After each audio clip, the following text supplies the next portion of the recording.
party fumbled about planting a tree before eventually Dallen stopped and asked Hells for all the seeds and said that he needed to go and do something by himself as he felt terrible what he had done previously to the one lone tree that he had felled. As the party began to protest him leaving, they were interrupted by a small army of the undead that appeared with the Necromancer on the road, seemingly heading towards the port to head elsewhere.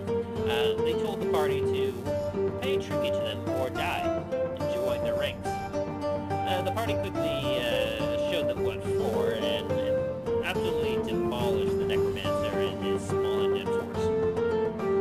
Afterwards, they were able to learn from some of the items on the Necromancer's body that indicated that the Cult of Maldraxxus was calling forth individuals somewhere by Duskwood. For what reason, the party could not ascertain. With this knowledge in hand, the party bid Dallen farewell as he was still committed to taking off for a little bit on his own. And so, 3 remaining party members continued up the mountain until eventually they reached the small village of Shadowvale. From there, they got rooms for the night, and as the 2 party members, the paladins, went to bed, Milo went to work. Having heard rumors that his arch nemesis Strigandr was somewhere in this area, he went out to try and draw him out so he could face him finally.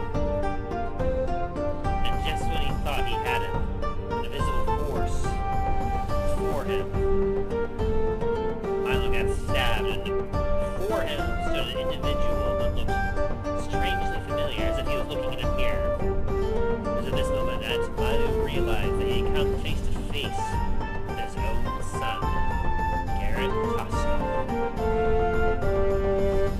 As Milo quickly persuaded Garret to cease his attack, as Garret very nearly killed Milo. Milo was taken by Garret to Garret's friend, a Jerbeen known as Soren Moonberry, who was able to help heal Milo and help keep him from dying.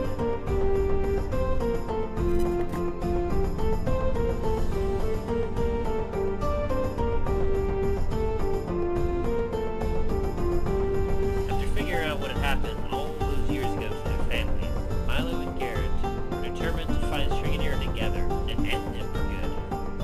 And so, in the morning, Garret posed as Milo, so Milo could continue resting, and managed to get Talos and Dain to Milo, where they all got on the same page, and they began to plan and plot together to figure out how they would find and end Strigandr. Will the party succeed? What dangers await them in the underground systems that await them where Strigandr lay? Find out on this exciting episode of The Adventures in Dundras. But first, let's just meet with our players, as it has been a couple weeks since we hang out with them last, and see how they are doing.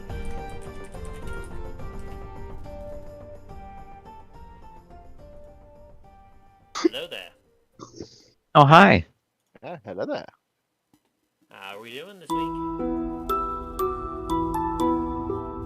Doing alright. Something's going on with D&D Beyond on my end, or it's not wanting me to pull. It's not letting me pull up the character sheet. It's like it's doing that 500 error where it's like, oh, it looks like we rolled a nat 1. Try again later. That's odd. Yeah. Not sure why would it be doing that.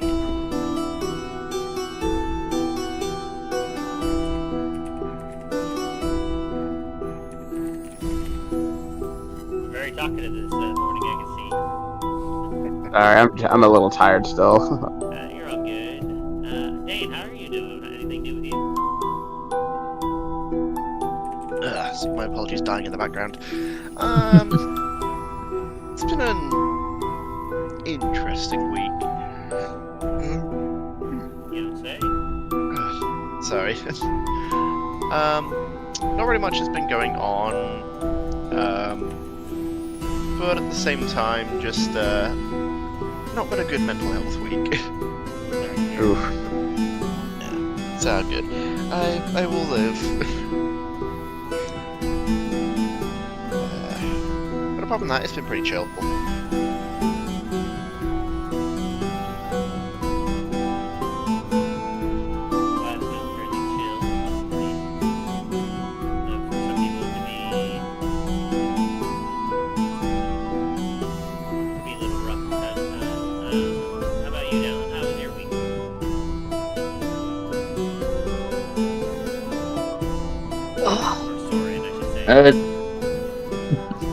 Yeah.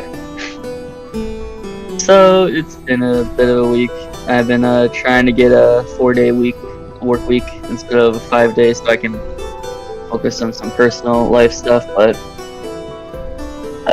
boss is starting to hold it over me like a carrot on a stick, and I'm starting to get annoyed with him.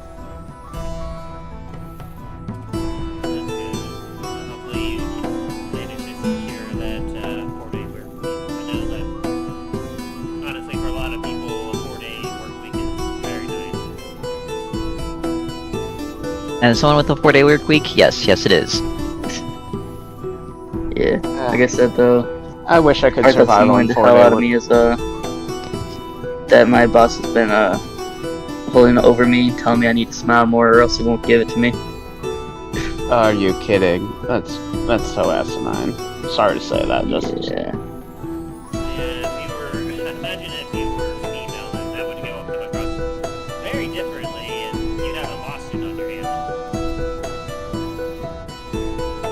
Yeah, but I'm not, so... You can always identify as female, that way you can get away with that. I don't think he wants to go through that. Nah. Jokes, I swear. Just thinking of, how about you, Milo? How are you doing? I am very tired. Woke up at 3 this morning with lightning and thunder right over my apartment, and did not stop until 5. It was so close that my car alarm was going off, and no way in hell was I gonna go out there and stop it. Like, knowing me, I probably would have slept. I would have slept through it, I'm afraid.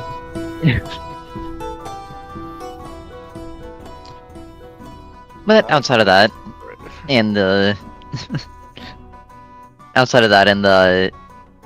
gas vent at work the other day, it was a pretty good week. Glad to hear that. And you, Talos?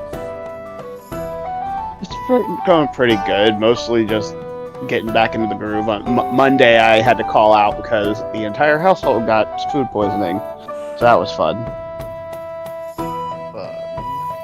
Yeah, but the rest of the week's been pretty chill. Mostly like the stuff I've been doing this past couple days. My Destiny TikTok group. One of them, she's particularly known for doing a lot of like in-game video stuff where she like does the editing where it's in-game stuff. And we're doing a thing where we're doing all of us together doing the final story activity, the 12-man thing, and we're doing like an Avengers Endgame kind of edit thing.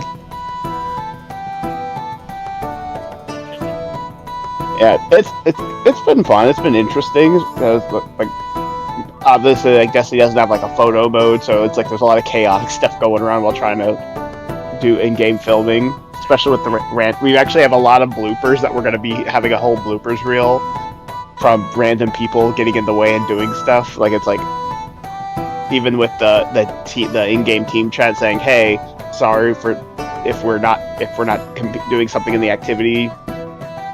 We're just doing a quick film thing, and then we'll help you guys out." Well, one of the parts is supposed to be like we're doing the whole like a little skit between me and another Titan with like the Thor, the hammer and axe thing. Where it's like, no, you take the little one. The big one's mine. Because there's a new weapon, which is a big giant axe. Well, as I'm about to grab the axe to film that scene, a random guy in the 12-man comes up and grabs it and the axe and runs off with it. And I start chasing after him like, that's mine!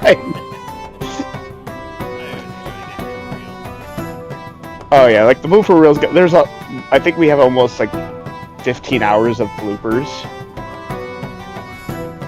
Because 2 days ago it was like when we just decided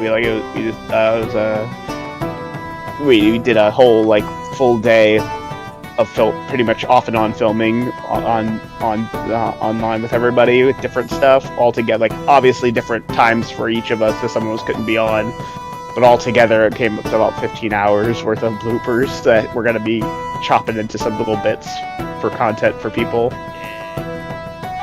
Yeah, and then of course we have like the final one, the two that are pretty much the ones that do the content on a regular basis are currently like, okay, we got all the filming we need done now. We need at least a week of full editing and getting everything cleaned up, because they actually do a really good job if you ever saw their content, it would be very clean, and for it to be that clean, you're like, how many hours do you spend just to make sure it all looks right? You're like, don't ask that again. You don't want to know. I tell you. It's like a little twitch. It's like the little twitch in their eye. It's been 84 years. Some people have Okay. some passion and they're really good at it. They're like, I think you need to sleep. I can't do that. I can't be sleeping. There's videos to make. Like, I'm actually behind on a lot of content right now for TikTok. I've just been a combination of burnout and tired from work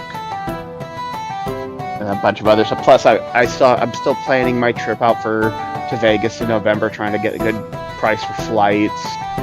A ton of housework. It's like, can I make clones of myself and make them do stuff? But then I'm like, wait, no, then the clones won't want to do anything. Yeah, that'd be the thing, really. Yeah, well, it looks like D&D Beyond's not gonna run for me today, so I'm gonna have to just take notes on more notes than normal.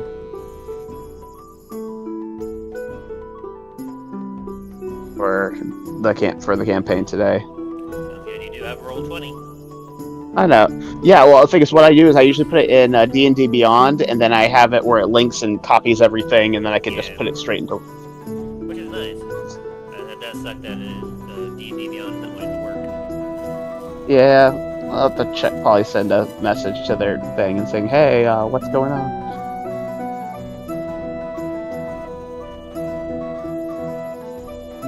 Well, for me, pretty uneventful week myself, for the most part. I essentially just kind of been working off and on the entire week. Dealt with Father's Day last Sunday, obviously. And honestly, coming back in on Monday wasn't that bad. Although, surprise, surprise, I mean, I feel like it's becoming like the weekly update. Another employee that I had is gone, and I got a new one to replace it immediately. So, Oh wow. yeah. Originally, I was supposed to have both of them on hand, but the other one, she just kind of up and just, no call, no showed on her own, and so I was like, oh, okay. There goes another one. So, yay. Beat yourself up. Yeah, honestly, it's just kind of par for the course at this point, so it's not that crazy for me. It's mostly just kind of annoying, but in any case, just after work and everything else, I did go to our local zoo yesterday for a little event. That was kind of fun. Very nice.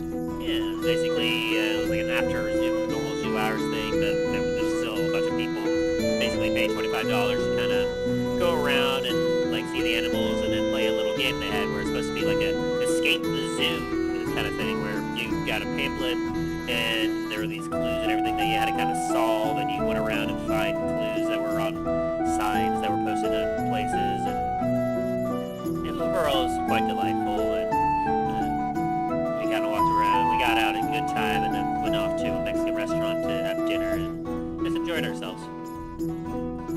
Very nice. Yeah.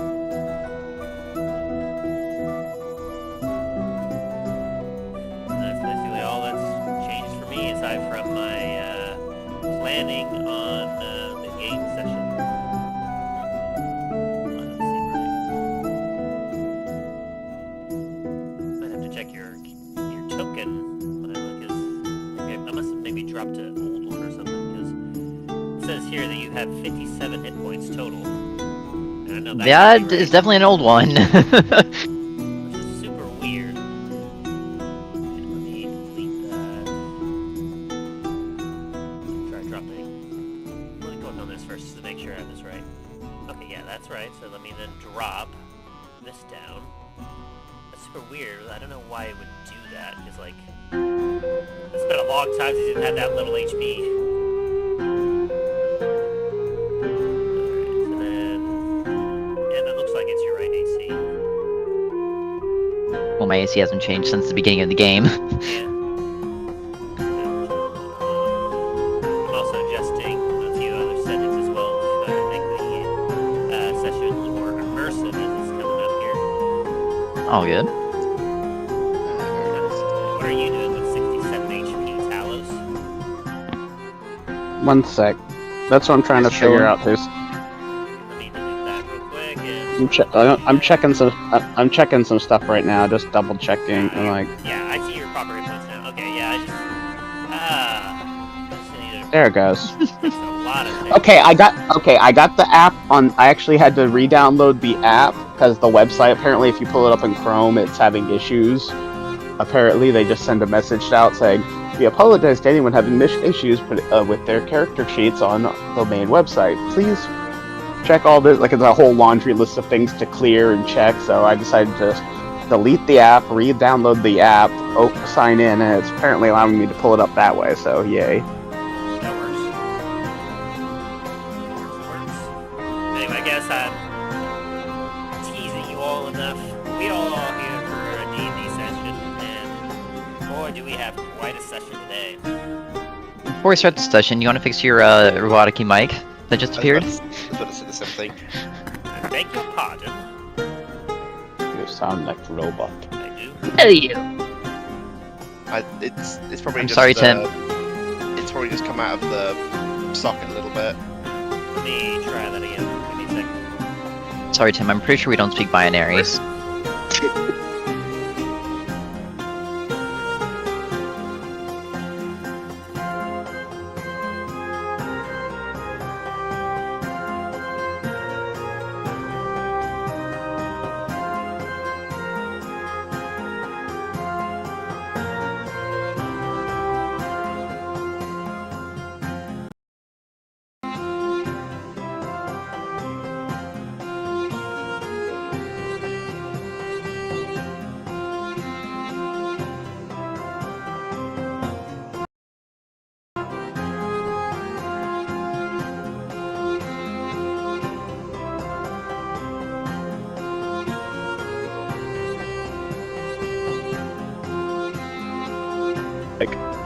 Oh, How am I oh sounding now? no. A lot better. Sweet. Anyway, as I was saying, we've all come here for D&D, so What's without further ado, let us get into the recap.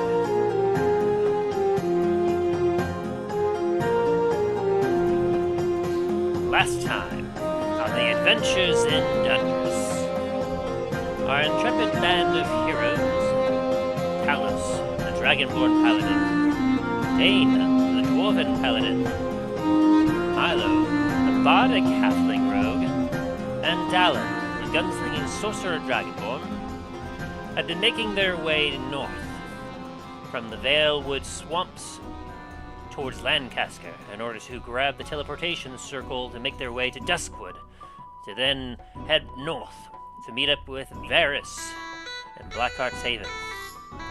Along their trail, though, the party had made a quick stop for the night after dealing with a very grumpy treant and felling a very large and old tree, to which Dallen was feeling quite upset and bad about the whole ordeal. And so while the party was walking, he asked Talos if he could have all the seeds and that he wished to go off on his own to plant them and take care of a few things himself, as he was lost in thought over a lot of things that had been occurring over the last few days. As the party began to protest this, though, they were interrupted by a horde of footsteps coming from the path up ahead. As the party prepared themselves for whatever was coming, they saw a small army of undead appear, with a necromancer at their rear. Seeing the party, the necromancer told them that if they didn't want to join his army, they needed to pay some kind of tribute to him. To which Dallen quickly tossed him a greatsword that he just had, which pleased the necromancer, but he requested something from each of the members of the party. To which Milo, not wanting any of this nonsense, snuck up behind him and dealt the necromancer a devastating blow, shooting off a large fight, as the necromancer commanded his forces to attack the party. But the party quickly showed the necromancer what for, and devastated his forces and eventually put him down as well.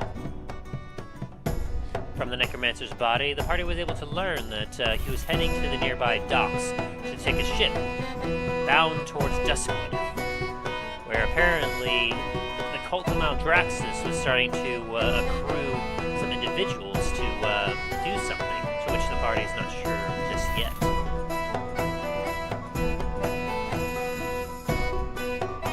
The fight over, Dallen reasserted his need to go off alone, and so the party wished him well, knowing that he had to go do what he had to do.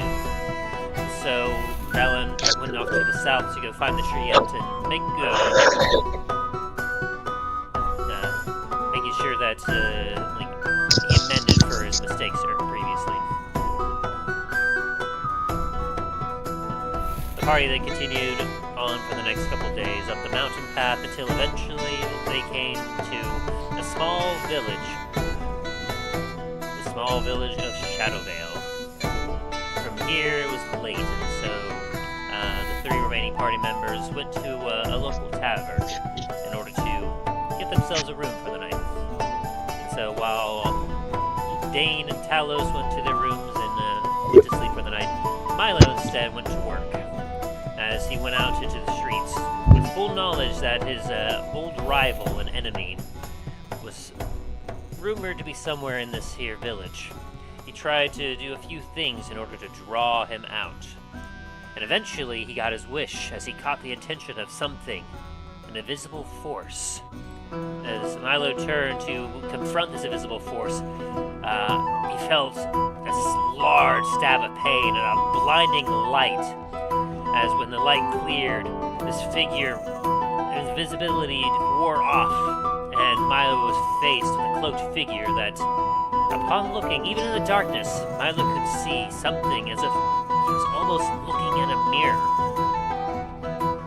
Milo managed to get the attacker off him, and persuaded him to desist his attacks by convincing him that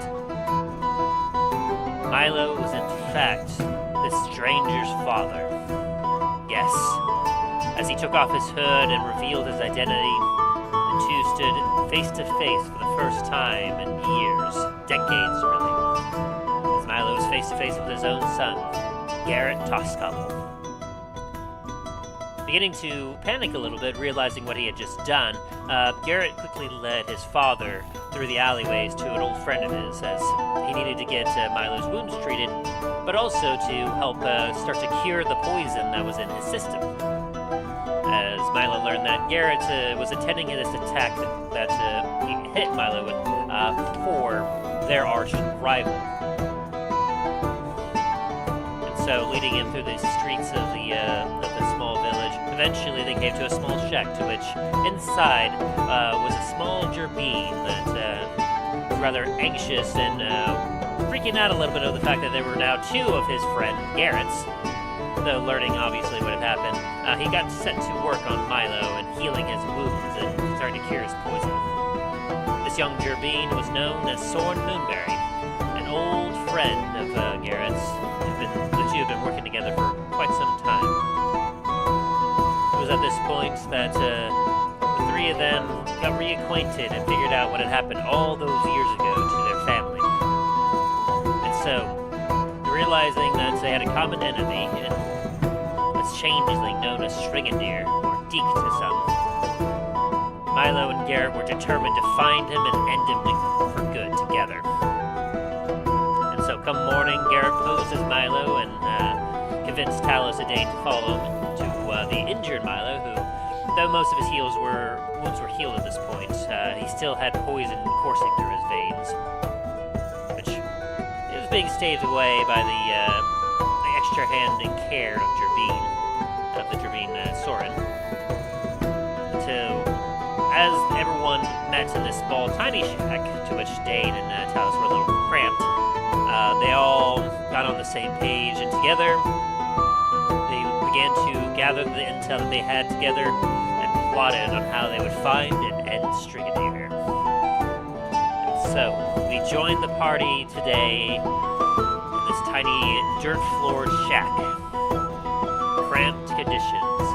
Milo and Garret looking over a few things together and talking about what they know about Strigandr. We rejoin our party as we return to the adventures in Dundras. Dun, dun, dun.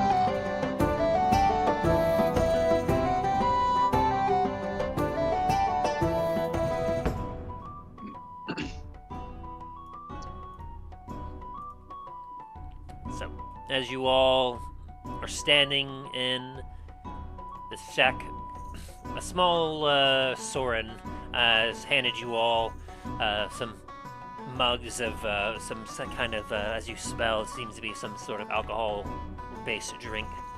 As the two lookalikes, Garret and Milo, are at a small table with some papers spread out.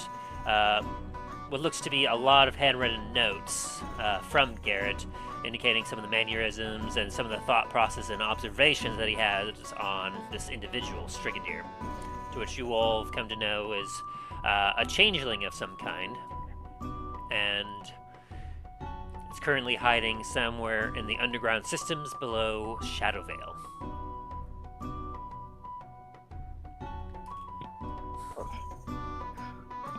Looks like you've been after this individual for quite a while. Yes, I dare say my whole life, since I was but a wee lad. That was when he looks over at Milo. I thought I'd lost all my family, as this monster came to my house, and well, the whole thing ended up burning to the ground. I lost my mother, my sister, and well, I thought they had already gone to my father, and so I was determined to hunt him down and get back at him. It's been roughly about 50 or so years, give or take. It's kind of lose track of time.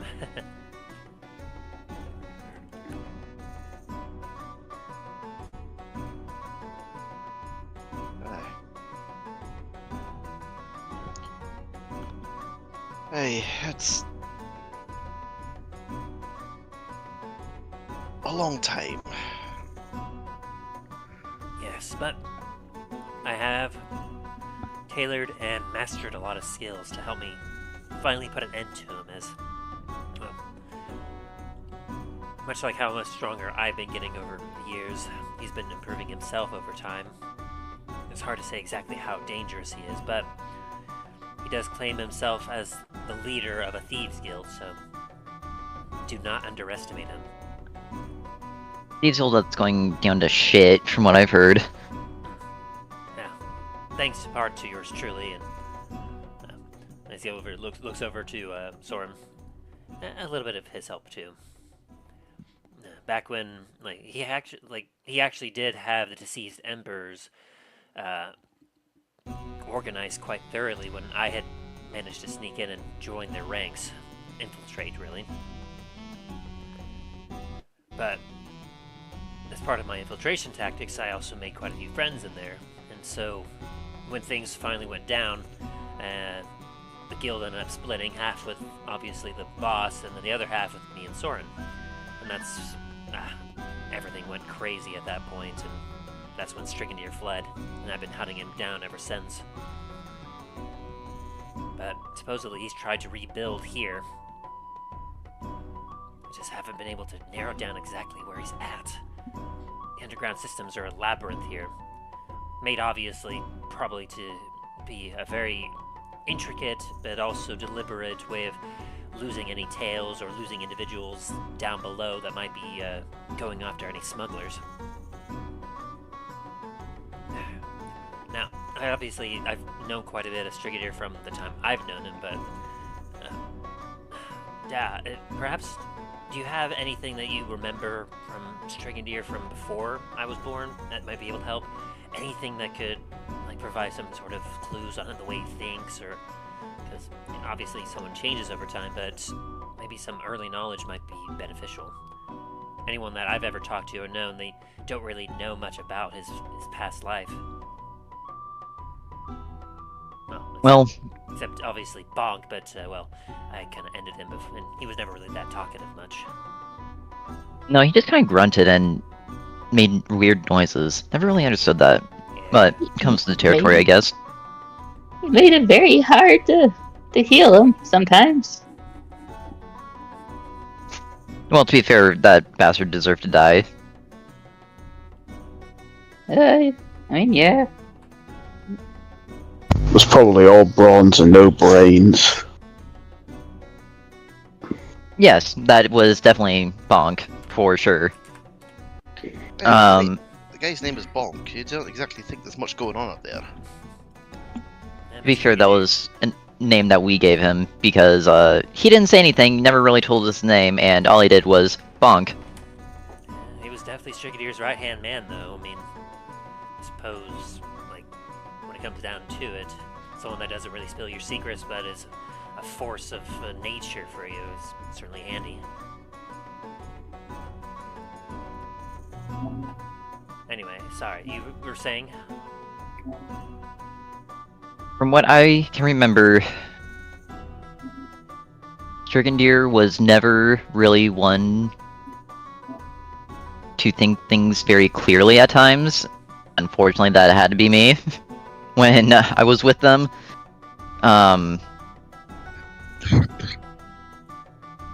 Sorry, it's been a while. I need to remember things.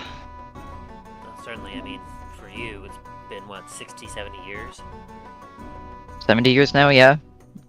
Well, it feels like 20 to me, but... Oh yeah, because that weird thing you were telling me about yesterday. Still not quite Yeah. sure about all that. Definitely has Time- an ego, though. Definitely... In his mind, he always has think that he will be the greatest assassin never lived and carry on his family's legacy. That's why his human form is... Well, you go back through the records.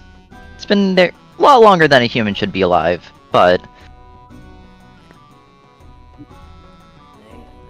I'm still not sure. From everything I've researched, he's got to be nearing the end of his natural lifespan, because like all records show that these changelings, they've like obviously it's kind of hard to track their age, and it's kind of hard to track if or when they die, but most things I've ever come across have shown that most generally tend to not live over 100 years old.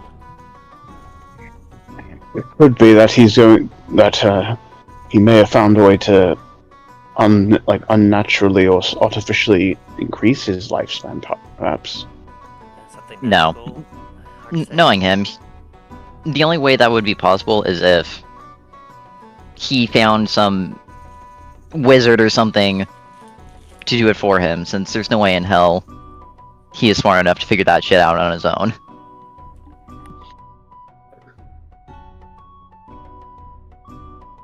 Could be the case, but it also could be could be having some problem. Might have caused some physical problems with him if he, like especially being a changeling. Who knows what kind of effects it could have on a species like that. Yeah, we just don't know much about changelings to be certain. But what I do know is that despite how old he should be, he's never seemed to have lost his edge. Like he's as slippery and as dangerous as ever. We'll just have to be extra cautious, and when we strike, it'll have to be all or nothing, no mistakes. Indeed. I mean, And speaking of striking, again, make sure we don't kill him. it's gonna be. Not yet, at least. I'll try my best, but I can't guarantee anything. when I get into the zone, it's, well, it kind of just kicks a little dirt around. When I get into it, I tend to kind of see red, and, you know, just... Oh, trust me, I know. After last night, I fucking know. Well, if anything, a couple broken kneecaps usually tend to disable someone's fighting abilities. Not even sure he even has kneecaps. He kind of scratches his head a little bit. I mean, technically he must, but... I mean, I'm pretty... Pain usually is a universal disabler. In any case... So, he's one that we know that strategy does not seem to be their strong point, but for what I know, he definitely has influence. Something that's obviously, as you all know, I struck at my father last night because I thought that he was him. Being a changeling, he has the ability to like morph his form to match any humanoid that he sees, down to very distinct details. But obviously, it's limited by the time and place that he sees them. The clothing, as well as like when he has seen them, like if he doesn't see them anytime after, then he is only able to obviously mimic that form from the time he saw it. So if any new changes occurs, like if that individual were to get a scar, that would obviously be some sort of inconsistency that like you'd be able to pick out, but I don't think that's going to aid him in becoming like in what's coming up here. But nevertheless, he could appear or look like anyone at any time, which is what makes him dangerous. But also at the same time, there's always going to be some small differences that aren't right. Like you said, that burn he has on his face. Yes, he does a good job of hiding it from time to time, but with a keen enough eye, you should be able to spot it through most of its forms. I'll have to make sure to keep a strong lookout on that in particular. Anything else? Anything that you might have noticed? Something that even changing might overlook, like a perfume that he might wear that he has gotten fond of, or certain foods that he particularly might be eating, or something that he might overlook. No, with him, no. No, not that I can recall. I mean, for the most part, he's not been one to really flourish about in like high society.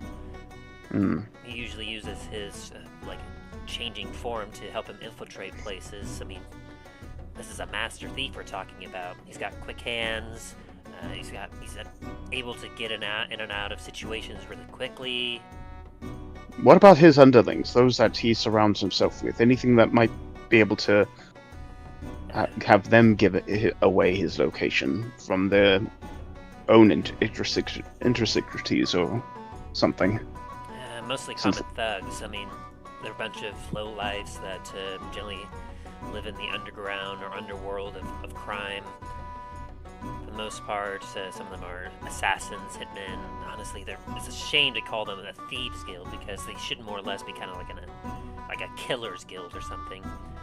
Sure, they thieve things, but a true thieves guild should be one that will steal from others and perhaps also give back to some of the community and those that need it, but not so much these guys.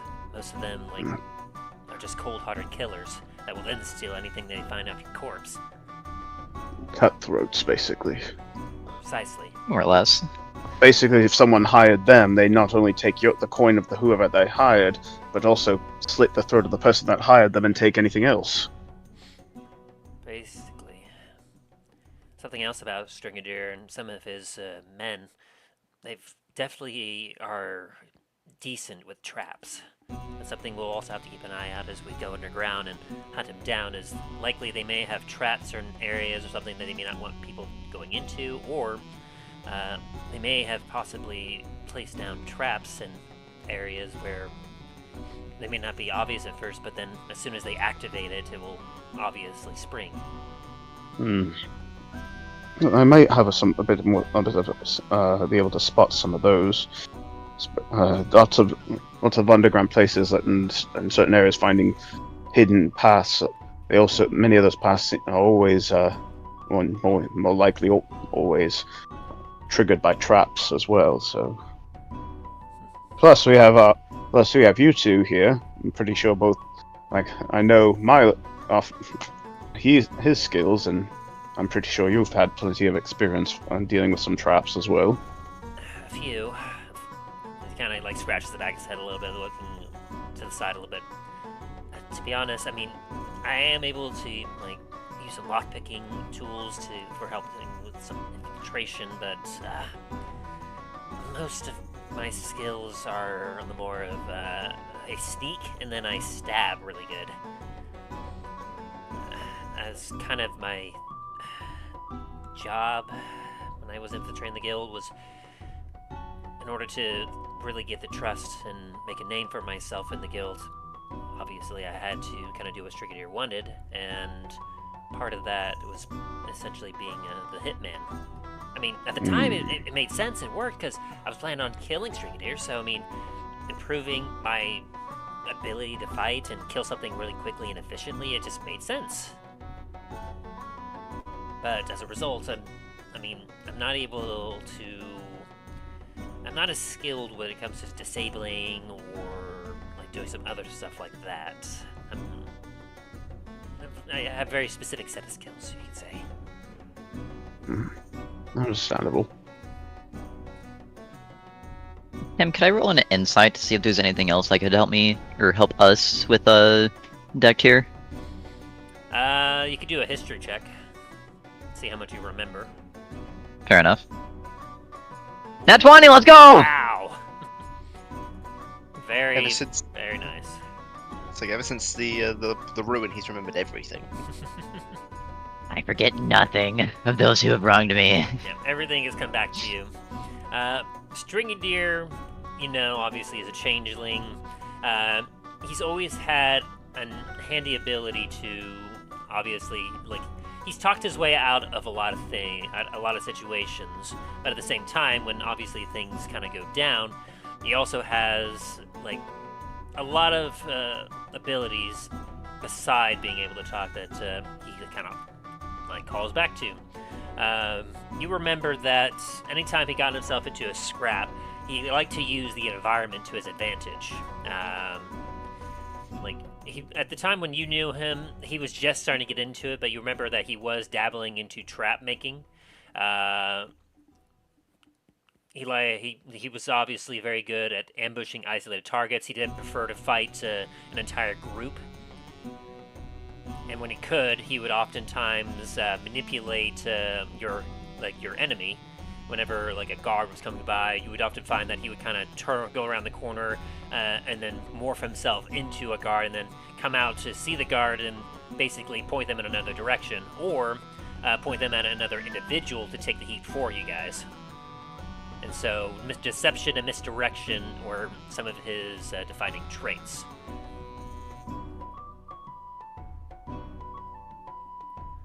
You also know that, like, he, like, along with that kind of thing, you know that, like, he excels at hit-and-run tactics. As you know that you guys were part of a thieves guild, and as a thief, you all know that, unlike your beefy paladin friends here, you guys can't take solid hits and walk it off easily. So you have to try and get in and get out quickly before you obviously end up dead.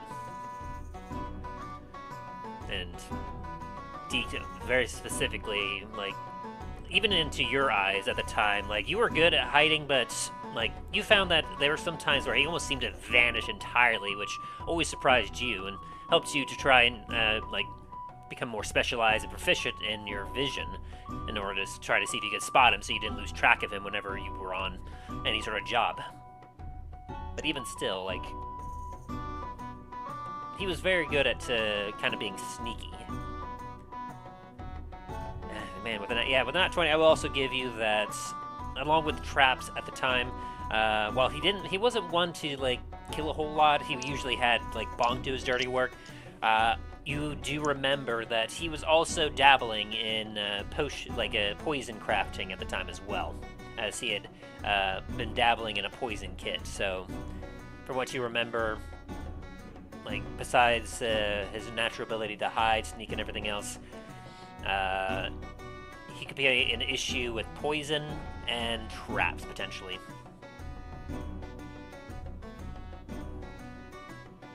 But you can relay that to the players however you wish. Like if you want to just say that, oh, I relay it like this.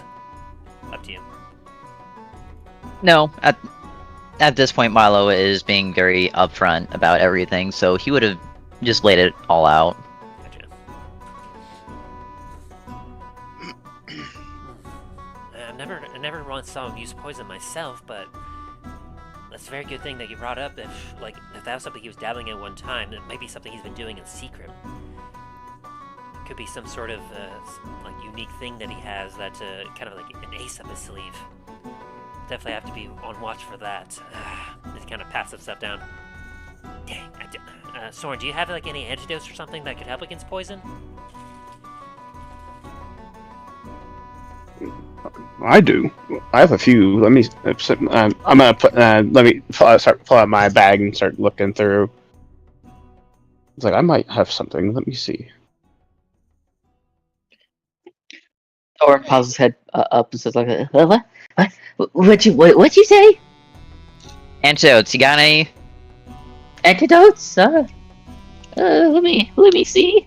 Yeah, anything that can help us against poison, because I pull up. I put three the 3 bottles of antitoxin that I have. I have these 3 antitoxins. Garret kind of picks one up and takes a look at it. Yeah, this could work. Not for very long though, but. And then I'm sorry, like these kind of like pondering, see if like trying to remember sort of this. Yeah, this antitoxin, like, we'd have to be. Essentially, from what I remember, these antitoxins will only be really effective for only an hour after you consume them. But it would definitely help against some poison, though we don't know exactly what kind of poison it has, so it's hard to say if it will be very effective or not as effective. I could take the afflictions off of you. I mean, I could bless you. I don't have any antitoxins on me. Yeah, that was something. I would have to make some. Yeah, that'd take too long. I think anything you guys had, you used on me last night. Yeah, and Soren's still gonna be probably using a few more for another day or two potentially, but fortunately, that poison shouldn't be affecting you right now. It's only if it goes untreated. Oh, great. Milo, come here. As you No, we already fucking did. We did this like 5 minutes ago. Why do you need to do this he again? goes over and starts checking your eyelids, checking your eyes, see if they're dilated or not. All right. It seems like you aren't getting any side effects. Good.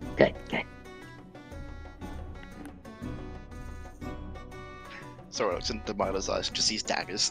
Well, but then I'm like this, and plus, granted, it would take us a bit. It would take a bit of strength from us, but both me and I believe Dain here can use some of our gifts from our holy powers to at least nullify certain types of poison, but it would take a bit out of us.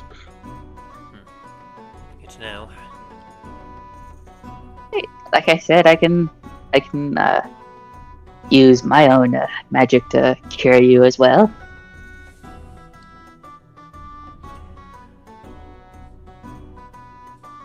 I am versed in both practical and magical ways of healing.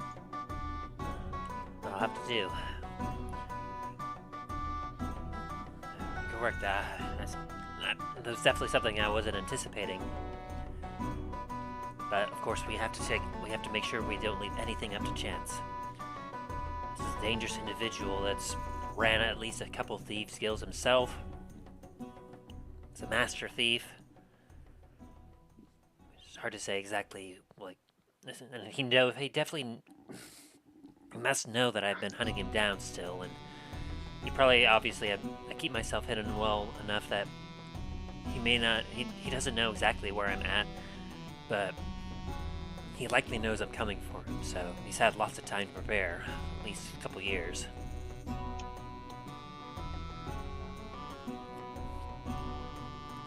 So, we'll have to make sure that, like, we have to try to at least be a few steps ahead of him, though he's likely got a few steps ahead of us already. I mean, to be fair, we are going into his Thieves Guild. Yes, he'll naturally have the upper hand, but you just have to think of every scenario. Just be extremely cautious. Yes, there is a chance that we might be able to, like, infiltrate their guild without any conflict, but it's kind of hard to say. Especially as he takes a look at you two, Dain and Talos. You two don't exactly look the part of a normal thief. True. Perhaps I shouldn't have left that cloak that we found in that temple. Just gave me the he's like the way it was giving energy, but whatever powers it had might have been a bit of help, but that's something for another time. Talos, to be fair, there's nothing that's going to help you with your clanging armor trying to sneak around in a Thieves Guild. Very true. Might as well be a fucking church bell. It could always be a I'd be a distraction very easily. Yeah, No, you're more like an early warning system. Yeah, heavy armor is not exactly a thief's friend. In order to kind of do this line of work, you have to be quick and nimble and be able to climb up things and jump down without taking much damage, and that armor of yours is just gonna slow us down. At best, some of them might have some kind of medium-grade armor. I've seen some that has some breastplate, but for the most part, most of them tend to be leather-based, studded leather, some hide. The best I have is I have some mithril scale, but again, the clinking.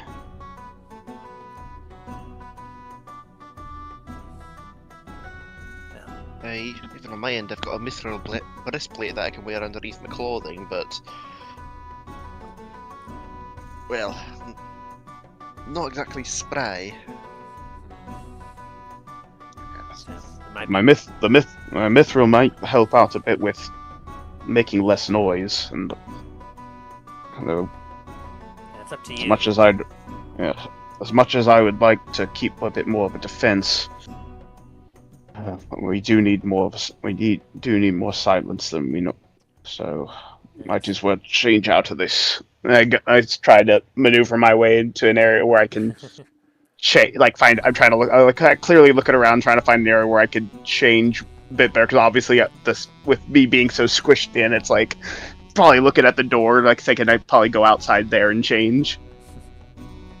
I mean, it's up to you. I mean, like in the end, we will be doing some fighting, so it depends on how much defense you want to sacrifice for offense. True. More or less, it's just depending on like how much fighting we're going to do before we get to him.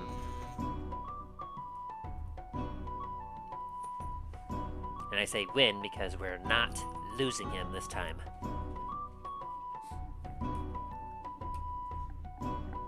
Or if we do, I will murder everyone in there to make a message for him.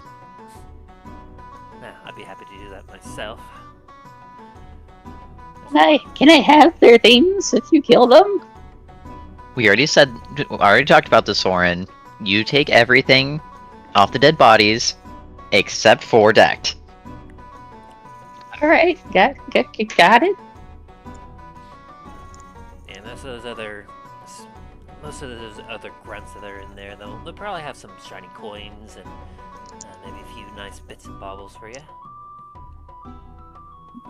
No, I will say if you get any coins, you have to share those with the 4 of us, or sorry, 5 of us.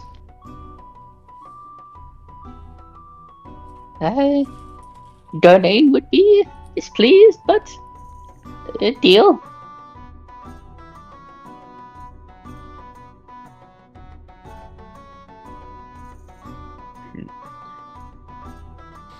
Alright, well, if you all have any last minute preparations to make, I would do so now, because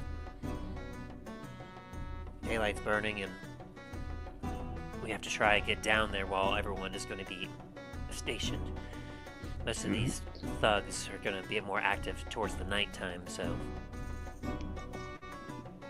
the sooner we get down there, the more likely we'll be able to catch them with their pants down. True. Me and Dain have to decide whether to wear lighter armor or just try to be more as quiet as possible. Like, I obviously, like, air quotes with that. See, the problem with me, Talos, I can't be quiet either way. I'm a dwarf that works in a forge. Quiet is not my specialty. Neither is it mine. I was never my family and was never known to be of the silent. Even when we walk, especially my father. Some would say my father made the ground shake when he walked.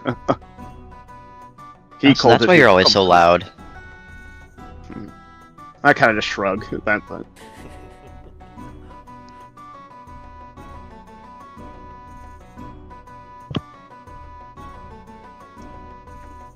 Yeah, I admit when I first came across you two and Dad was telling me about you two, I couldn't honestly believe that he'd be with such lumbering giants. Yeah, so most of the things that both me and Dain fight are, well, more direct. Yeah, I can respect that. No, I tend to not fare too well in direct fights for very long. I tend to have to try to buck out every once in a while before hitting them from a distance, as he then pulls out a hand crossbow from the inside of his cloak. Handy. Oh, I also miss your father. He tends to know how to suddenly vanish and then get right behind into an enemy, right where they don't see, and hit them where it hurts. That's for sure. Heck, on our way here, we had a bit of an encounter with a fiendish fellow, and your father was the first to land the blow before the fool even noticed. I can be very Oh, you mean like this? As Milo just appears right behind Talos. Precisely. And that is still disturbing how you do that. Quite a good skill to have, but at the same time, terrifying. I'm just gonna vanish again. And it's like I turn out and he's gone again. Oh wow, you are good at that. Your own son looks around trying to spot you.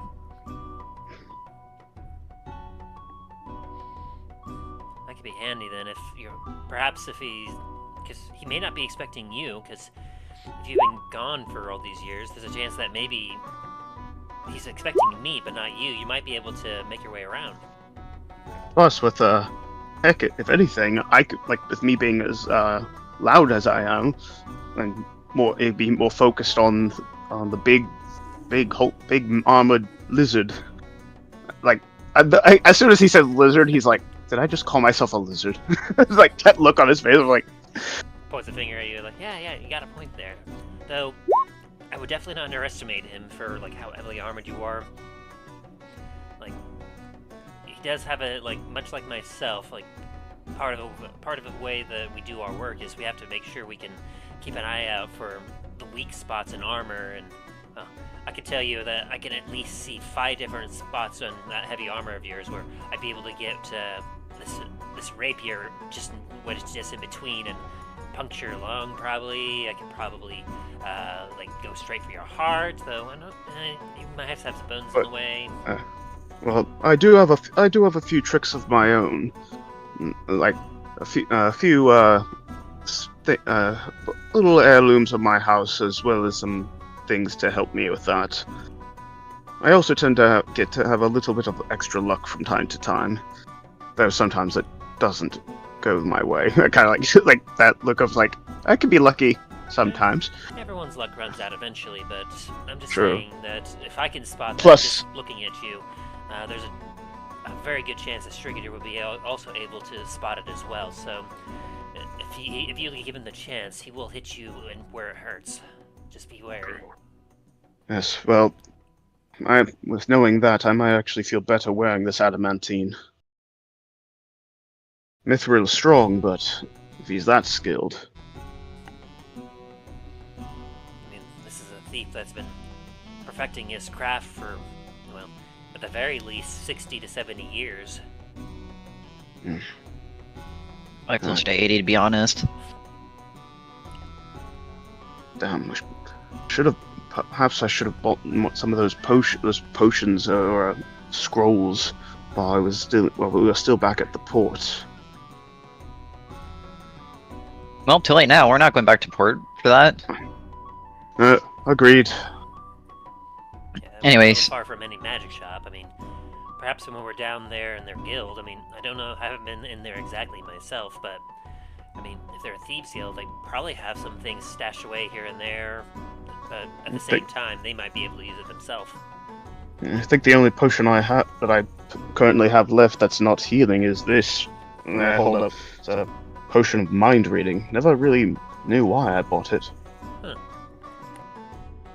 Maybe it might come in handy if we capture someone that's more little unwilling to talk. No, don't worry. If we capture someone, we'll find a way to make them talk. Mind reading. So, like, wait. So, like, if you could assume that, would you be able to, like, read my mind? Like everything in my head? Honestly, Maybe. it's not even worth thinking about it. The implications in that are terrifying, and I don't need Talos knowing everything. No, Yeah. maybe. Well, I'm gonna roll to see if a history check to see if I might remember anything when I asked about the potion. If it automatically made me, or if it was like determined on the mental strength of the person I'm trying to read. So, would it be a history check or? Yeah, I'd say history check. 7. You remember it getting sold to you by a very fast-talking individual that, if I remember correctly, that told you about it, but the way that they spoke made it very difficult to keep up with. Essentially, what you remember is that, the best you can tell, you can use this to kind of, like, read surface thoughts of a person, maybe. Yeah. If anything, it might be able to. If anything, I might be able to at least get the gist of what they're at least thinking at the moment. I'm not sure if it's strong enough to delve that deep into someone's mind. Besides, I'm pretty sure if I had a potion that strong and I tried it on a strong enough wizard, they'd probably turn me into a vegetable for trying. Aren't you already one? Ha ha. Anyways, burning daylight, probably should get ready. Yeah, if you have Agreed. any potions or anything that will last a while, you may want to take it now. Otherwise, if you have something that doesn't last as long, you can probably, if we can figure out at least an entrance of where to go, we might be able to have a moment to pop a potion then. But we've still got to find the place to begin with.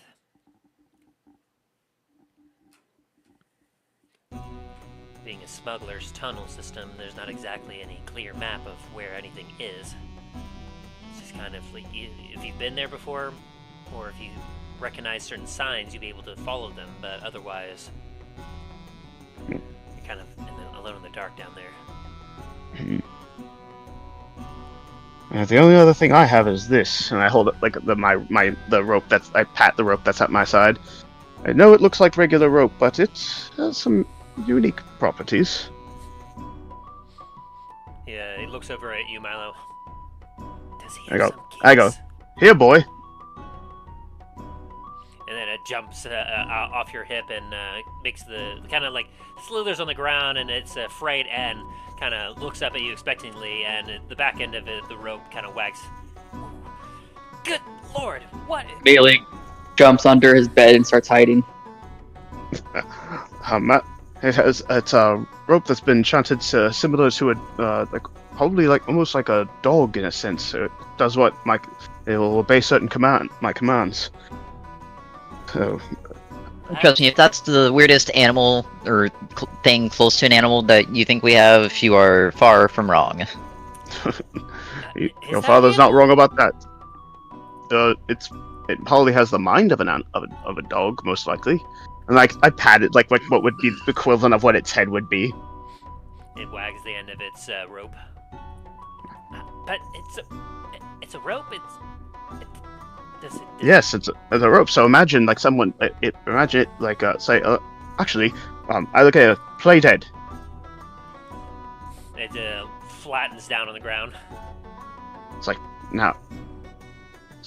Now imagine having it laying there, playing dead like this, like a normal rope.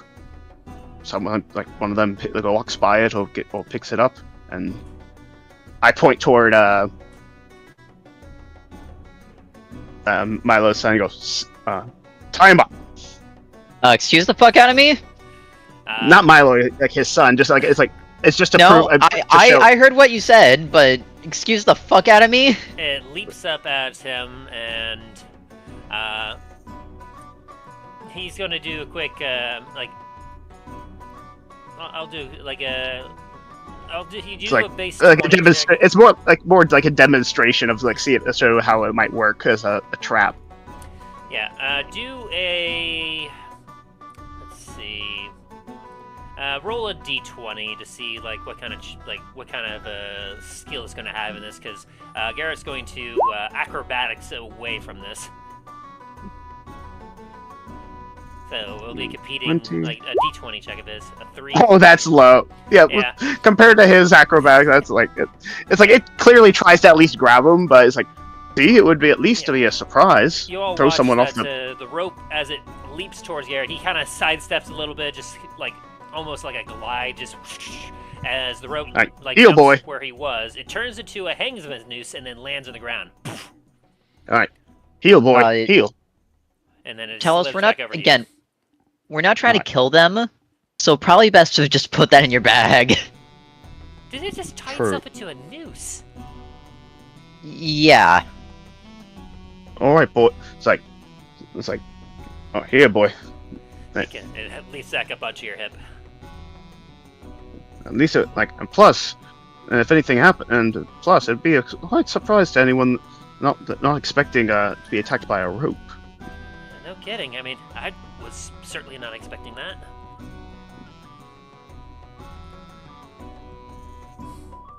Talos, next time you're gonna show us a trick, let's not have it try to murder us. Apologies. He whispers over to you, Milo. You have some weird friends.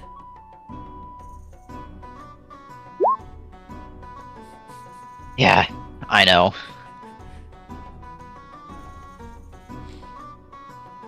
And he kind of claps his hand together. Well, alright. So, whatever you need to do, and then whenever you all ready, we'll head down this hatch, I guess. Finally, Very well. end of Strigandr. Just that would Talos to just make it quickly takes those 3 antitoxins, puts them back in his kit, the bottle. And I know that obviously this is more of a thing for me and Da here, but I know that perhaps you might be doing this for him to I don't know, repay him, or if he's paying you or something. I don't personally care. I'm going down there. If I get your help, that will be, I would appreciate it, but I don't really have anything that I can pay you with personally, so all I can guarantee is anything we find down there, I'll allow you to obviously keep it. I kind of just raise my hands that's good, really nice, understandable. But as for me, finding any loot that might be anything useful for our travel will be helpful. But helping your father, especially taking out someone like this, my fate, it's the eyes get more dark. Clearly, you guys are going after this is someone that's very much Talos would be against anyway. Especially like after hearing what he did with Milo's wife and other children, like their deaths. It's like someone like that deserves justice to be done upon them. Well, I'm glad at least in that way you and I see eye to eye. Right. So you all have a moment here. If you're all wanting to attune to anything, change any armor, you all have this time to kind of fix that up. I'll also say if you are able to prepare spells. I know paladins and clerics are able to prepare some spells. Whatever you want to change. That's actually a good idea. Let me just double check. That's actually a good idea. Let me actually look at my spells real quick. Mm-hmm. Officially, you're supposed to be able to change at the beginning of the day, but we can kind of say that this could be the beginning of the day for you all, so you can adjust and change your spells list as needed. Yeah, that's That what I'm also looking at work right on now. bards by chance, there, Tim? Does it?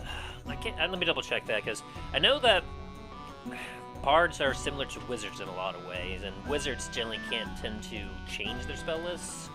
Mm-hmm. Like wizards and sorcerers specifically, I know can't change.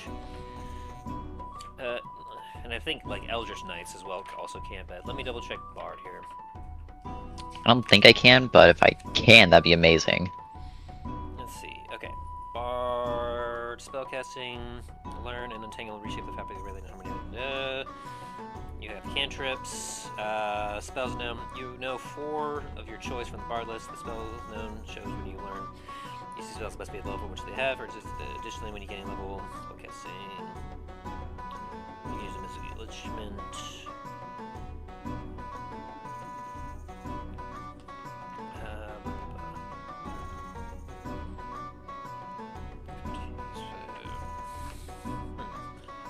Let me read a little bit closer into this just to make sure.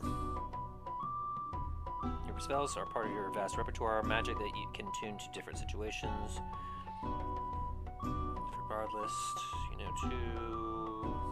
Okay.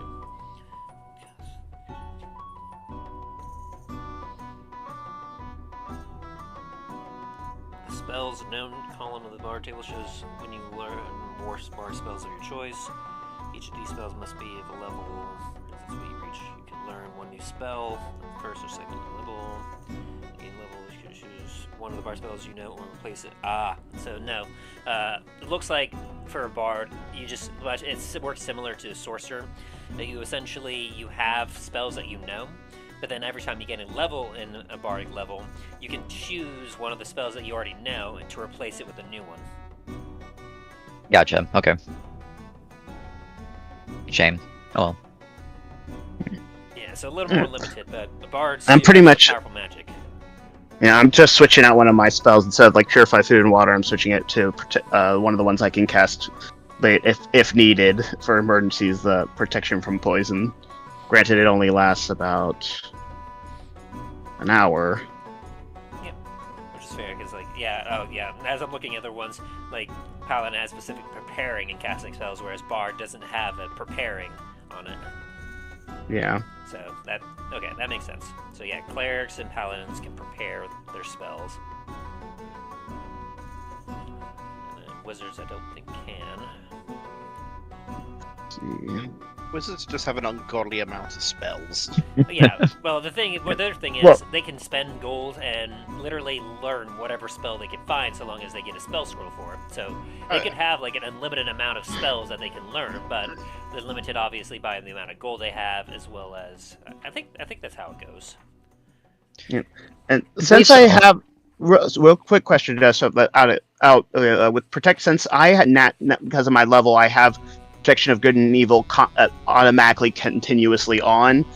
Yeah, so that leaves me a free space then, correct? Yes. Slot. For okay, each of then your class specifications, you have a set of spells that are always prepared, and they do not count towards the amount of spells that you learn. They're their own separate entity, basically. But All right, obviously just it doesn't making sure. change your, it obviously doesn't change your spell slots or anything else like that. All right, I'm just making sure because I was just choosing one of the other ones I have for cause especially with that noting how he obviously during the conversation mentioning how he uses poison, being able to not only be able to cure the poison but also detect it would be a good idea. Mm-hmm.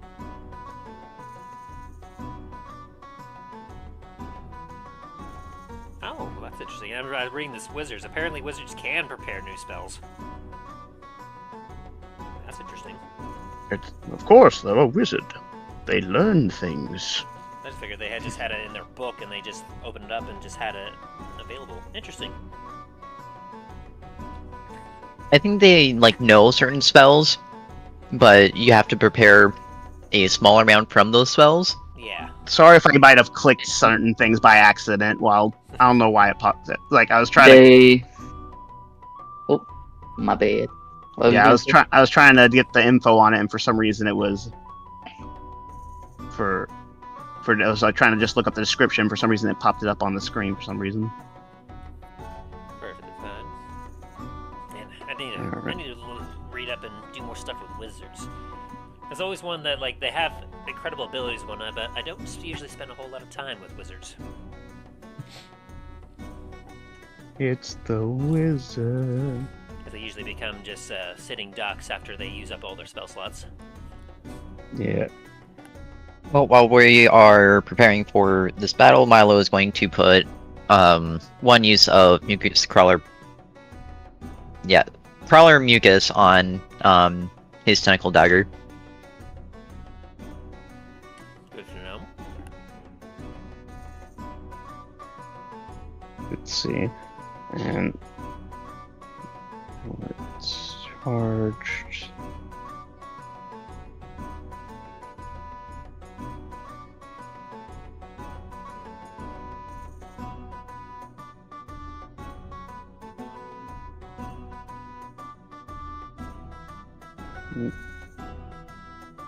Three empty toxins. Oh, I forgot I still had my heavy crossbow, but I'm sure my vicious bow I'm pretty sure would be more effective if needed for long range. The carrying crawler mucus, you said? Sorry, what's up? You said the carrion crawler mucus. Didn't realize there was different types. That's what you said, the poison that you put on your dagger. Yeah, it's crawler mucus. Gotcha, okay. Just making sure that I have the right stats for whenever you hit something with it. Gotcha. Alrighty. And then does Soren need to make any changes or adjustments? Talos is all set and ready. Soren's all good to go? Yeah, he's all good to go. I think as a cleric, you can prepare spells if you wanted to change out anything, and for your other class, obviously, you also prepare spells for it as well. So, alrighty, and then Dain, are you all set and good to go? Oh yeah, Dain's always good. And point to Dain to the nearest enemy, and he'll go and beat it down. Dain, smite. It's like it will be squished. Go for the legs. The legs. Alright, so that's the case. As you all kind of finish getting yourself ready, Garret will look at you and go, well, are we ready to go? Talos nods. Ready as I'll ever be. Alright, as he opens up the hatch. Hey.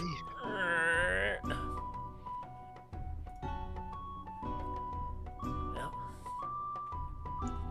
let's go kill Strigandr.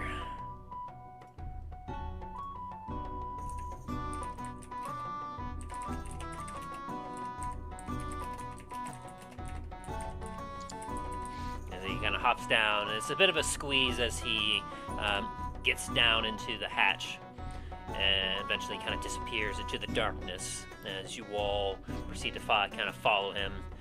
After the initial squeeze and you get past the barrier of the kind of the hatch, you all make your way into kind of a larger tunnel system that like allows you to stand up to your full height and be more comfortable. As your eyes begin to adjust to the darkness.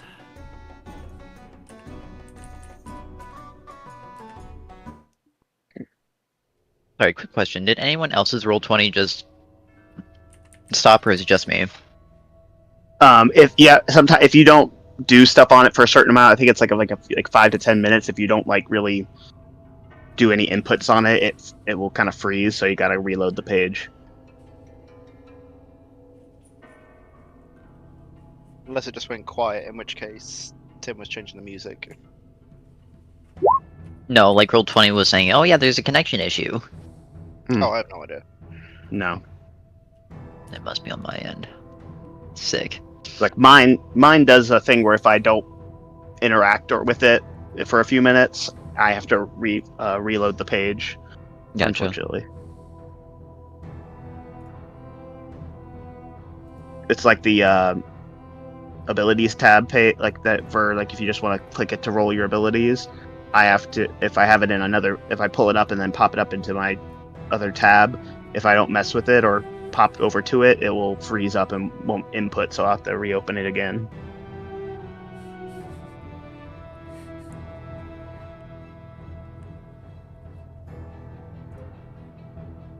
Oh, one sec. I am not hearing any news.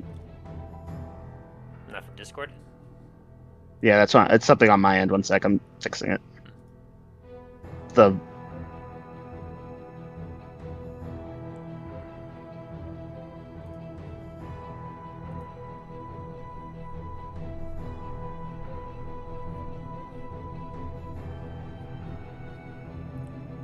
There we go. It was a bit too low on my end, that's why. Alright, all set. As you all enter the darkness and your eyes kind of adjust, it is very, like, pitch black down here. Like, aside from the light from the hatch that goes away quickly once Milo closes the hatch behind you all. You all find yourself in a very, like, pitch black darkness that, even for you, Dain, it's very dark, but thanks to your dark vision, you can still see a little bit. And then Milo, of course, has his Hand of Glory that provides him some vision that you all can't see.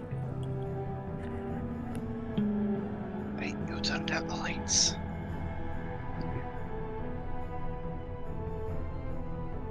I mean, we are going into a Thieves Guild. They don't want to be seen.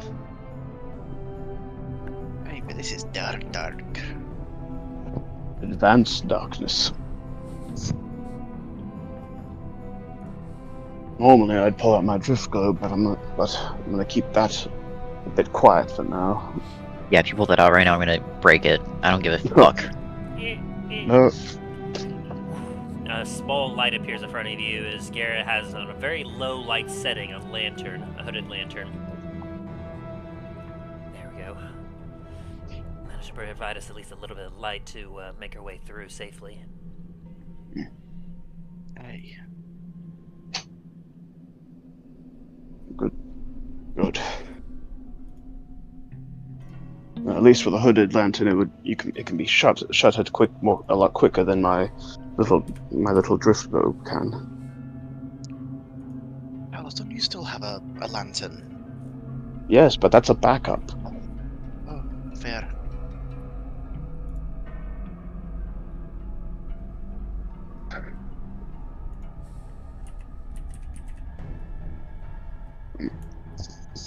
Well, might as well lead the way.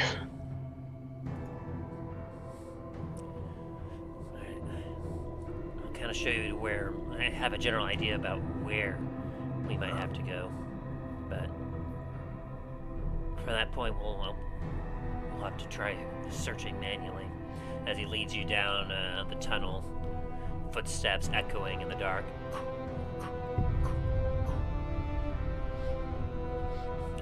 force you to follow him through. You all quickly lose track of where you're going exactly as a few other tunnels open up from here and there. He skips a few. Sometimes he turns down one or two. Eventually, kind of going through a few sets, he kind of stops and points over to one of the tunnels. He's like, we don't want to go that way. I don't believe it goes where we're wanting to, but there is a trap there that would activate if we got too close. I almost ran into it myself when I was going through there. Oh, it's not. One thing that I'm fairly positive that we will know we're close is if we can start to hear running water. In order And to, water. Yes, in order to house, like, I imagine being in underground, there has to be some sort of waterway or some sort of stream or something, underground water system running through, or at least nearby this guild of theirs, in order for them to be able to, like, you know, because I haven't been able to see many of them up in the town above, and they gotta have some means of collecting water, I assume. Also probably means to leave if need be. That too. So, I haven't myself discovered any sort of water passages out here, but I've been always keeping a close ear out, so if we can somehow maybe find some water, I feel that we might be getting close. But obviously, there's no guarantee about that. It could be that they could be using that an underground well as a marker. Could be too. I know getting food down there is not going to be too hard because they can get a lot of rations and stuff that can be preserved over time. And obviously they might smuggle some alcohol and everything else, but you can't subsist purely on alcohol. Clearly you have not met Dain. I beg to differ. Well, he's a dwarf. They're kind of built differently, aren't they? I'm gonna roll a perception to see if I can hear anything. Go for it. I'll join Talos in that, why not?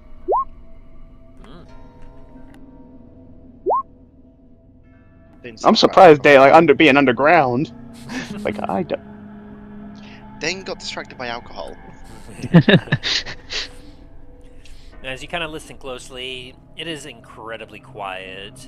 Like if you hear some wind and you feel some wind blowing here and there, it kind of echoes through the tunnels, but you don't hear any water at this point, and you're very certain of it. Very well.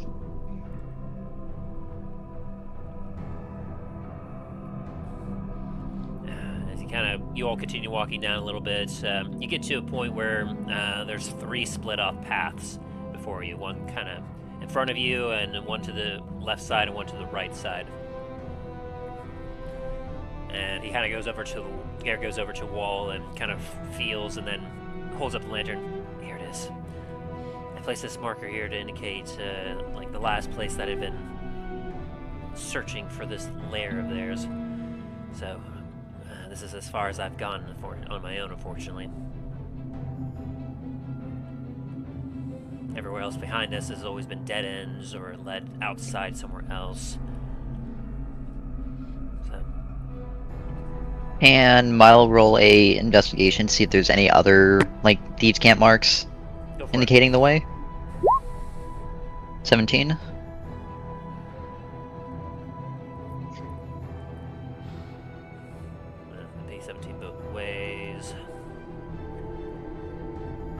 Let me check something real quick. And Thanks to reliable talent. can I also roll to see if I can assess if I find anything that might pop out because with my dungeon delver thing? Yeah, you could probably roll something. Let me see what dungeon delver, if it has anything specific. Excuse me. One sec. Let me see if I can pull it up right now. There we are. You have advantage on wisdom perception checks made to detect the presence of hidden doors. You have advantage on saving throws made to avoid and resist traps. Resistance to the damage dealt by traps, and you can search for traps traveling at a normal pace instead of only at a slow pace. Which that is very helpful.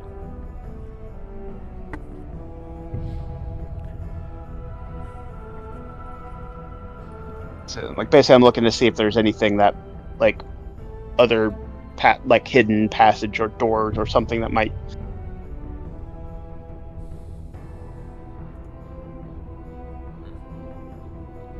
As well as like anything that like trigger. As you look around, Milo, you can't see any other signs or any indications of anything. Okay.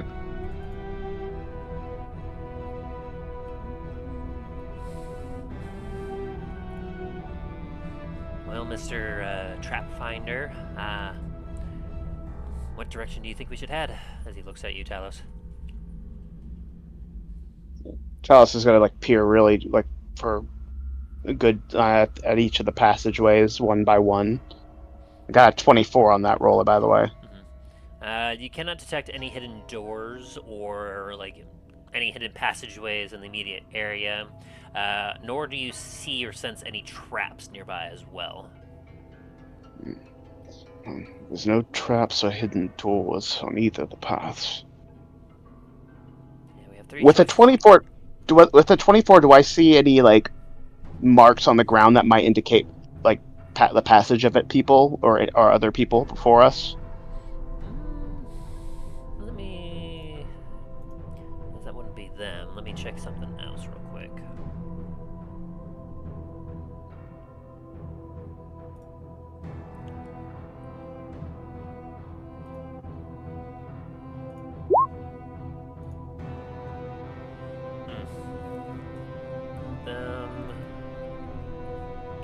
Let's see, anyone else?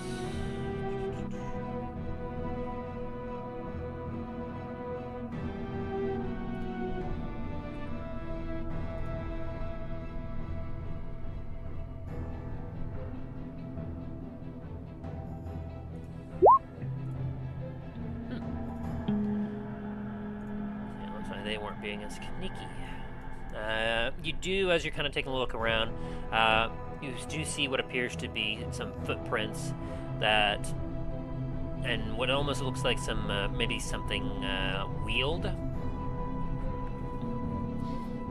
Has disturbed a little bit of the dust and grime on the cave, the tunnel wall, or the tunnel floor below you. It seems to have gone from the path from your right and gone straight. Though you're not sure if if they came from the straight and turned to your right, or if they turned from the right and went to straight. Can't determine direction. All you can determine is that there was a disturbance in those 2 tunnels. I kind of bend down, kind of like, kind of point out like with my like kind of mime it out the location. Like, someone has definitely brought something through here, a wagon or a wheelbarrow or something. It's probably supplies or loot, but can't tell if they've come from one direction or leaving the other. But it appears that these 2 directions seem to be the most traveled. The other one doesn't seem to be traveled at all. Well, that's certainly something. So, straight or right?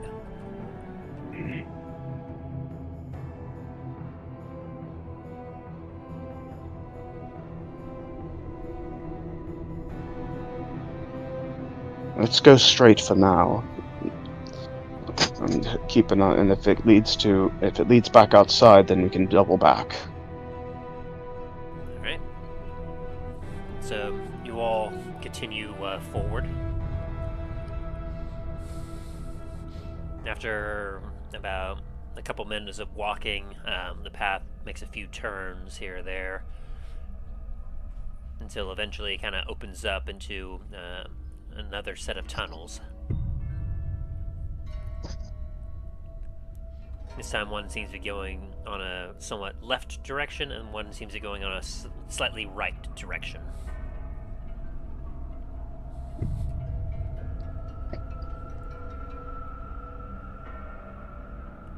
I'm gonna go ahead and roll a perception again. And that one was bad. Well, with Dungeon Level I get advantage on that, right? Or If you're looking specifically for... well, that's for traps and doors, so yeah. Well, I'm gonna definitely look out for traps though. See if there's might be something that might trigger on the way. So. Yeah, I'll say with your 8, as you're taking a look, at this point, it's for you lost track of the footprints and the wheel marks that were disturbing things. It seems to kind of like faded away at this point, so you're not sure which direction they went. And with the 21, as you're looking around, you do not notice any secret doors or traps nearby. No traps or doorways, but I seem to have lost if any trail, if anything's gone off, but so far, nothing.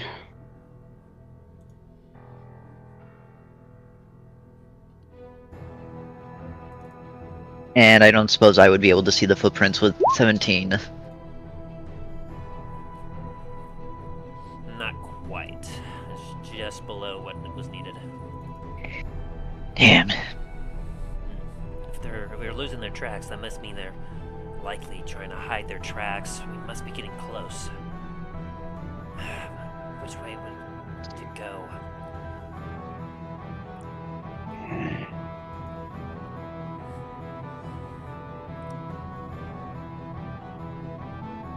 You have an idea, Soren? Oh. Would Milo know the way that we need to go with the nat 20 for perception? What were you looking for specifically? Just like any signs of life in either direction. As you take a look at the path to your left, you take a few steps down and you peer through the darkness. You can see the pathway that in that direction takes a sharp turn up ahead, and you do see that there is some stone rubble, some stalactites, some stalagmites. Some of it looks like rubble. You can see what clearly looks like something has been disturbed in that direction, but the tunnel turns in a way that you'd have to explore further to figure it out. And as you kind of listen on the path to the right, you can determine that you hear the sound of something moving, whether it be wind or water. It's something natural. I hear something moving on the right side. Let's try that way. All right.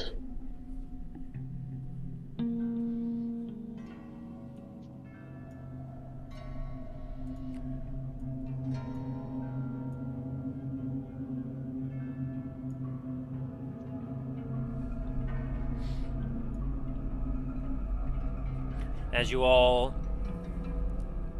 proceed in the right direction, the tunnel makes a turn to the left a little bit until eventually you feel a downhill slope starting to accrue at your feet, until eventually you all too start to hear the sound of a small bubbling stream of water.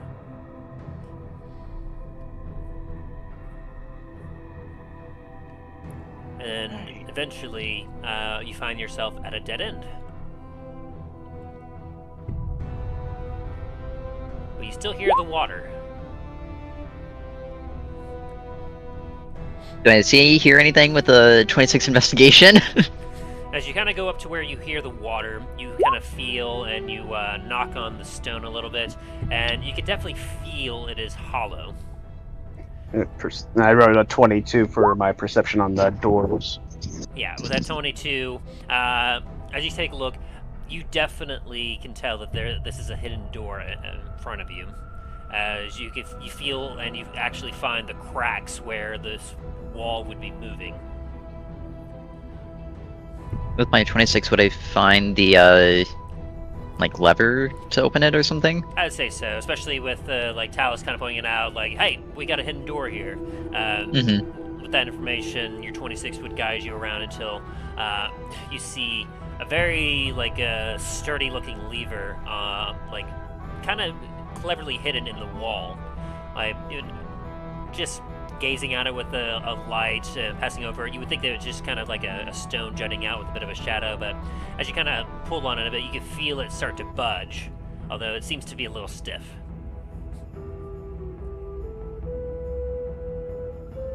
I'll skid over here.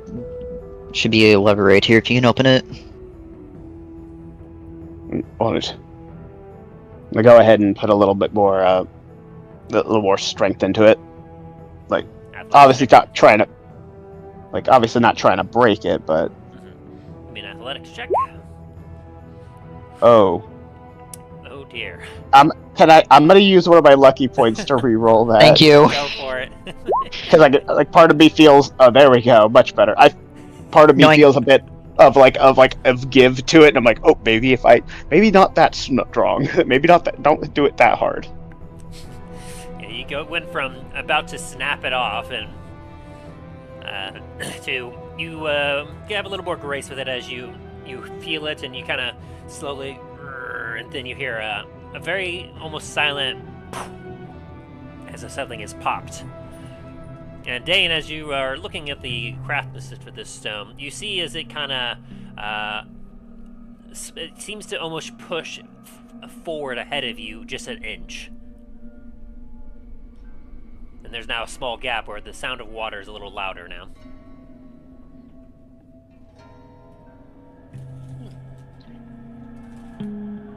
It's a rather convincing looking wall there.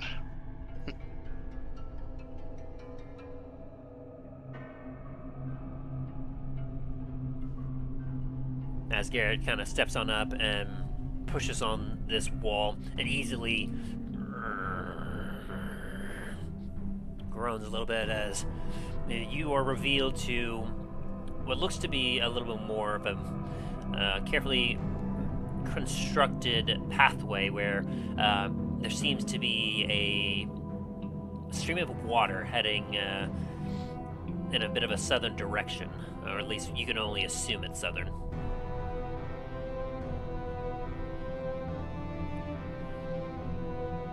As Cal and all of you step through and take a look around, you can see that somewhere off and to your right direction, you can see as water continues off in that direction before taking a sharp turn in another direction and making its way there. The water looks to be clean and kind of flowing very silently through this part of the tunnel, as you have found some running water. Hope none of you are a vampire. Storm crumbles. Tell them, Tim.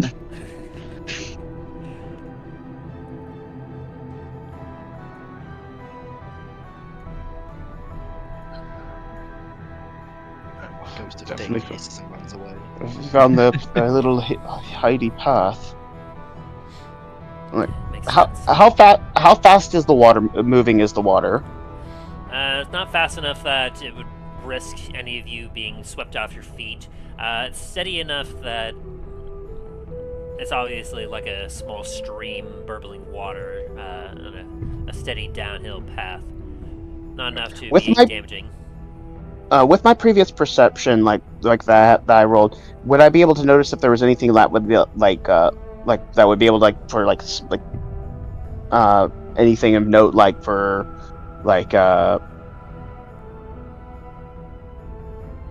say like a landing or anything like somewhere where people have been clearly moving a lot of stuff? I'll say probably not with that one. As you tend to take a look around, you're not really given any indication of if anyone has been through here. As Garret will kind of take a look at you and go, likely they may have been using the water as a combination of a means of hydration, but it's also a good way to hide your tracks. That, and plus if they had something like a small raft or a small boat, they can put their goods on, whatever they were wheeling on. Talos is gonna use his warhammer to kind of test the depth of how deep the water is. He's gonna just slowly lower it. Yeah, as you put your warhammer into it, you can see that it maybe is about a foot tall at max. It's not terribly deep at all, but it's still a decent amount of water, especially it's got a good flow to it. They could be using something like a small boat or something. as long as they don't overload it, it would at least allow them to move whatever they're bringing. Because I doubt they'd want to wheel something through the water here. A history stone check with advantage on you, Dain.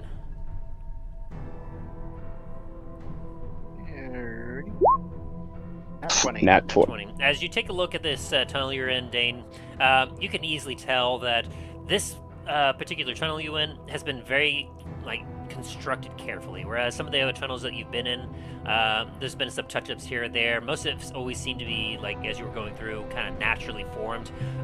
This particular one, you can see sharp lines, you can see curves in particular spots. You can determine that very easily. You have located a very constructionally humanoid-made tunnel that has a very distinct purpose to it.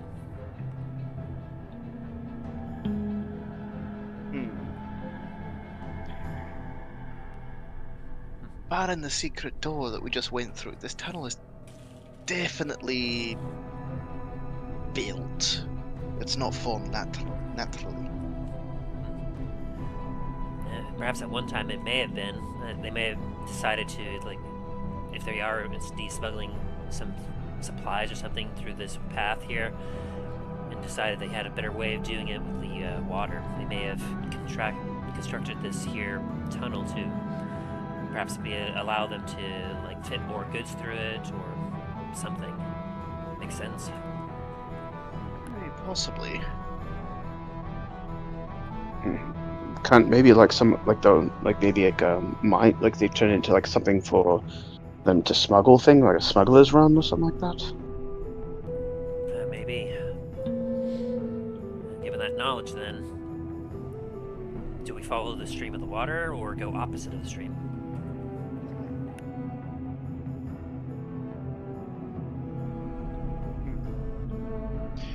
Is Dain able to see which kind of direction would be the best to follow, just from the nat 20, or from the cut of the stone?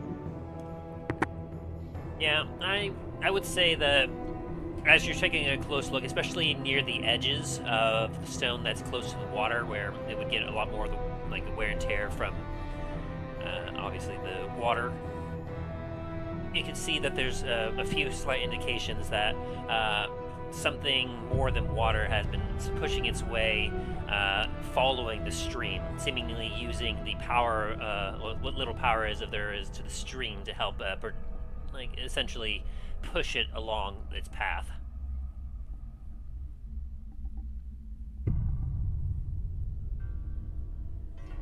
As the wear and tear seems to be definitely more so in one direction rather than the opposite. I'm gonna point out the wear and tear to them to indicate which way we should go. Talos is going to take a look, kind of put his hand on the stone, the wear, and kind of look back at Dain with a smile. It's it's a good thing we have a dwarf that knows their stonework. Hey, may not know much, but I can see why you keep them around, I suggest we bunch in a pinch. I suggest we probably might want to, at least me and Dain want to start probably walking through the water so we don't, not to clink off the stone. That would definitely help silence our approach. I'm gonna as quietly as I can step down into the water, and a quiet burble occurs as you step in there, and fortunately your boots are going to be more on the waterproof side, so you don't get to feel it, but you feel a bit of a chill running up your legs as your armor begins to cool rather quickly from this cool stream of mountain water.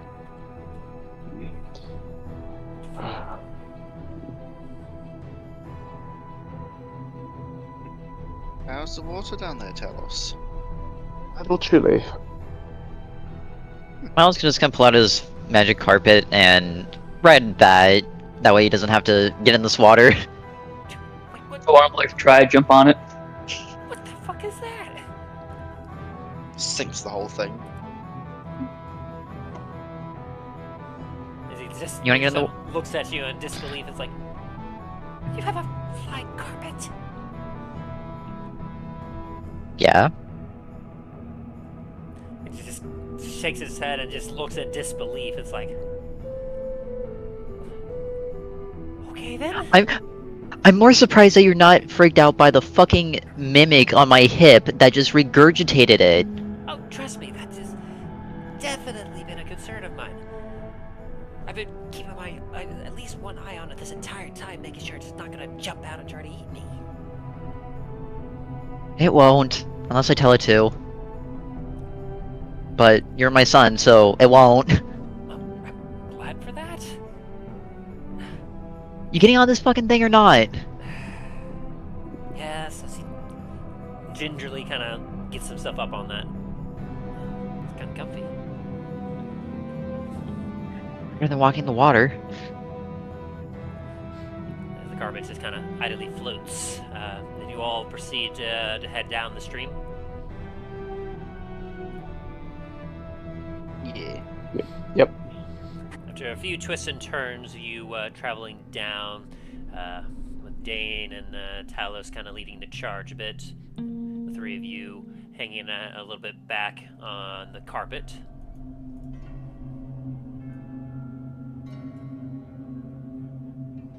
Oh, one sec, I have to adjust my screen. I was like, what? Why is it suddenly black? I'm like, oh.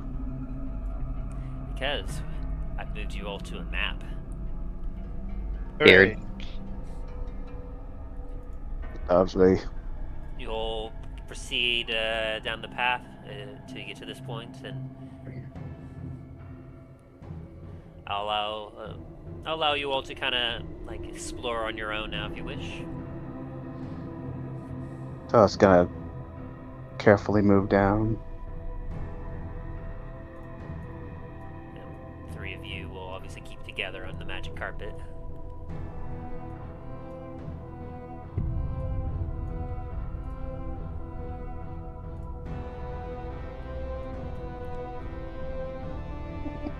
Dane, so, like, since you're, I'm not whispering this down. I was like, since you're more used to seeing in the underground in the dark than I am, let me know if you see any passages that lead to the sides. Don't want to be caught off guard. Hey, will do.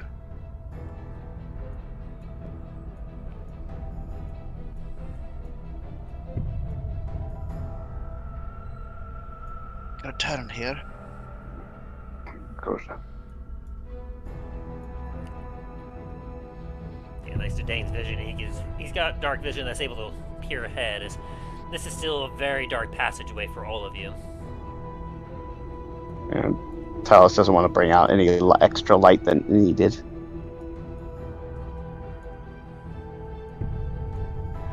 Got another turn coming up.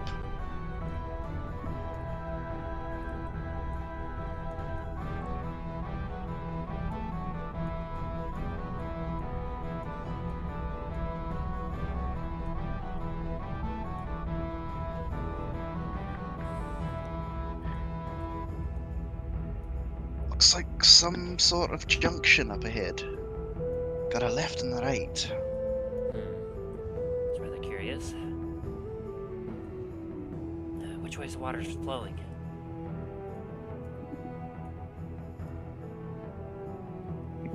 I was assuming it'd be flowing to our right here. It looks like the left is kind of just like a way out. Looks like there's some type of... one second, let me... Talos gotta look around, see if there's any... Oh, just if there's any doors or traps real quick. Listen.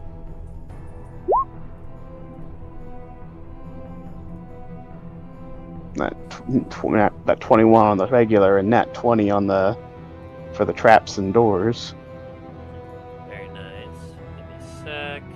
Just double checking a few things. Something weird popped up on.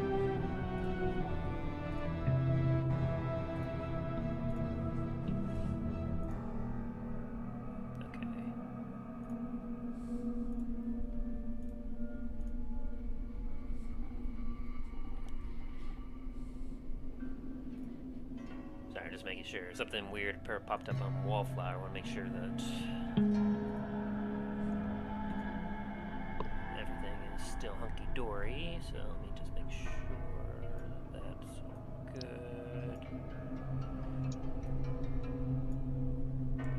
see if that fixed that. Alright, cool. That fixed that. Alright.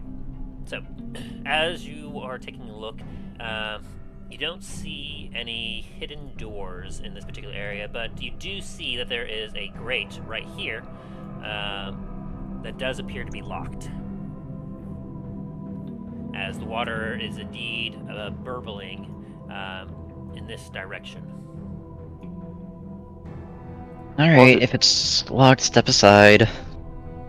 Careful, might be a trap. It might be have a trap trigger on it. Alright, Dungeon Delver, does it have a trap on it then?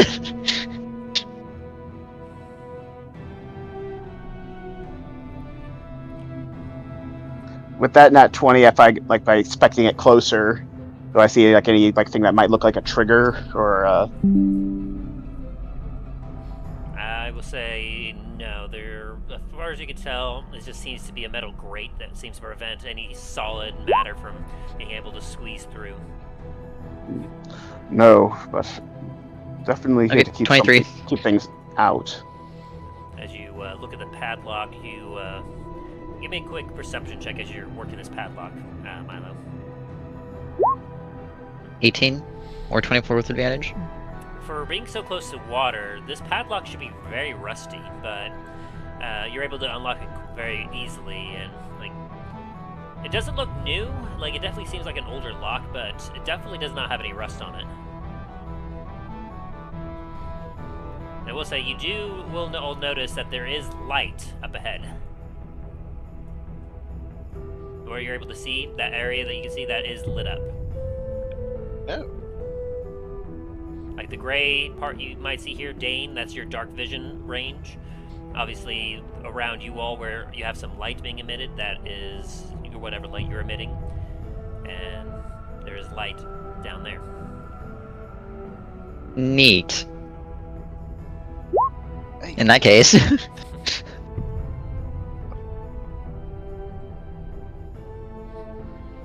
Milo is going stealthy.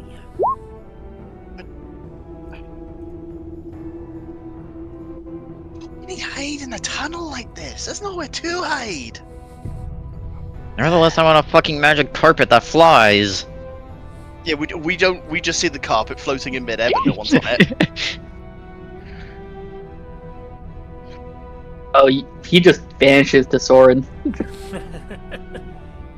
Milo doesn't have to do anything. Soren just lost track of him. The door is open now, right? Yes. It is now open. Oh, that is very tight. Hey, it's a bit of a squeeze. Not definitely getting close. Oh, Dain, as you hit this point here.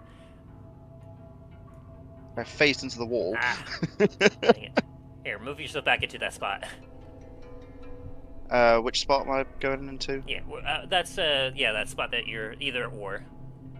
Yeah, there. Yeah. It's just the line is in like the middle of the. Yeah, middle of the it's path, not so. great. But as you get there, let's see. You all have been proceeding very carefully. And Talos wasn't the first to head in here, so as you walk up to this point here, you find yourself suddenly unable to breathe as you feel yourself starting to float up a bit. And you feel a familiar acidic burn start to hit your skin. Oh, not again. I'm gonna start taking a few steps back, like. As taking up this entire space. Oh, fuck. That's why I was saying not again. You hear a little bit of burbling as there is a gelatinous cube in your way. And great. let's see here. As you get engulfed by it, you take 27 points of acid damage Ow. as you've fallen into this gelatinous cube. Can I hit it from the inside? While engulfed, let's see here. I believe you can't do anything while engulfed. You can only just try to, like, get out of it. Yeah, you are currently restrained. And let's go ahead and do, I'd say... Quick initiative. Yeah, let's do some quick initiative here. Yeah. Also, Soren and Garret should be closer to me, since they're on the flying carpet as well. Garret is just like floating in midair. Oh, My boy, he went so fast. by the way, I forgot to mention this, but Soren had cast Produce Flame, so there's light.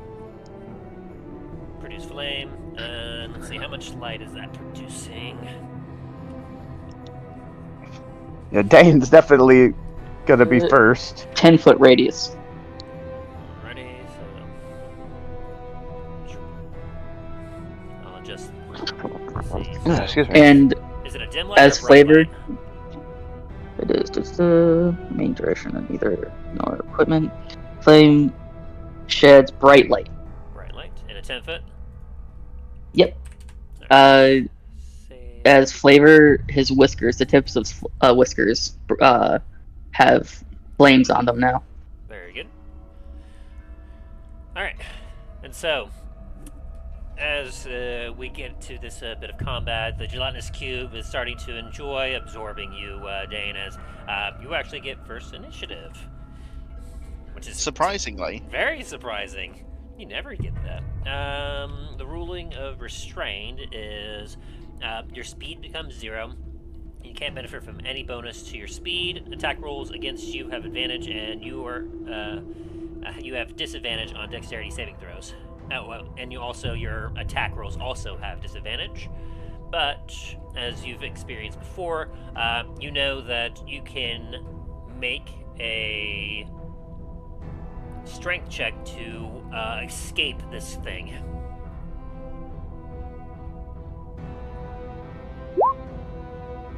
I'm guessing an 11 doesn't work. Ooh, it does not. Let's see. Yeah, you use your action to try and escape, and you feel yourself just... Being a giant thing of jello.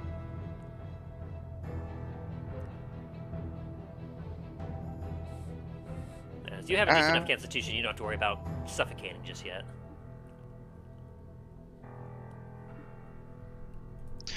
It's like everyone else is just seeing me just give like an angry face to the slime. Alright, anything you do with your bonus action? Don't think there really is anything I can do with my bonus action. You can't cast any spells because you're currently you can't breathe. So most of if you have anything vocal, you can't do it. Yeah, I can't.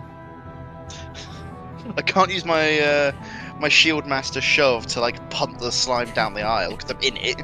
Yeah. Though that would be funny. All right. So end of your turn then.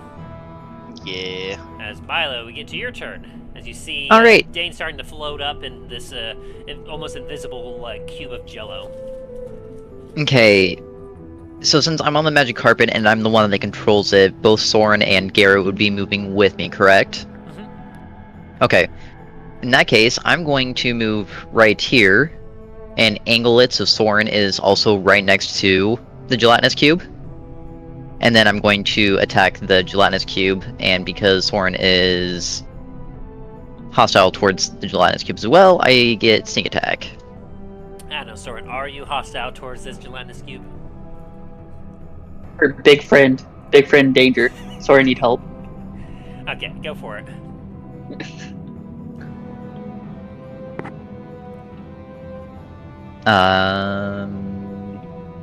You watch Dain start to just spin in a circle slowly. Isn't a T-pose just spinning? Yeah. Sorry, I'm trying to click on the defender to attack, but it's not wanting to work. That's odd. Try reload. Try. That's what I'm doing right now. Yeah, because I've had it. I had it recently. And Soren gets really low rolls for initiative. Now, clerics generally are. Oh, notorious Jesus for Christ. Not being great at initiative. I did not mean to roll that 5 times. boy. The gelatinous Oh, cube really with likes skulls. Dain. He does not want Dain to die. You let go, my friend. Da, da, da, da, da, da, da. That is my dwarf, not yours! I'll say for your initial hit of 14 there, a 14 will indeed hit, as it has an AC of 6. Okay. In that case... Oh good, I put sneak attack on. 37 damage? Very nice.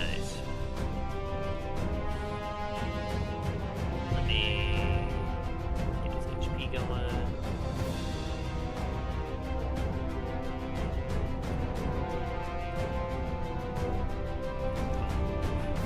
And then bonus action, I will attack with another defender, and I'm assuming 17 does hit. Yes, yes it does. For another 8, so... 45 damage altogether. Boy.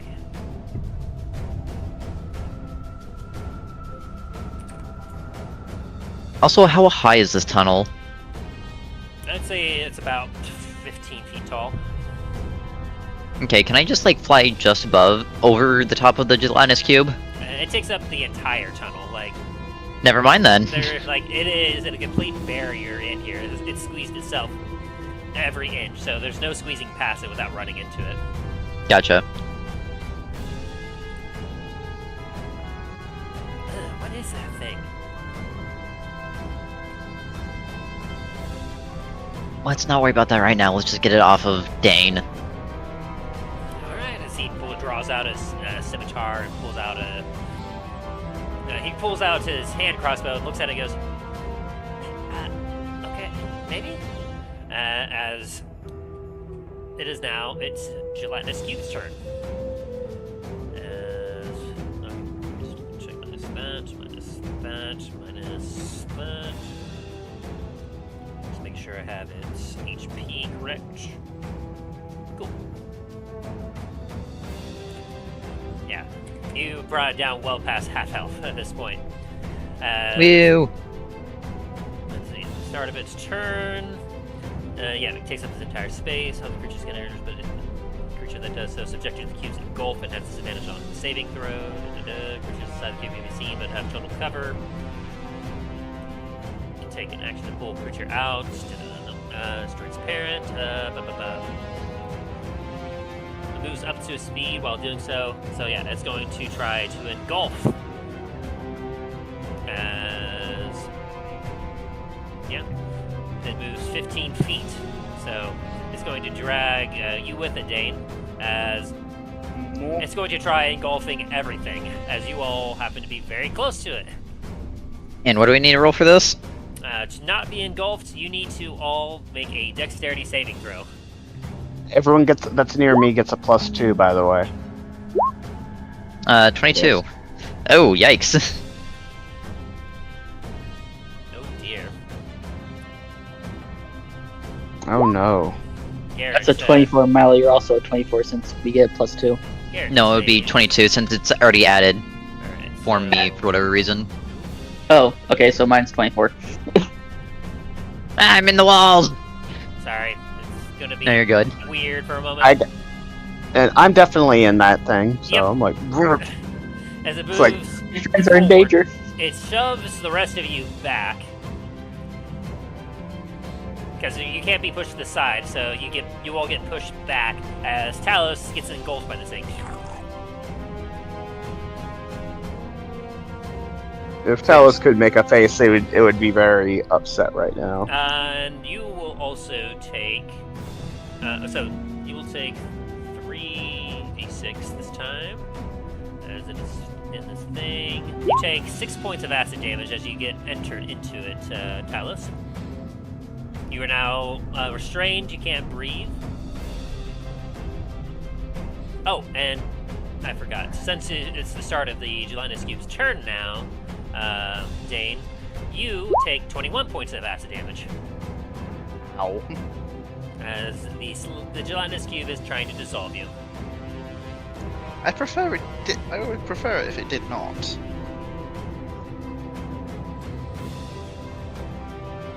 And then, as it... Oh, yeah. There we go. It's right here now. So, and as it gets here, it didn't like what you did to it, Milo, so it's going to try and slap you with its pseudopod. Okay. 21 to hit. That hits. You get 12 points of acid damage as it slaps you. Uncanny dodge? Question mark. Yeah, you can do that. Okay. And that's its turn. As Talos, it is now your turn. All right, so I have I have to roll a strength check or a strength saving. Yeah, you could do a strength check to try and get yourself out of the Gelatinous Cube.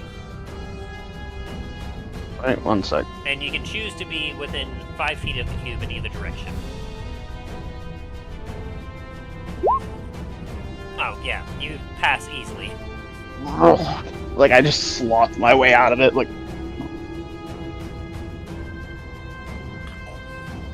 Since there's no space behind you, I'm going to place you on the other side. all right. Let's see. If Dain could sigh, he would.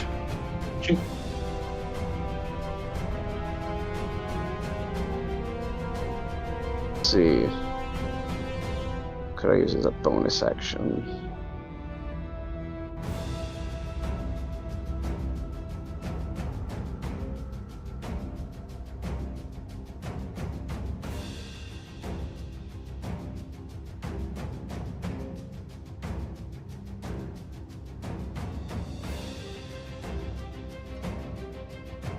Because obviously that counts as an action, so I can't really attack it. The only thing I'm imagining as Talos leaves this is that one scene where Jim Carrey is like leaving the elephant's ass. Oh God! Don't put that image in my head right now. I'm eating. You're welcome. And we have a bonus action still, Talos, and then of course you have your movement still. Yeah, I'm just looking at my bonus actions, like what I could do, because most of the other stuff is like other ones are spells. Because I can't use my second attack because I haven't attacked anything yet.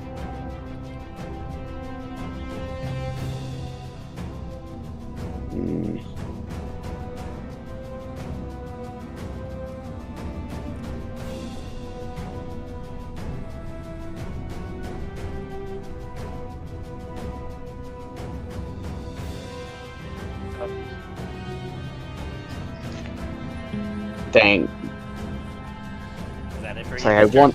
That's gonna have to be it because I can't attack it, and I don't really want to use any of the spells I have quite yet. Alright. So, and after that, as you manage to successfully get out sword, it is now your turn. As you see, the dwarf is engulfed. The dragonborn that got engulfed is now on the other side, and you have a gelatinous cube in front of you. Mar gets into a field position as he pulls out his jar of mud and tinks it with his nails as he's casting Toll the Dead on the gelatinous cube. It's got to make a wisdom saving throw of 17. Do you know what you're talking to right now? Whoa! It didn't make Holy it. crap. Still. And it has a -2 to its check. So yeah, it will take that damage. Alright. Hold up.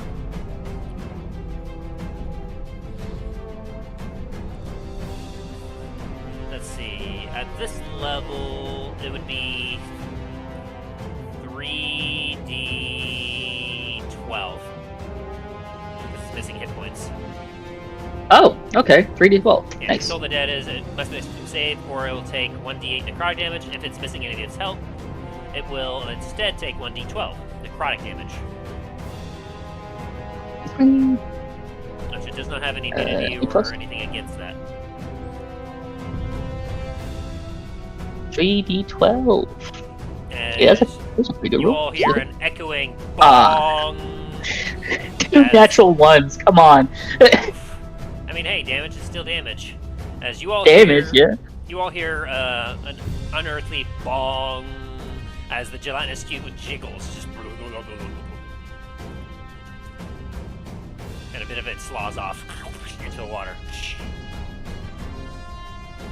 And Soren goes back into his fetal position and is cowering. As Garret goes, Soren, I'm trying to be stealthy here. As he will proceed to squeeze by you and swing with his rapier. Would be very hard. Soren's a very small boy. He manages to hit. Oh my! Okay, it's being weird. He managed to indeed hit, and so he will deal that plus that. As he manages to deal, oh boy, 33 points of damage as he stabs it with his rapier. As he's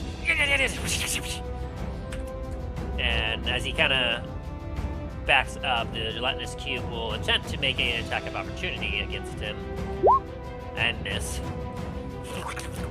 As Garret will kind of jump off the flying carpet, get back just enough to where he doesn't have disadvantage on this. As he does a flourish spin, hits the ground, pulls out his hand crossbow, and lets out a shot.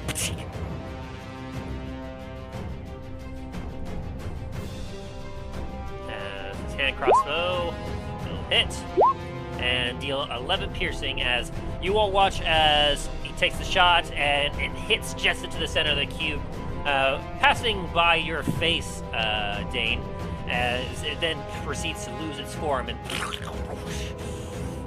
fall into the water. This is going to comically just like float there for a second, realize there's no cube, and just go, oh, fall into the water. Real quick, can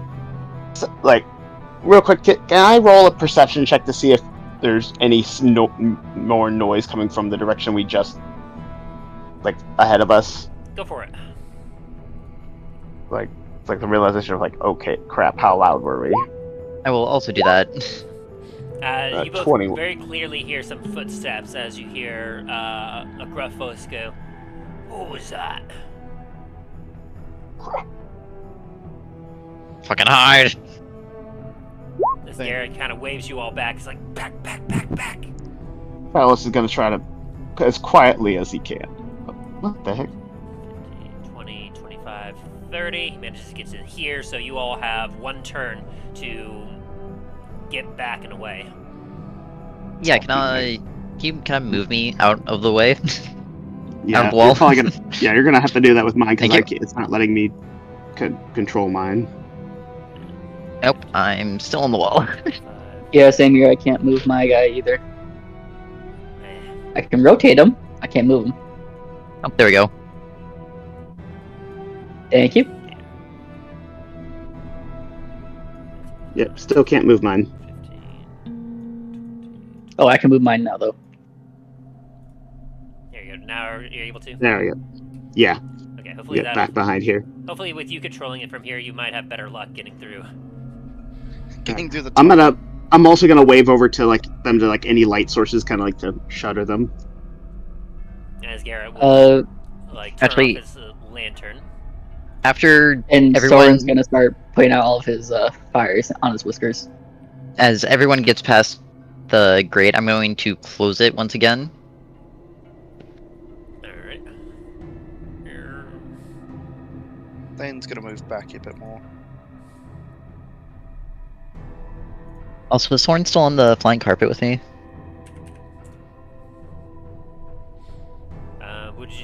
You didn't get off, I believe, right, Soren? No, he didn't.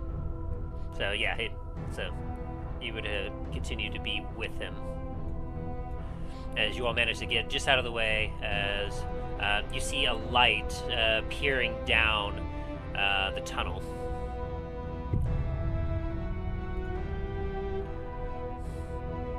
As you kind of hear someone look over, and well, you don't hear them looking, but they proceed to kind of like you see the light moving a little bit down the tunnel in front of you as the light passes through the grates of in front of you, as you kind of all hear.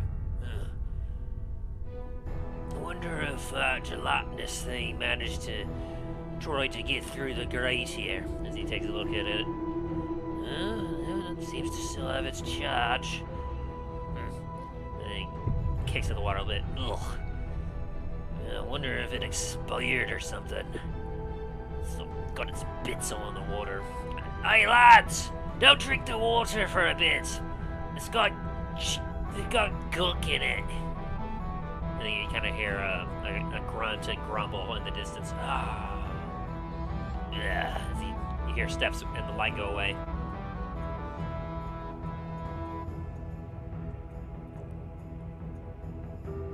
Okay, from now on, let's be a little bit quieter about this. Talo, you shall take the lead because you can spot traps.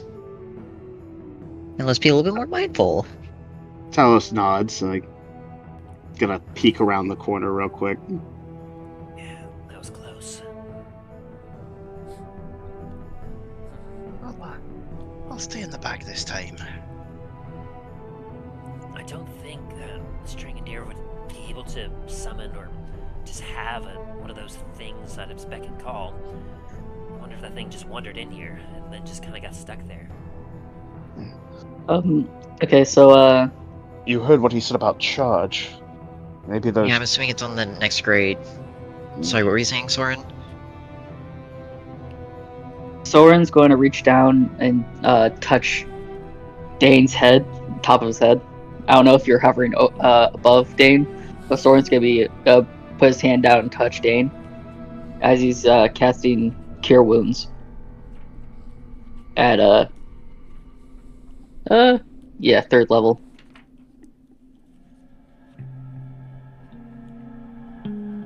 Go ahead and roll your healing damage. 88 healing damage. I just smack him. It's like, watch where you're going next time. 15. You get back 15 hit points. Woo. Hey, thank you, Soren.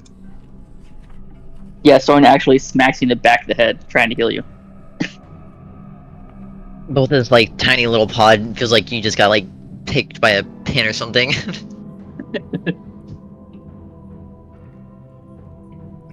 It's like, hey, the ancestors, what are you doing? Suddenly you have a warm feeling all over your body after he smacks you. Talos is gonna, as carefully as he can, because, like, obviously since that grate's unlocked, he's gonna... Did Milo, did you lock it back when you went? No, I didn't lock it, I just closed it. Alright, I opened it. Oh, there you go. So, move carefully.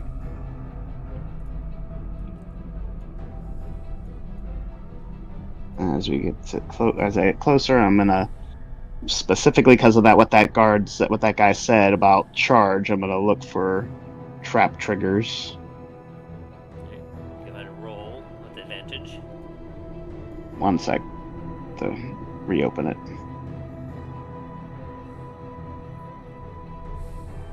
Aside from the light that's coming from the tunnel ahead of you, you all don't have any light sources at the moment. So that was going to be a straight roll since you didn't have quite the right, but even still, with a 25, you definitely see it. As you get close to this grate up here, you can see the signature faint glowing of arcane runes inscribed on parts of the grate. Which also has a padlock on it as well. This padlock does indeed look very rusty and old.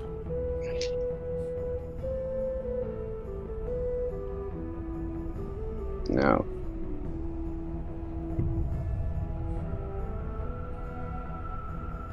I'm gonna roll an arcane check to see if I recognize what type of route this. If I know it's very unlikely, but Okay, might as well. yeah, no, I have no idea.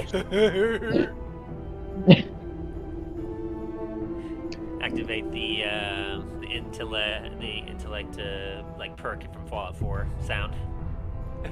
Nothing. Oh no. Look, one sec. Does Oh, can Dain help? Yes, actually. As you take a look, you see the runes that are glowing up ahead as they're pointed out to you. And as you look, you realize that a lot of those runes look very similar to some of the runes that are on your shield. And you realize that whatever is inscribed onto this grate up ahead, it seems to be charged with electricity. And so something likely will, if it activated, it would probably electrify the entire grate. And as the water is currently touching that grate... Water as well. it's like I'm gonna whisper to the others, like, I could try to dispel it. I could try to dispel the magic on it, or if there's obviously the census is clearly with runes. We can't just disable it like other traps. But I might be able to dispel the magic of the runes. Let me check something. Alright, well, what are you waiting for then? Well, hang on. Dispel magic, that you have to be vocal about it, right? Can you just, like, whisper that shit or something? I don't know. Can he? I don't know, can you tell us? One sec.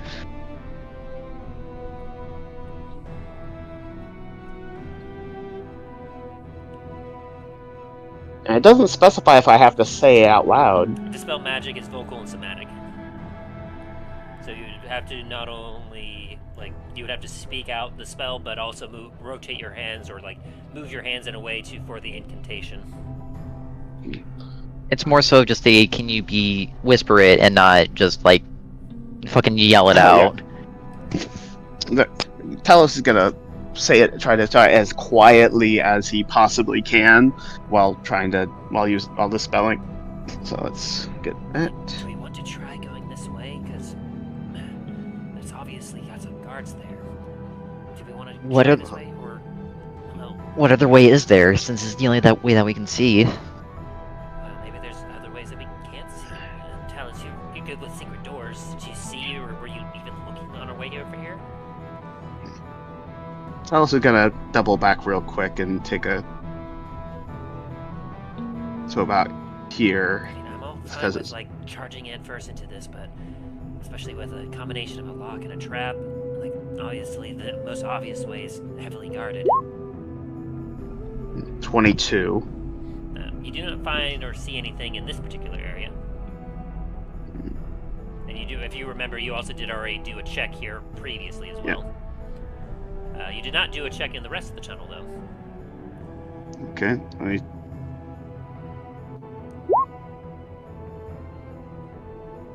25, regular roll. I'll give you that you cannot find any other alternative doorways in this tunnel either. He's gonna go back to the other tunnel. It's like, move, dang it! Why won't you do what I'm telling you to do? There we go. Just plain doesn't like you? There we go. You do not sense any hidden doorways over here either.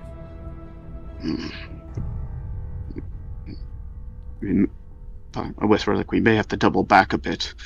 Along the way, I can try to see if I can sense any how the path is. Alright. I mean, at least Talos is gonna. this way, but Got it. you gotta be careful. One sec. Talos is gonna. Or wait, you'd still be with Milo, technically. Talos is gonna try to see if, around the area here on this tunnel.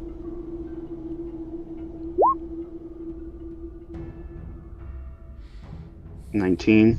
As you take a look, you see that there is a small divot here. You're not able to find any sort of passageway or a hidden door, but as you kind of like feel and like you kind of tap on a little bit, you can feel that it is hollow on the other side, so you are able to determine that there definitely seems to be something on the other side of this wall, but there is no doorway to access it.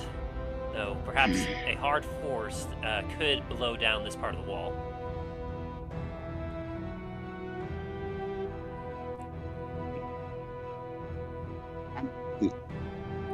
Is some of that gelatinous cube still float, or did it already float all the rest of the way down? It would have flowed all down already.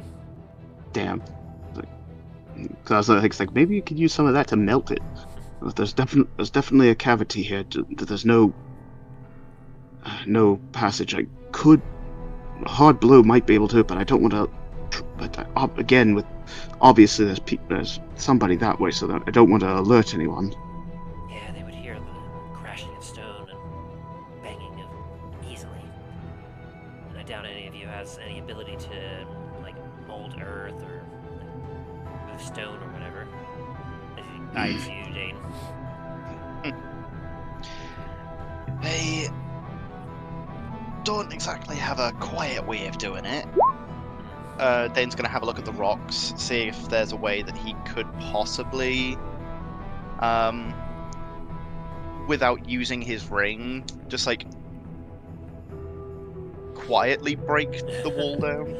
As you look at it, you can see it's constructed well enough to be somewhat load-bearing, especially for like the rocky tunnel around you. But this particular part, you're honestly not sure why there's a gap right here. It's kind of odd and an odd place, but as you take a closer look, you realize that it seems as if perhaps the way the brickwork is, it looked like they were completing part of this wall, like they were building onto it, as it seems as if this part had dipped towards the interior in some way, or perhaps it already previously collapsed, and so they had reworked part of it, but seemed to have kind of forgotten about this little gap right here. But as far as you can tell, there's not any sneaky way of essentially trying to break this apart, aside from some magical means.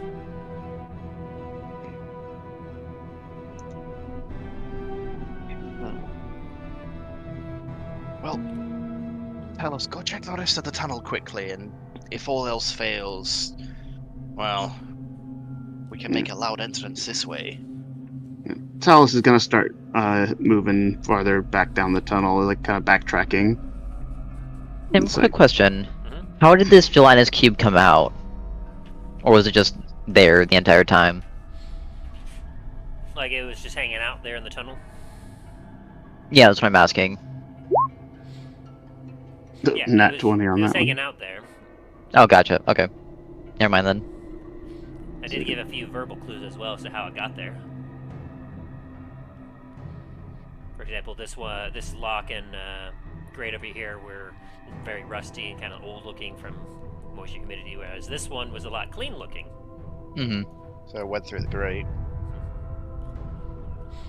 You do not find anything over in this corner of the tunnel. As you pat around and look at each of the walls, trying to find something.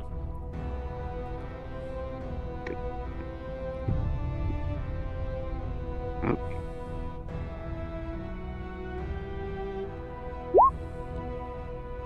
Obviously, that's not gonna find anything. 11. You proceed down. You're not seeing any clues or hints or indication of any dips in the walls or anything that would indicate any sort of hidden passage. You begin to feel frustrated as you continue going down. You're like, we got shit here. Try again. One.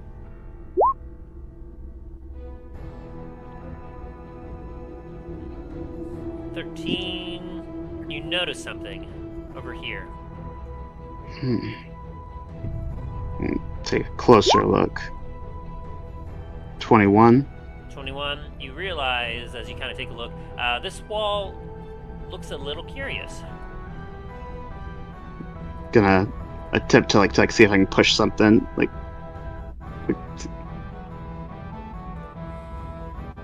attempt to see if there's like a door, like something. Try to see if there's like a latch or something if I push on the door or something. Yeah, I'll say with Push on the wall. 21, having experienced it previously, you do find a stone lever that you're able to pull, and you push this door open, revealing a hidden room.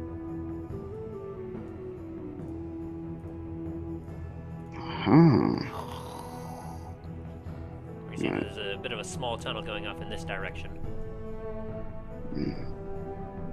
I'm gonna double back to. I'm gonna keep it. Make sure it stays open a bit and kind of make my way as quietly but as quickly as I can back to the others.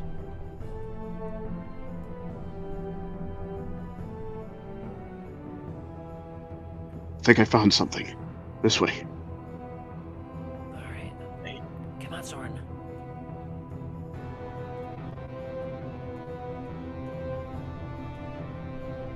Come on. You'll kind of rush off down the tunnel. It's not No, gonna push the rest of the way forward. a hidden door. This- I knew there had to be something. Alright. Although, this doesn't seem to be in the right direction. As he kind of scratches his head a little bit. Maybe it'll take us in the right direction? Maybe? Could be an old, like some of the older section. Like. Oh. I'm gonna first check and see if there's another latch on this side, like another, to be able to open them both sides Yeah, I'll say first before I close it. easily enough, Oh, as you're familiar. I think I did. I don't know if I did something wrong or something happened. What do you see? I'll send you a screenshot of my screen right now, Tim. So I'm trying I'm previewing your token right now, and I don't see anything that looks off. Alright, just send you a message on Discord about it. So I do.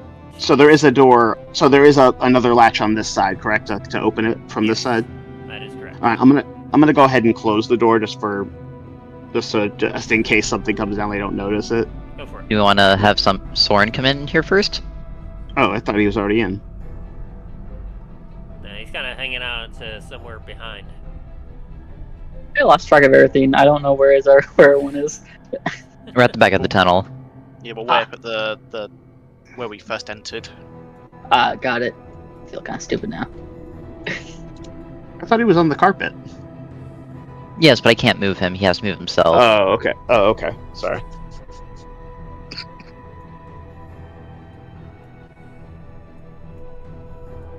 Bonjour. I am here. Oh, hi there. Hello. All right, I'm gonna close the door. All right.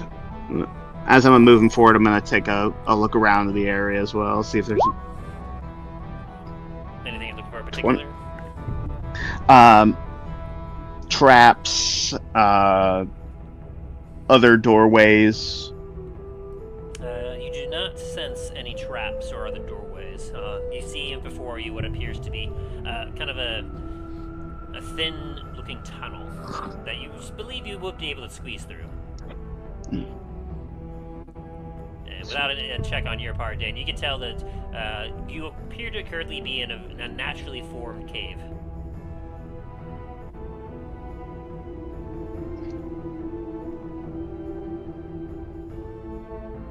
Perhaps there's some type of way for us to get through this way that might lead us back in. Maybe? I'll be right behind you if you want to head through. Well, As Milo kind of gets off the magic carpet, since he's pretty sure that's not going to fit through that gap. like he's gonna Talos is gonna squeeze his way as best he could through there.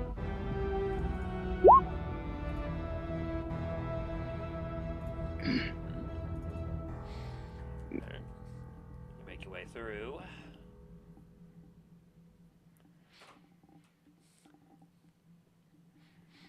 You feel your armor scraping against the stone a bit as you squeeze your way through.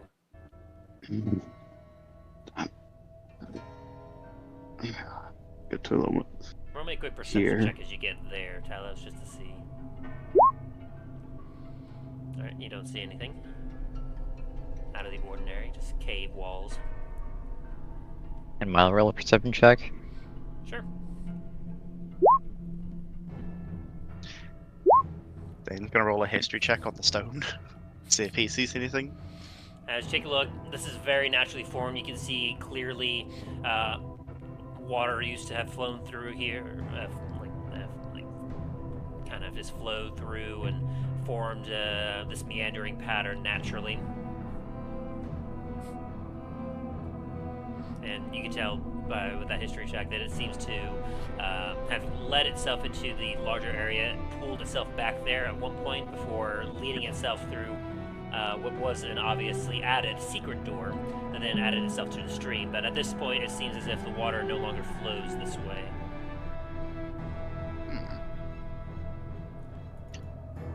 It looks like water used to flow this way, but where has it gone? Hmm.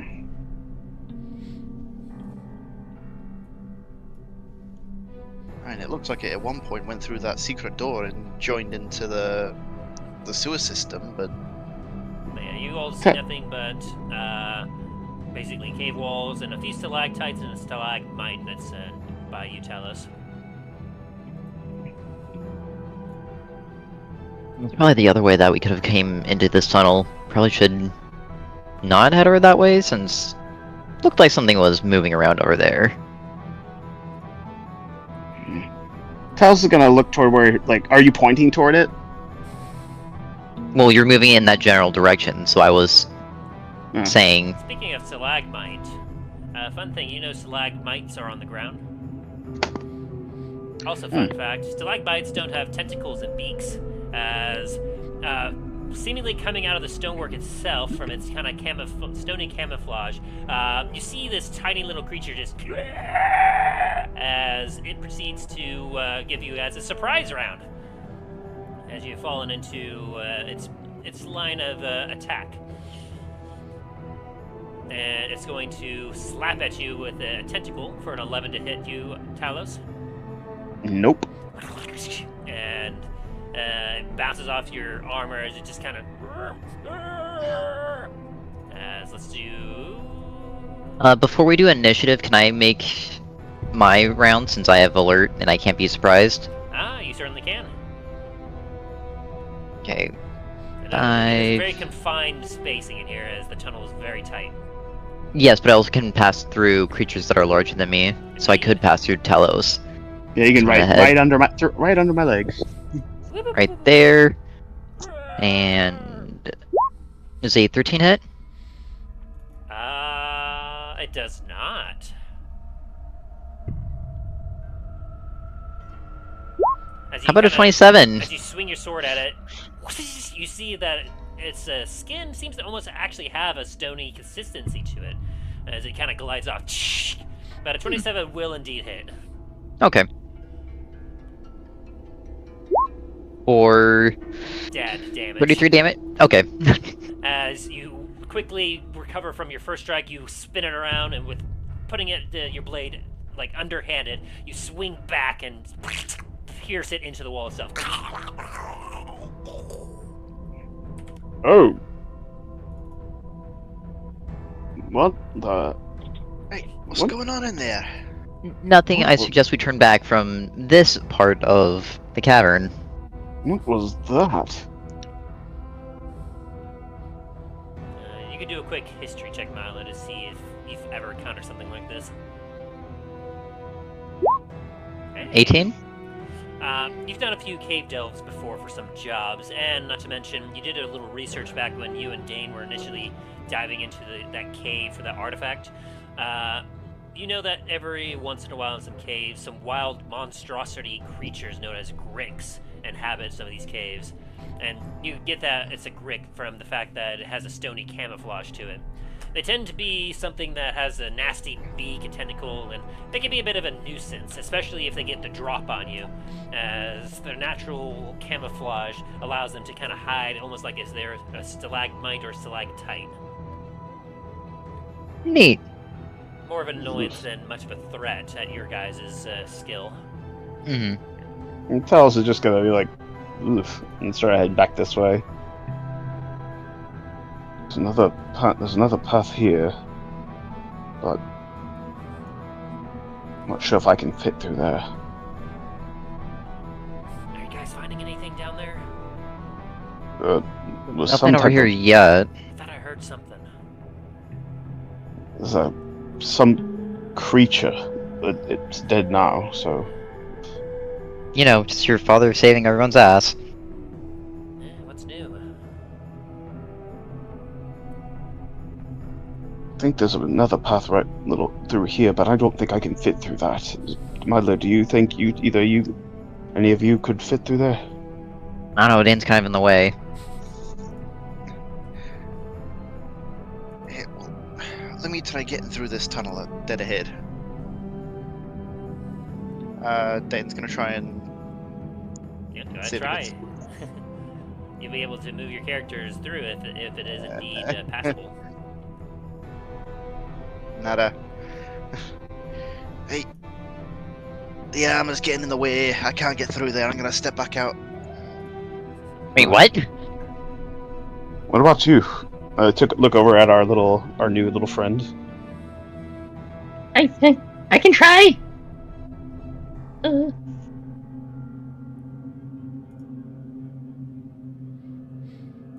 then you're trying to go through here, Soren? Yeah. You're small category size, right? Like even smaller than Milo? Oh, Yes. crud, 1 sec. Someone So wait, I'm like a- tiny or something?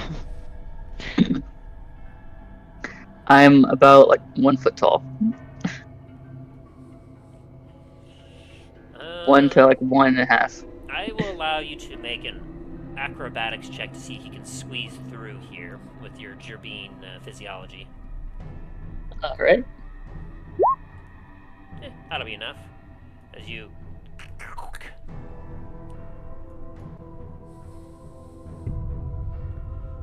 For you, it's a little bit weird to see this, Milo, because you almost watch this, and it almost looks like Soren's skull somewhat collapses on itself as he squeezes himself through this tiny hole. Oh no! Hey, that's what mice do. Mice and turtles, their skulls are a little bit more malleable to allow them to squeeze into holes that are tinier than themselves.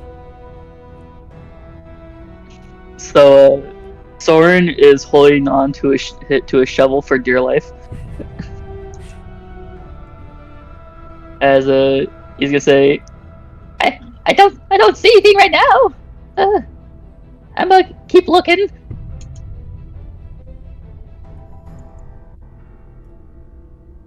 See a tunnel that splits in 2 directions. So proceed to follow a tunnel that seems to lead to your left. Gradually, you do my perception checks to make sure I'm not walking anything that's gonna fuck me up. You currently do not see anything. Yeah, 9 will do that.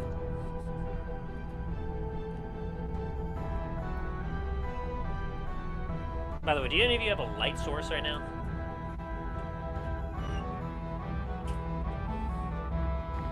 Hi! Hello! I'm hoping everyone has no? Since one answered? Sorry, I had to step away. Like, Someone was at the front door. Flame on your whiskers, Soren. I got rid of them as we were about to get spotted, so Soren got rid of those. So you've been going through these tunnels blind? No, I turned them back on. Okay. I'm just wondering. You could have been doing it by touch. Hello, it appears I made a circle. See that Soren has went through a hole that was behind you, Talos, and then has reappeared in front of you after a few moments. So, which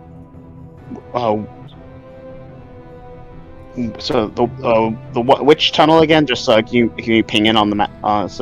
He went down through this one right here. Okay. It seems to have wrapped himself around until he has reappeared over here. Oh, was there any other branching tunnels that you saw on the way? Yes, there's one to the right. I took the left one. Alright, so the left. So if we go back the way you came, we can get to that tunnel and reach some more. Alright. Let's see if we can go that way then. Alright. Since he's already technically has a light, I'm gonna follow him. Go for it. Soren just sprints off.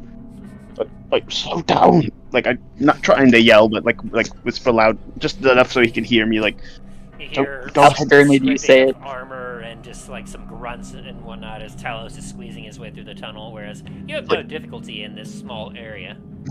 it's like Soren, hearing all these clanks and grunts, immediately falls into a fetal position and just starts squeaking frantically. And I catch up. It's like, what are you? I just need you to just be a bit slower. I'm not as fast as you in all here. I'm trying to be as quiet as I can. Oh, I'm sorry. And Okay. I apologize. I know, like, you're used to being with more light-footed people than I am. No, you're just very big, very terrifying. Are you emitting Oh! light anymore, Talos? I am gonna take out my drift globe and put it on the lowest setting, Just making and sure. kind of like, just kind of hold it out to so I can see at least around me, because I know he has his light, but like I don't want to cast too much light. Obviously, I'm like just in case, but As you see Oh. that the tunnel splits off in two directions again. I'm also gonna stealth, trying to hide the. Oh, he fails at hiding the light. Ooh.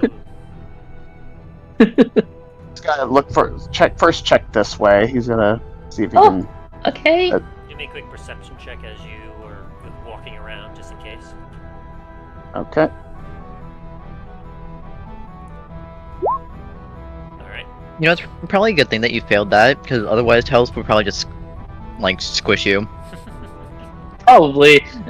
Alright, as you get right there, Talos, you see another stalagmite. I was gonna back away from. Is that all he sees in here? Yep. But as you do, you get surprised as this thing also pops out and attempts to attack you. Oh, damn it! There's a- I don't want to yell out, so it's like more like under my breath. Friend, what's going on over there? 21 hit you. No, it does not. As its tentacle slaps at you again. I just like I quietly say, "Stay back." Alright. Oh, okay. And then let's do another quick initiative here. Ooh, you beat out its initiative. So it surprises you, but you manage to, you're a little more prepared this time, so what do you do? I'm gonna squish it with my hammer. Alrighty. I smack it.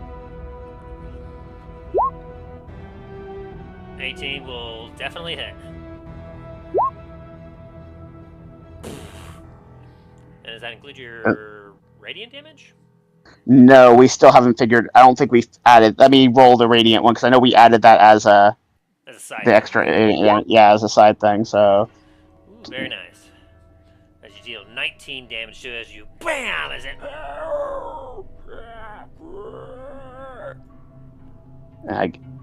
and it's still up, right? Yep. Going ahead for the other. That definitely hits. Ooh. And with your second hammer, back throughout the tunnel, you all hear, it echoes through the tunnel walls, but you hear a very faint, and then nothing. As you break it down into a gooey, stony mesh. Ugh. I turn back and go back towards my friends. Like, there's another one of those things. Let's try the other path. Oh dear. Oh, okay. Just be careful. When I get to here, I'm gonna look around again for some more. If there's any traps or anything else that might be in the area. For it. In this particular area, you do not see anything. This more natural tunnel. Soren's gonna be doing a perception check as we're going through to make sure there's we don't get startled or surprised by anything. 17. Again, 21 while I'm going over through here. As you get to this, 21. you look down to the path to your right and the path to your left. The path to your left seems to continue going on. And the path to your right, you notice that there is a familiar-looking stalagmite. It has not currently moved. Soren is gonna do an attack on it. He's gonna pull his sling out, with his tail, and use a range attack on it. Go for it. Ooh, a 27 will definitely hit. And I would like to sneak attack it as well. Sneak, snack, if I can. It sensed you and it's been hiding, and camouflage waiting for you to get close, but as you manage to beat its camouflage, I will allow this. Hey. What shot? Do I have sneak attack yet? I do not have sneak attack, so I'm going to have to figure out what I need to roll for that. How many levels in it do you have? I have 3 levels into Rogue. 3? Yeah. Okay, for that, then you have 2d6 for your sneak attack. 2d6? Alrighty. Where are you? Alright. Everyone's got sneak attack these days. Everybody. Alright, I'm gonna add that to your thing real quick. 5 damage. Back in my day, I was the only one who used to have sneak attack over here. There we go. I've added sneak attack to your attack list. Oh, thank you. I appreciate it. As you deal a total of 13 points of damage. As it pounds into it and it starts to convulse a little bit. As it did not appreciate that. We gotta As he roll sees that I initiative. did immediately kill it, Soren's immediately gonna go into a fetal position and start cowering.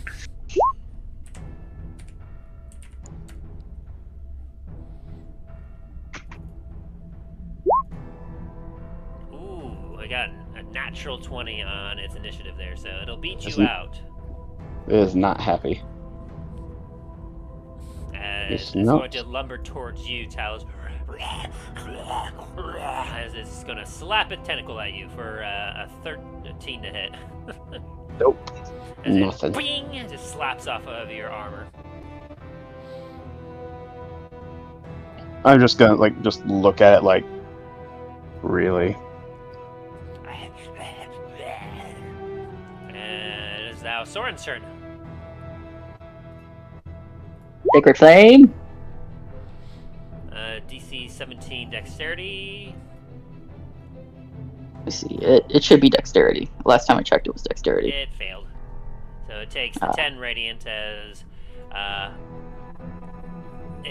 you watch as there's a puff of angelic, of holy light that erupts around the Grick in front of you. As it kind of fades away, it's looking weak. Can I flavor what happened? Sure. Soren uses a shovel. Looks like he scoops out just pure light and just kind of tosses the like you do with like dirt in a shovel. He tosses it over at the stalagmite. And so, is that your turn, Soren? Yes, that is my turn. Alright, Talos, is now your turn. As you see this pathetic thing in front of you, just looking to try and attack and eat you. Yeah, 20 will definitely hit. How do you finish this thing off? I just like with one hand with my hammer, just like, thunk. It's like all over the head, just bonk.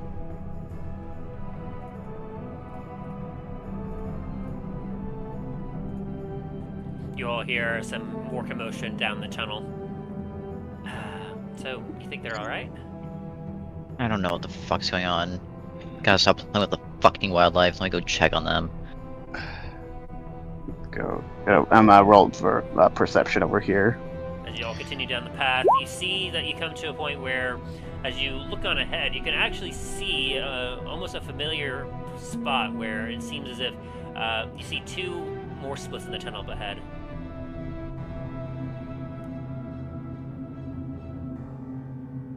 See what? Would I be able to get a feel for if this is a way out, or is it like a way to where we're trying to go? Give me a history check. Alright. Ooh, I have 0 in history. 12. This feels familiar, but you're not entirely, like, these tunnels, they all look the same. Damn tunnels! Hey, I can't, Yeah, I rolled a I don't remember where to go. 21, by the way. 21 regular perception, but 24 for, like, if I see any doorways past, like, it's any hidden doors past, or traps or anything. No hidden doors, passageways, or anything else, but as you do look ahead, I'll say with that 21, you do notice that there's a bit of what looks to be something that was described to you earlier, as I'll go ahead and give it to you. You realize you came back to the fork in the road beforehand, where you could have either gone left to go down this path, or right, where you ended up finding that secret doorway that ended up getting you to the running water. Hey, if you guys are done playing with the wildlife, can we get back to our mission here? I kind of jerk my head, like, sorry, startled me. Yes, looks like this passageway leads back to where that fork in the road we found was. So it looks like that. So this way doesn't seem to lead any. All right. So Let's go back to what we were doing then. Not play with fucking bugs. Soren, after you coming out of nowhere, hides under, starts hiding.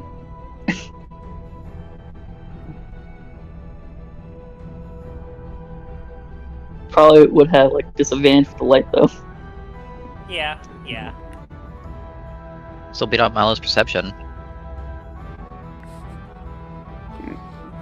I get back through here. It's like, it just leads back to the far. Once we got to the end of the path, it leads back to that fork that we found before. Damn. Well, looks like we only have one way to go from as far as we can tell here. Unless, like, you didn't see any other, like, hidden doors outside of here in this tunnel?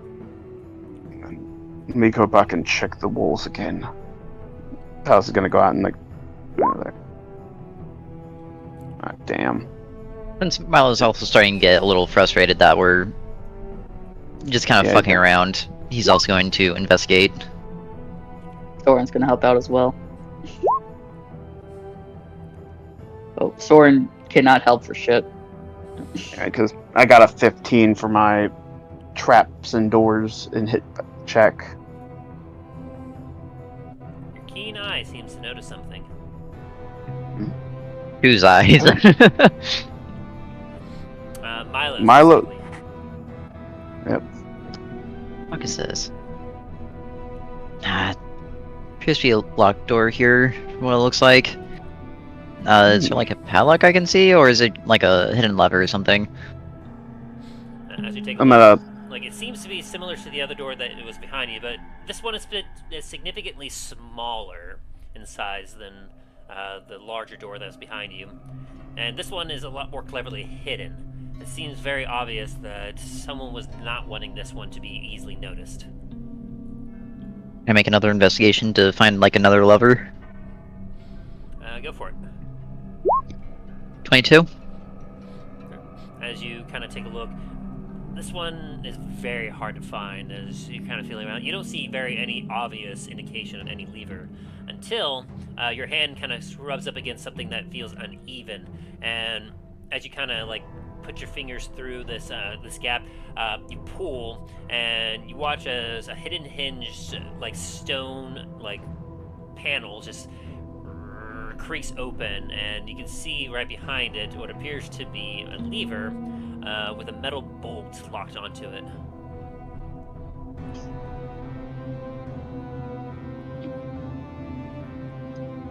Okay, can I pull the lever? As you pull on the lever, the metal bolt stops it from being pulled any further. Oh, As you gotcha. chunk. Well, in that case, Milo's gonna try to take off the bolt then. Alright. Sleight of hand check. Use your thieves' tools. So very easily just.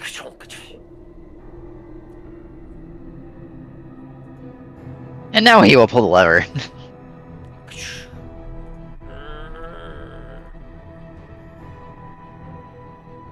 Another locked door. While that's going on, Talos is gonna kind of make the drift globe even as the light of it lower as low as it, without turning it, having the light off. He's gonna have it light as low as it possibly can without being fully turned off. It was already like that. As here we go. Another secret door. Soren's gonna snuff out all the fires on his whiskers, just in case. Goes through the statue as he kind of walks by. Talos is gonna try to squeeze his big butt through there. Also, since I see containers on the ground, As you he's already. are you investigating them individually, like just to see what they have, or? Yeah, kind of just taking a quick peek. As you take a look into these, you're finding a lot of common clothes. Some hats, some flimsy clothes. Some of them have holes in them. Some of them have some stains. A couple of them smell. It seems to be a lot of clothing. Talos is actually gonna take a closer look at that statue. Anything you're looking for in particular?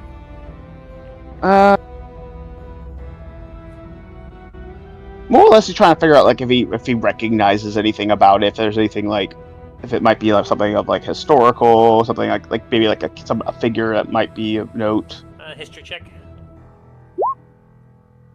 Let's take a look. You can be certain that what you're seeing here, it does not appear to be anyone of any import. The statue itself seems to be very vague of any details, as it's currently kind of holding up its two hands in a fashion almost as if it's ready to fight. It's got what almost looks like a stone cloak on. From what you can tell, it almost looks like a stone rogue of some kind. Talos is gonna just do a little slight tap on the top of its head with his forefinger just to double check, Dain, what do you make of this? Well, Its head suddenly turns towards you. nope. Dane's immediately readying his axe. As it gets a surprise round off of you, as you have inadvertently activated this iron statue. Oh no. Damn it, Talos. Quit touching shit. As it looks at you.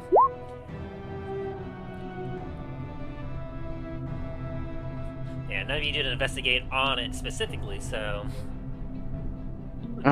It currently will be making a couple slam attacks at you, Talos.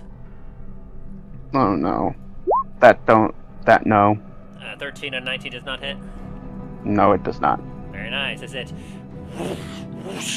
You manage to dodge the first one, and then you kind of block the other one with your other fist as the statue proceeds to try and beat down on you. As... Let's go ahead and get ourselves an initiative. Oh. While we're doing that, can I use my reaction to use my sentinel attack against it? Go for it. I'm just worried of how loud this is. It's oh gosh, did I just? Ooh, that will hit.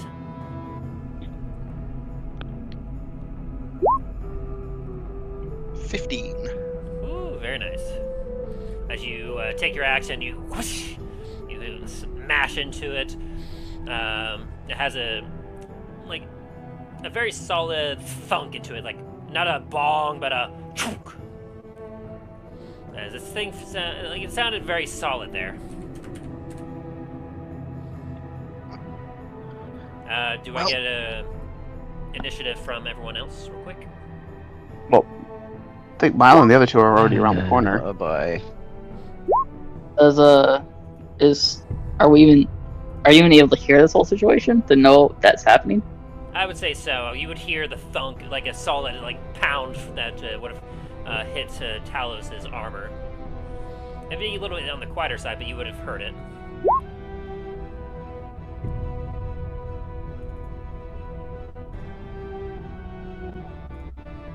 Alright.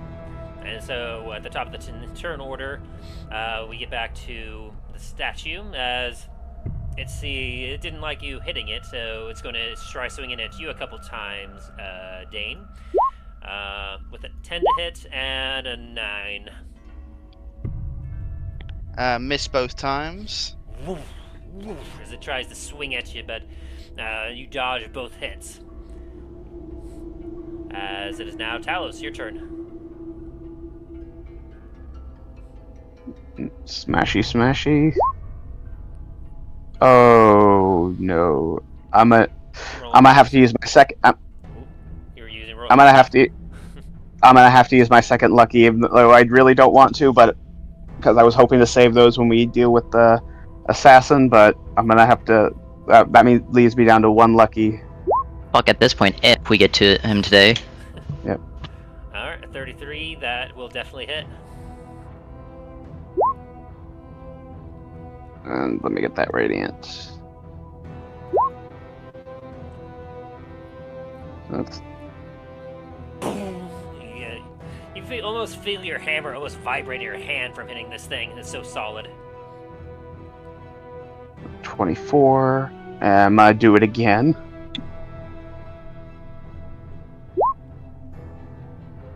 Whoa, what the heck? Another nat 1. Oh no. Okay, you just miss. Ugh. Damn. As you woof, as the statue just... Crap. Is that your turn? It's gonna have to be my turn. As Garret sees this, he goes, some kind of stone statue. Or metal statue. Wait, as he then... not a Vito! As he whispers and casts a Dispel Magic. And the statue will need to make a Constitution saving throw.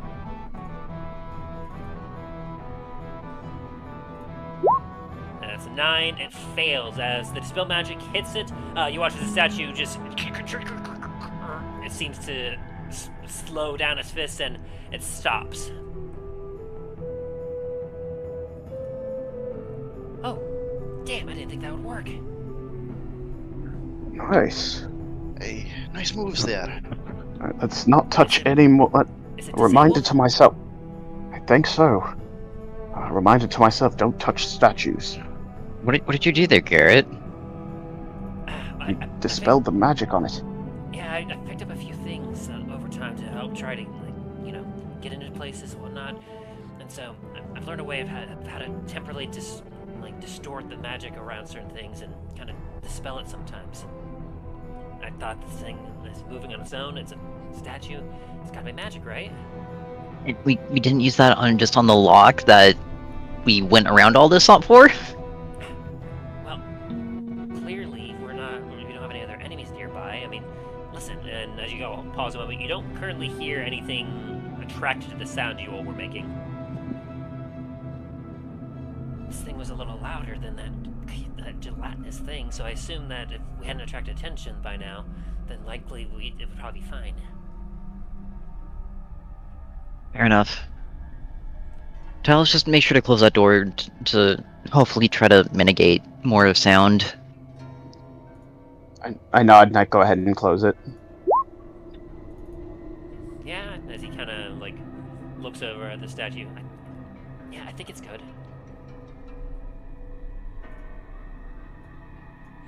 Let's keep moving and stop touching shit. We can worry about that after we're done with him. Alice nods and Boot continues forward.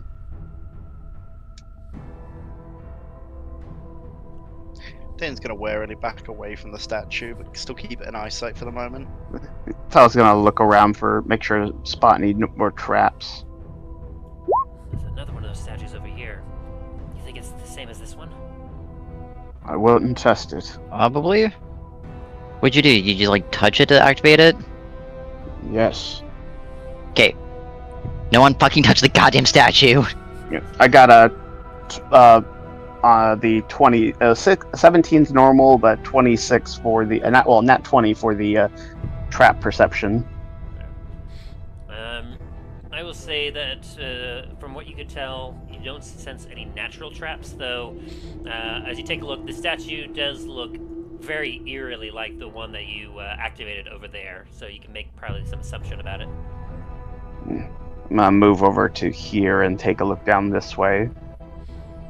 Do the same, try to see if I can sense out any traps. Alright, with a 25. As you take a look, you can see that there's a mixture of water and stone tiles up ahead, as well as an additional statue. You can see that close to the statue, there appears to be like a small chest. But you can sense that likely with the pattern of the water and the tiles together, you can sense that perhaps that there might be something nefarious going on over here. Not that. There's definitely some type of traps that way, very obviously. And there's a statue. I found a door. Excellent. Talos takes very good pains to go around, as not to touch the dang statue as possible, while keeping at least one eye on it. After about a minute, you hear something stirring in the passageway that you left back in this direction. Crap. Well, I guess that dispel magic didn't last for very long. Let's just Milo unlocked this door. like a master, as the door is currently unlocked. Everyone just get in, we'll close the door, we'll lock it, we'll be fine. Deal with it later. I agree. As you creak open the door, you see that the passageway before you opens up into a larger area. Yep, and as soon as Milo kind of opens the door, he's going to stealth. Alrighty. Same with Soren. 26 from Soren and Milo. Very nice. Let me go ahead and check some perceptions here.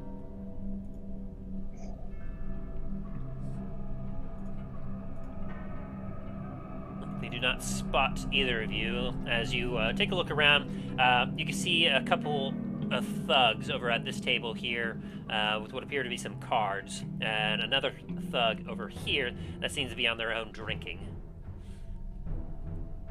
Malo's gonna kind of turn back to the group and put his finger to his mouth as to be like, shut the fuck up when you come in here. Talos is very, internally Talos is like, oh great.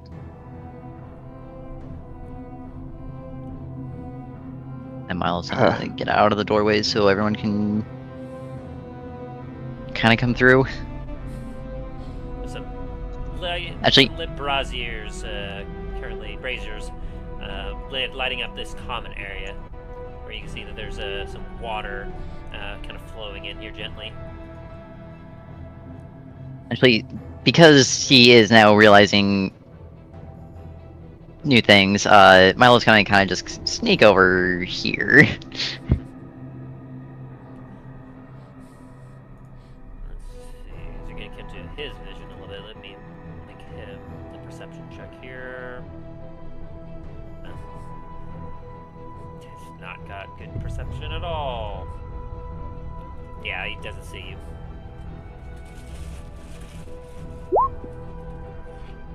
Oh no. As you walk Dane's- through the door, Dain, ching, ching, ching, and as you do, here, let me have Garret move first as well, as he will also be stealthy. Very stealthy boy. He's just gonna pull a cronk and just display against the wall. As this guy here and this one next to you are going to look over at you. He goes, "Oi, what are you doing over there?" And you, Talos, are you doing anything? You trying to be stealthy? Yeah, I might as well try. I know it's not going to be good. Oh. Wait, did it roll for me? There we go. Nope. Yeah, You got a that did 10. Much similarly, you clang through. Like, I closed the door behind me, like, These two kids kind of stand up and put their cards down and go, As the one next to me stands up, does a 23 hit? very much so. For 37 damage. Instantly dead as you... How do you kill him? As he kind of stands up, Milo's gonna kind of just like appear off to the side and kind of just like dig his sword like through his ribcage.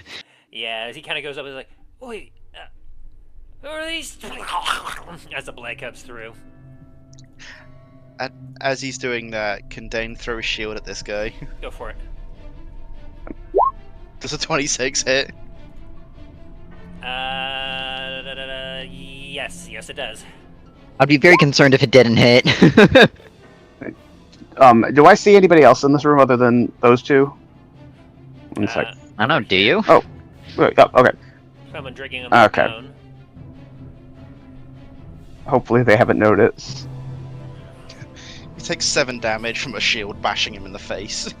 As you has it, like, he cocks his jaw a little bit. Ah! What in the 9 hells? Alright, let's do a quick initiative here as you all are popping off your surprise round. Oh, well, if it's a surprise round, can I make another attack real fast too? Yeah. Milo's gonna... Soren will also like to do an attack. And I also am I able to make a surprise shot with my bow? Yes. The one that's on, because they're taking care of the one over there. I'm gonna take care fire at the one that's taking a drink at his thing over there with my vicious bow. Ooh, does 13 hit? Who are you aiming at? The one right next to me? No, 13 will not hit. Okay. Will 26 hit the guy with the one on the far? This one, yes. Yes, it would. And that doesn't count. I don't get radiant on that, do I? No, it has to be melee attack. But it doesn't matter because as he's putting it, he has a drink all the way up as he's downing a drink, and you take your arrow and whoosh, you watch as it goes right into the throat. Ooh. Where you see a combination of blood and alcohol spilling out as he. And since that counts as one, I can do two. Since that's only one attack, I can still do my second attack. So Yeah, because he dies instantly as he just flops onto the ground. I'm gonna fire my second arrow at the guy that Milo had attacked. As he just he took the shield to the face, and then he sees Milo coming after having down his other guy. He goes, "Ugh!" Whoosh, and then a 32 will definitely hit him. 14.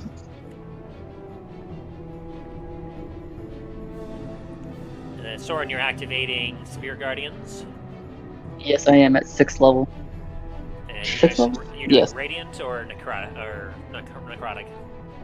He's doing necrotic. Ooh. Alrighty. And a 15-foot radius. Yep.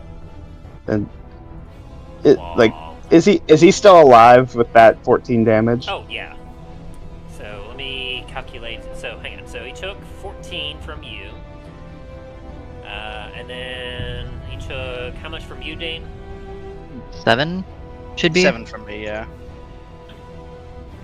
Yeah, he's hurting, but he's still pretty good on health right now. Can I use my second attack to hit him again with the shield? Go for it. Does a 23 hit? It does indeed hit. He takes an additional 12 to the face. Boom, boom. As you... As he's getting absolutely belted with attacks, and Soren activates... Oh dang! I was looking at my vicious bow, and I have to exactly roll a nat 20 for. Garret, not quite expecting For this, it will fire off for it to- his hand crossbow at him, which will definitely hit. With a nat 20 because he was stealthed. Yep. And Oh boy. combination of 15 there plus his sneak attack, which gets doubled as he was also hidden, as it's critical. If he's not dead from this, he's a god. Let's see, minus 15, minus 10, and then, yeah, overkill by over 9 points as he takes his crossbow. As it turns out it's Strigandr. As he hits the ground, dead.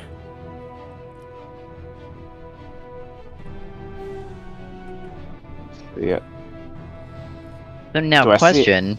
There's this guy down here is looking over and going, "Oh!" Oh, Jesus Christ!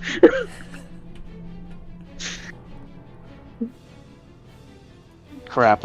None of us can. I don't think any of us can make another sudden attack. Did I get initiative from the rest of you?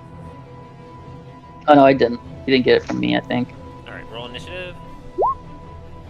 Jesus Christ. As you all kind of finish off your surprise round. And also need Garret, looks like. Yeah, it looks like it's like Milo currently. Oh, God. Got a natural 1. Jeez. It's like looks like from the looks of it, looks like Milo's going to be going first.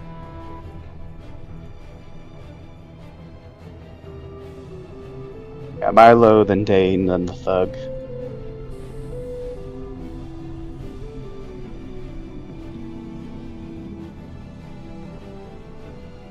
Alright. So, as we get to the top of the initiative order, surprise round over. This guy down here is looking on a shock. He hasn't had a chance to react just yet, as Milo, it is now your turn. And I'm assuming there is no dim light in here at all. No, it is pretty well lit with all the braziers. Damn. Okay. Was it a bonus action or my action to activate Boots of Speed? Bonus action. Bonus action? Okay. Can a bonus action activate Boots of Speed?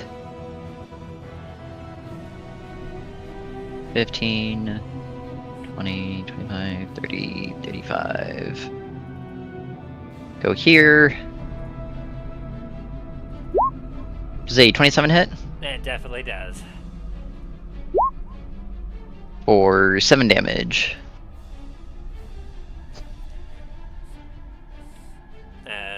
As he he's drawing a blade out, you stab at him. As that definitely hurts, and he's bleeding out pretty badly right now. Good. Is that your turn?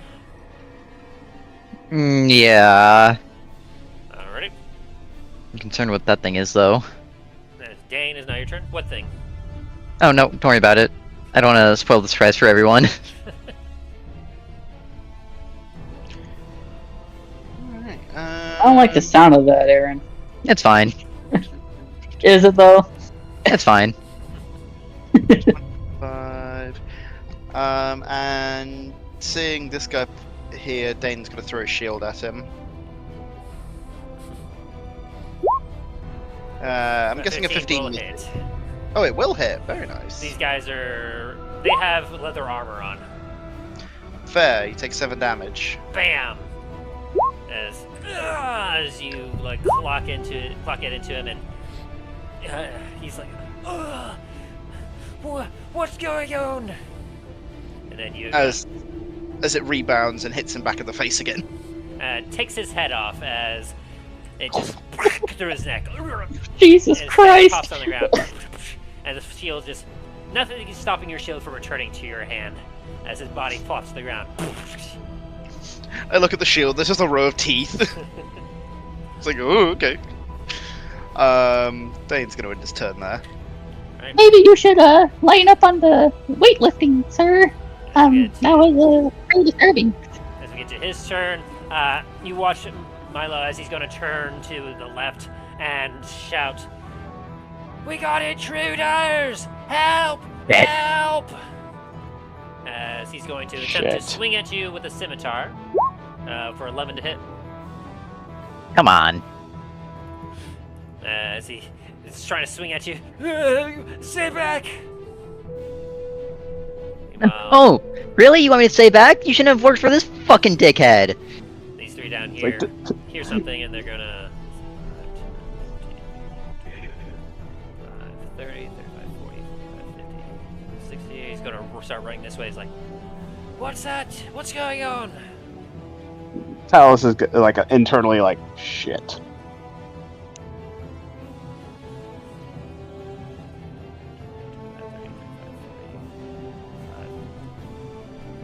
Is they're all start running from a table, and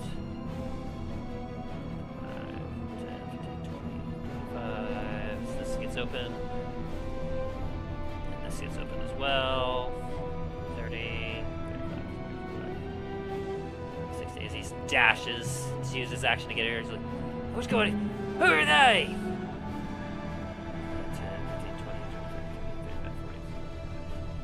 60s, he dashes over here.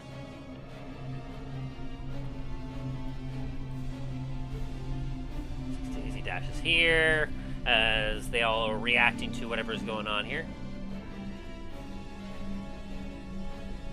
As they happen to be close by, those are the only ones in range. Yeah, okay.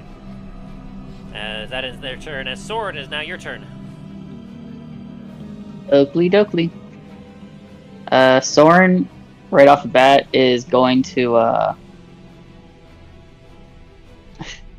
he's gonna stealth. Well, yeah, since he had to cast a spell. Bonus action. No, full action. Alright, full action stealth. 16, ah, shit. And then bonus action, I'm gonna dash. Alright. 5, 10, 15, 20, 25, 30, 35, 40, 45, 50, 55, 60, 75, 60. Jesus Christ, What? how much fucking movement do you have? 5, 10, Jesus, 15, 20, fast little guy, isn't he? 35, 40, 45, 50, 55, 60, 55, 70. Alright. There we go. Oh, what is that thing? What the fuck? What do you see? Oh, it's a person, but it looked before I zoomed in on that thing. It did not look like a humanoid.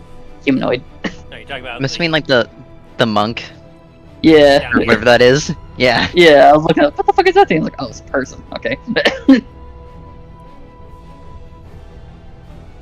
All right. I guess that's my turn. Hopefully, no one can see the 16 stealth. Well, let me check here. They're a little distracted. So none of those guys see you. What about the bigger guy here?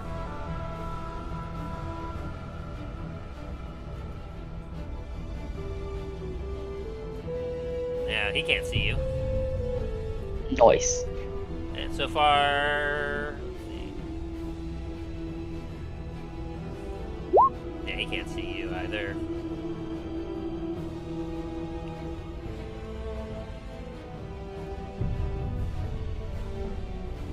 Oh, by the way, Dain, you're seeing various different types of races, just ethereal skeletons.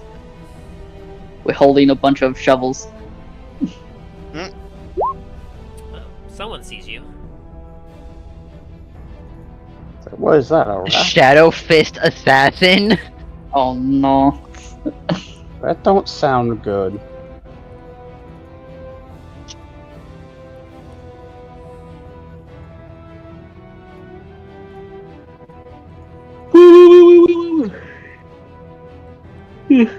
Yeah, that don't sound good Yeah, at only all. one thing sees you right now, Soren. No bueno. And Talos, it is now your turn. All right.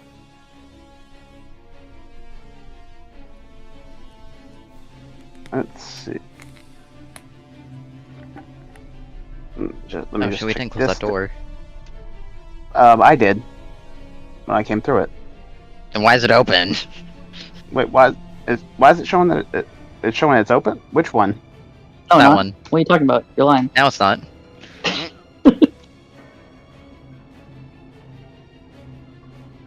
The little door we came through? I thought I closed No, that it's one. fine. Don't worry about it. So I was pretty sure I closed that one, and the one behind me I know I closed. Fine, don't worry about it. Alright, one sec. Trying to get, just checking something real quick. Come on, stop doing that. Oh, wait, what happened to Garret's? Did I lose Garret's initiative? Dang it. Yeah, I don't see it on here. I'm wondering if, like, you used it for the... There we go. No, you're using it for the different characters. Heck, gummit. Bad turn. Do I see anybody farther down from me, like way farther, or just... There we go. Alright. Fix this up again, and then... Alright. I'll say you're at the very end, you're able to see 3 individuals that are making their way over.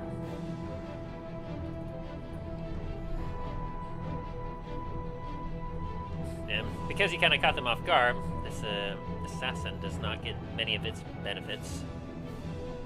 And that's the one at the one that's in purple down here, right? Alright. Let me actually see something. I'm just checking distance right now, because...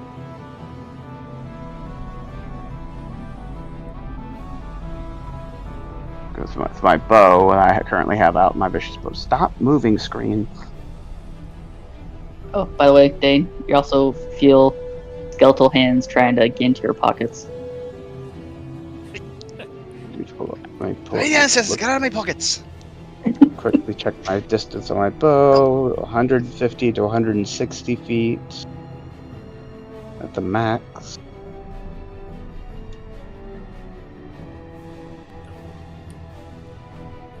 Well, since I can clearly see that person looks like they are definitely someone that's going to be a problem. He had an extra 10 I'm- movement, and I didn't take advantage of, so I moved him up a little bit. Alright, I'm going to fire my vicious bow at him because he looks like he's going to be a problem. Oh, I see 2 problems, actually. I see 3. Do you? I see 7 right now. Come on. I actually see, I see 3 problems, actually. I mean, technically there's 6 problems, just 3 of them can't 7. get to us.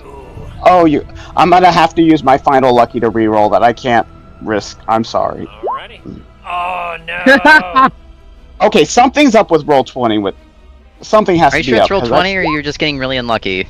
Okay, you just missed. Yeah, dice gods aren't in your favor right now.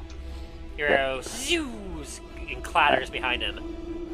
I'm going to fire my second shot. Okay, there's a 22 hit. That will hit. Alright. 12 piercing damage.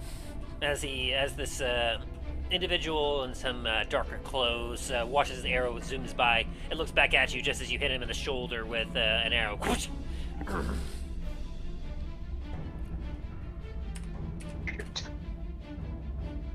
And of course now I'm out of lucky, so I'm like feeling like me personally. I'm like, fuck. All right, is that Right. end your turn? That's gonna have to end my turn. Ready? 5. Smash!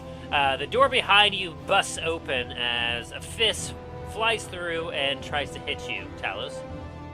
Oh, With a 25 to hit. that definitely hurt. As you get clocked in the back of the head for 20 points of bludgeoning damage. Ooh. As the Telefist comes through and boom! As that metal statue that you were dealing with earlier has managed to catch up with you. I'm like, oh, what the? As Milo, it is now your turn. And Wouldn't this it door is now broken. Do you want to have Garret do a turn first because he didn't get to have one last round? Yeah, that'd be fair. As, let's see, 5, 10, 15, 20, 25. Speed as he... Let's see, what is the range on hand crossbow? No, it's not great. No longer hidden either. Range is 30, 120.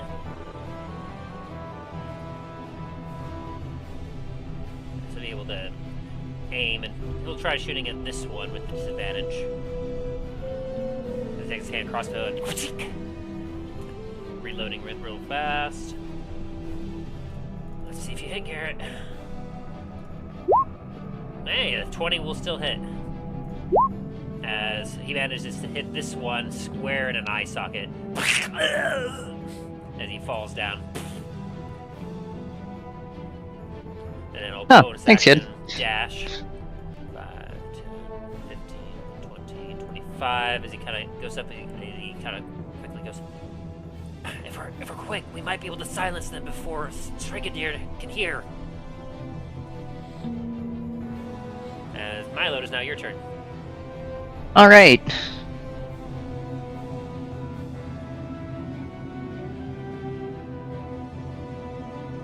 I doubt it, but I'm still gonna ask. Is it possible for me to just kind of like try to hide underneath this table real fast? Sure, you could try. Be with disadvantages. A few people clearly can see you there. 23. Alrighty.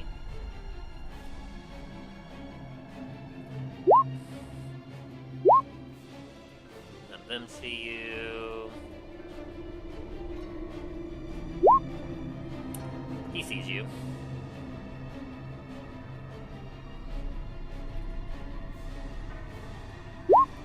Oh, wow. Okay, Jesus so Christ.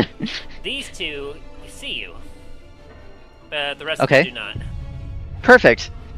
Alright, Milo's gonna kind of just like go underneath the table and stab this guy in the kneecaps. As he's kind of looking over there, he's like, where are you going? Forward 24. How do you kill this guy? Because I already know whatever you're about to deal. These are scrubs that bottom Underlings. Of the barrel, kind of bottom of the barrel underlings. Yeah. How do you kill this guy? As Milo kind of just like crawls underneath this chair, he's gonna kind of just like jump up and Do a somersault. no.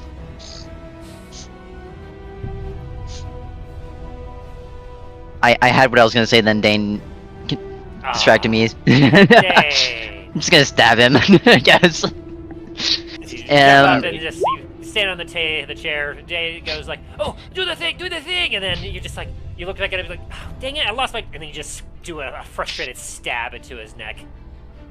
Anyways, because I also did sneak attack damage, I'm also gonna activate Whispers of the Dead and deal. What is it? Half Wait, of no, the... not. Sorry, Wails from the Grave. Yes, half of my sneak attack damage to this one, which will be 46 for 16. And what does that look like? Just like skeletal hands, kind of just like coming out from the ground and like just like clawing at his legs, I guess. You watch as the Even special arms come up and claw, bring him down. As he goes, ah, ah, ah, and then two grab his head and proceed to snap it. As this one No, goes here. I feel like no one would see it because it is should be psychic damage, if I remember correctly. Oh, well, for everyone else, you watch as he suddenly starts screaming as he looks down at himself, ah, ah, ah, as he falls to his knees, and then it almost looks as if like an aneurysm bursts in his head as he just a gush of blood comes from his nose, and then he just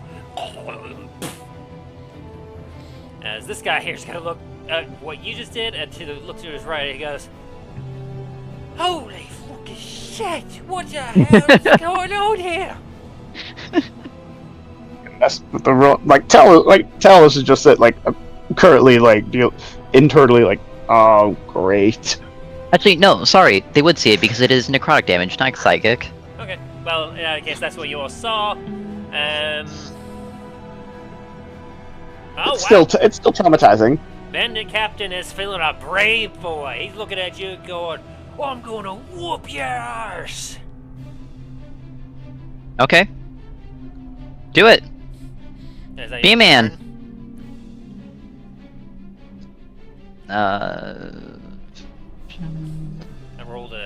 I rolled a courage check for him to see if he'd be courageous enough to keep going after witnessing what you just did, and yeah. You know what? I'll be nice enough to him. I'll even get closer to him, and then I'm gonna end my turn. All right, as Dain, it is now your turn. Alrighty.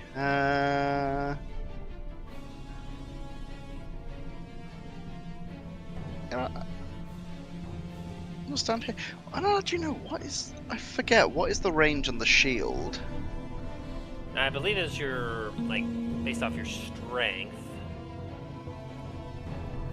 It looks like it's 20 feet normally, and then 60 for long range. Yes.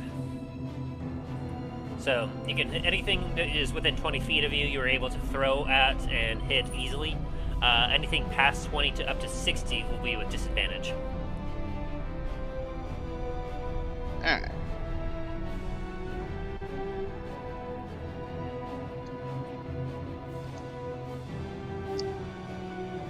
You know what? How deep is the water? Water's about a foot deep. Foot deep? Alright, fair. You know what? I'm gonna go throw my shield at this guy. Alrighty. Be with disadvantage. 12. 12. Will hit him still.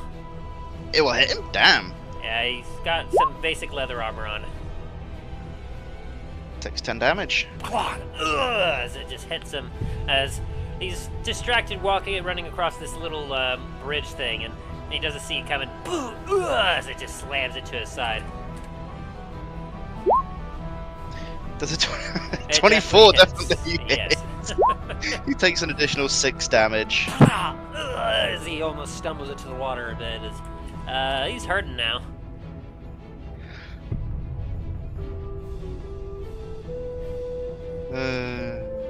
I love this shield. Is that your turn? Ba-ba-da-ba-da.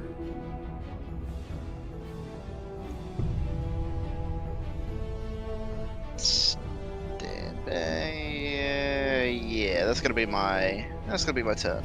Alright, bonus action. Dash. Get them 5, 10, 15, 20, 25, 30, 35. As he comes up from behind you, like he jumps over you, Milo, as he takes a stab at this guy.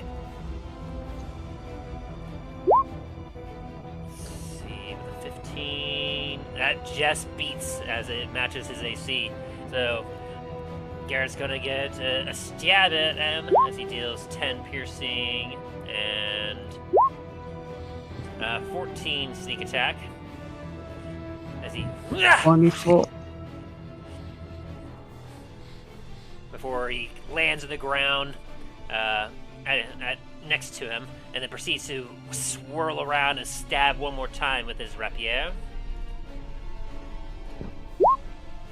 13 will miss this time as the bandit just like dodges out of the way. No, you don't.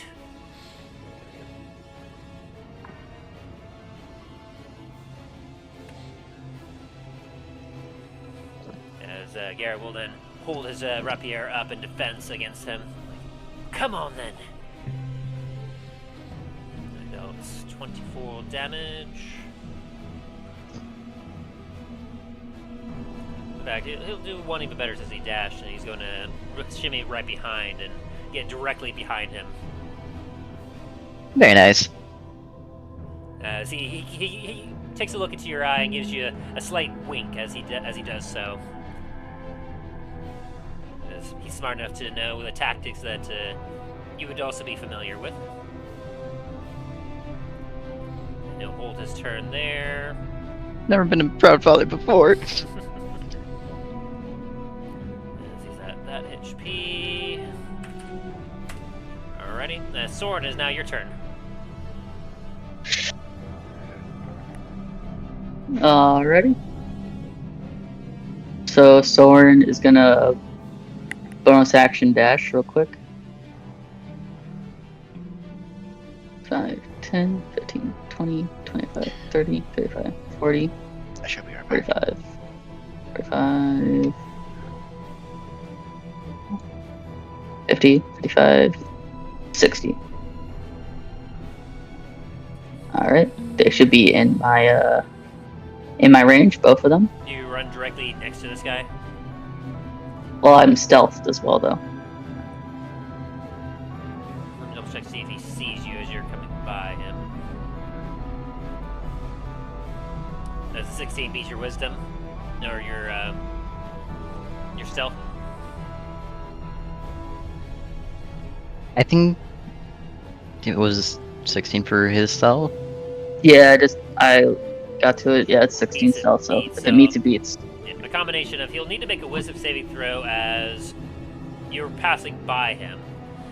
And clearly the aura that's around you makes it a little harder to stealth as he sees it. Goes, what in the hell's this? And he does a 19 wisdom saving throw. Wisdom. Where the fuck are you? Spirit Guardians. Yeah, the wisdom is 17. So he beats it, so he'll take half damage of whatever damage you deal.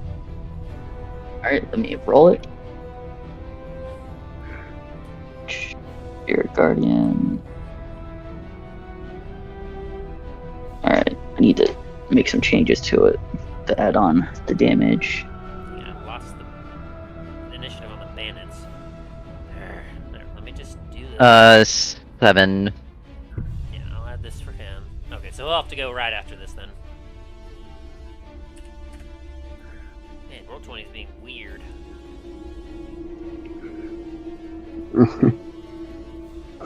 Alright, we should be good now.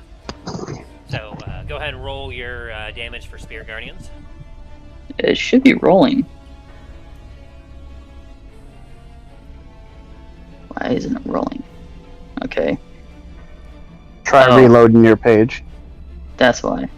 Roll a Oh. 6. Nice one. Alright. What am I looking at here? Is it a 27?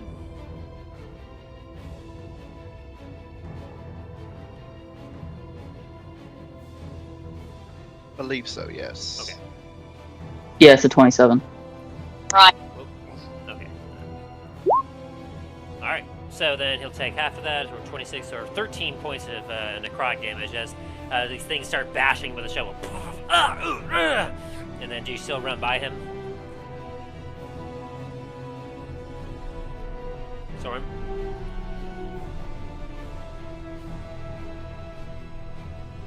Sorry about that. What'd you say? Are you still running by him? I got pulled away.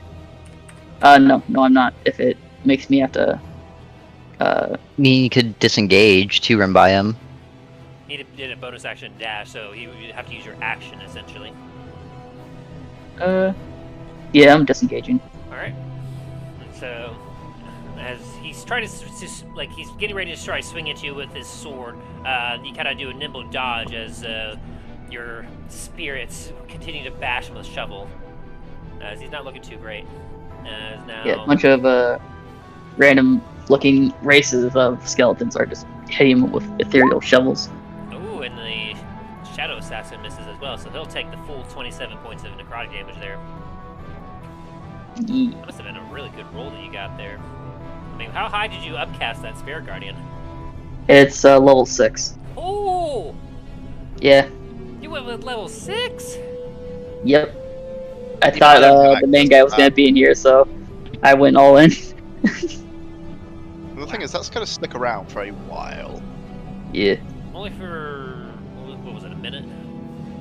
Let's see. It's 10 minutes. Up to 10 I minutes, believe. okay. Bam. Alright, so yeah. That is some hefty damage.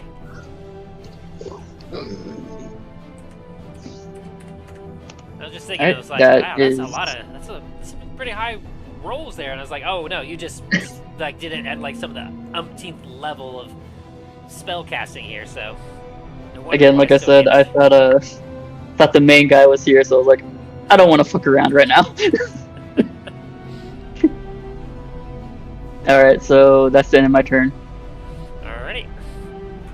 And so your shovel wielding spirits also bash this guy a bit as he's and so now it's Oh, by the way, bandit's turn. Like, one of them kind of sits in the background and kind of just tries to pick his pockets, and also the other guy, when all they're smacking him. Alright. So this guy here is he got stabbed by your son, and he's still looking at you, Milo. He goes, I'll show you. And he's going to try swinging at you with the scimitar. Okay. With a 14 to hit. Nope. As then he'll take his dagger aside and stab at you for an 18. It still misses, thanks to the defender. As you manage to take his attacks with your sword as you ting chong. As he's fighting for his life, he's like, what the hells are you? Meanwhile, this guy who's in this now necrotic attack. Let's see. Let me double check this description here. Blood around, this is 50 feet. Let's see, you're leaving your feet. Consider any number of creatures you've seen in when a creature enters the area for the first time or on a turn, it starts its turn there, so it needs to make another wisdom saving throw since it's starting its turn here. Alright, so go ahead and roll the Spirit Guardian damage again as he's starting his turn here. Yeah, already. And he'll take half of this damage. Wouldn't the other Guardian 29. Jeez. Oh yeah, he would also need to as well, thank you. He passes as well with a 17, so both of them will take, let's see, half of 29. Would that be 14, I guess? Yeah. Yeah. And so the guy you're facing, Milo, as he's trying to strike at you, you're blocking his attacks, more shovels are pounding into him as his blood, he coughs up some blood. Yeah, every time he gets hit, it looks like his skin's rotten from where the shovels are hitting him. And he's down here, he's not feeling too good about getting hit as he's going to take a look and 10, 20, he's going to move up to you. Hold on. Reaction. Actually, wait, is that where he's gonna stop moving? Yeah. I think it's how this works. Okay, reaction. I'm gonna pass this as he approaches you directly. Half. Okay. What Reaction, Soren cast panic attack. immediately dies. Panic at the Disco. 5, 10. Yeah. That's my reaction, skirmisher. As you just kind of retreat away. Oh no, it's when it's at the end of the turn. So, it's at the end of his turn. So, as he makes his way up to you. Let's see. He is going to attempt to attack you. As you see, as he has a short sword in one hand and nothing else, he is going to swing at you with a short sword for 26 to hit. Yeah, that hits. As he will deal 7 damage, and do you have anything resisting poison? Conditions? Nope. Resistance is where do I look at the resistance? Traits, maybe? Oh no, defenses. Defenses. Nope. Alright, I need you to make me a Constitution saving throw. Oh, fuck. Constitution. And you 10. fail, as you will take 34 points of damage as he stabs his short sword into you, and you feel the effect of poison on his blade. Oh no.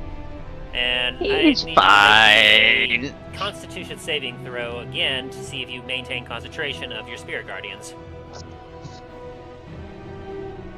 Which I will say is going to be half of the damage you took, which half of 34, it would be... Like... Calculator. 17? Yeah, so you need your DC is 17, and unfortunately you failed, so you lose your concentration of your Spirit Guardians from this attack. My boys! No, my boys! Where have you gone? The solo skeleton, as he's fading away, just plays a tune of doo-doo. As looking about and seeing they're gone, you can almost feel a wicked grin come from beneath the cowl that he has around his face, as he will then do a couple unarmed strikes against you. 15 to hit, as he Nope. As he whiffs above you and realizes you're a little shorter. He's going to try again. Yeah, Soren, as he's swinging his hands at him, Soren's just climbing onto his arms and hopping down, climbing onto his other arm and hopping down. As he kind of shakes you off. Alright, as my reaction now? Yes. 5, 10, yeah, 5, 10, 15. And there we go. And then, does that evoke any attackers of opportunity? Hold on. Oh yeah, that is still close to 5. Can I redo it? Yeah, Well, go. wait, hey, hang on. Didn't Soren have disengage on him? Doesn't that last until the start of his next turn? Let me double check that.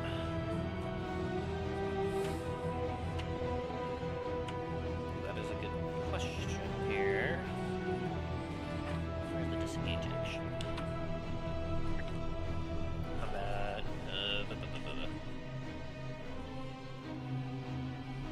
Using it is conceptually like a toggle condition. You use the action and your movement is no longer provoked. Oh, for the rest of the turn. Okay, never mind. Yeah, you remove it, does it provoke opportunity attacks for the rest of the turn? Okay, And so it's technically not his turn anymore? 10, 15. Yeah, because it's his turn specifically and not round. Oh no, that one provoke attack about. Oh no, yeah, it would actually. No, wait. Skirmisher. It's, let me see, because I know it doesn't. It has something to do if it doesn't provoke anything. Yeah, let me reaction skirmisher. You can move up to half your speed as a reaction. An enemy ends its turn within 5 feet of you without provoking opportunity attacks. Alright, you're good to go. Haha. There we go. As you take this hefty blow, and as he's swinging his fist at you, like, nope, as you just dash away. Yeah. That's strange. Why is it showing that I have 93? I do not have 93 health right now. As this thug over here is going to attempt to kind of charge up. He has a heavy crossbow out as he's going to take aim and fire, clearly missing Garret. Uh-oh. This one here. 5, 10, 30. It's this guy's going to be running up from behind. And he's also going to take his crossbow, and he's also going to take a shot. And 12's not hitting anyone, so... As that ends their turn, Talos, it is now your turn. You just got socked in the back of the head by a giant statue. Okay.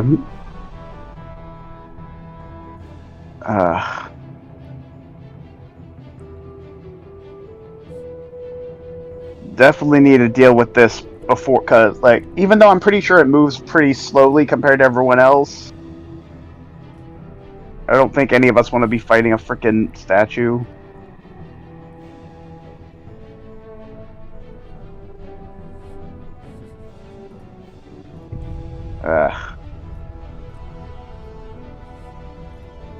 If I dropped my bow, would I be able to pull out my hammer and still attack? I'll say that, like, something I've been thinking about for a while.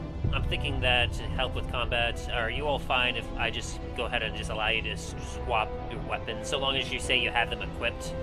Like, if you say for ranged you have something for ranged equipped, and then for melee you have something for melee equipped, you can just swap between them without using any actions or bonuses. You're all fine with that? I'm not complaining about that. I'll say if there's anything that you don't have inherently equipped, then that will take an action to equip. Okay. Because I think that just makes things a little easier and it'll flow a little bit better. Alright. I'm gonna take a swing at him with my hammer. 21 will 21. Alright, and then let me add the radiant. So 18 on that hit. Bong. I'm gonna take another swing. 24.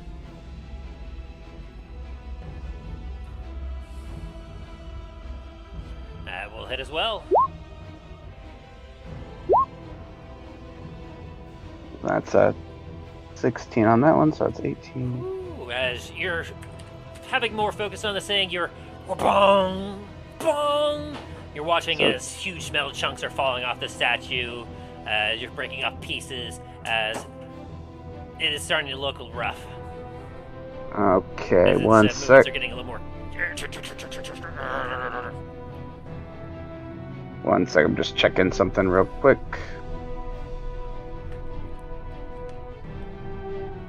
Bonus actions.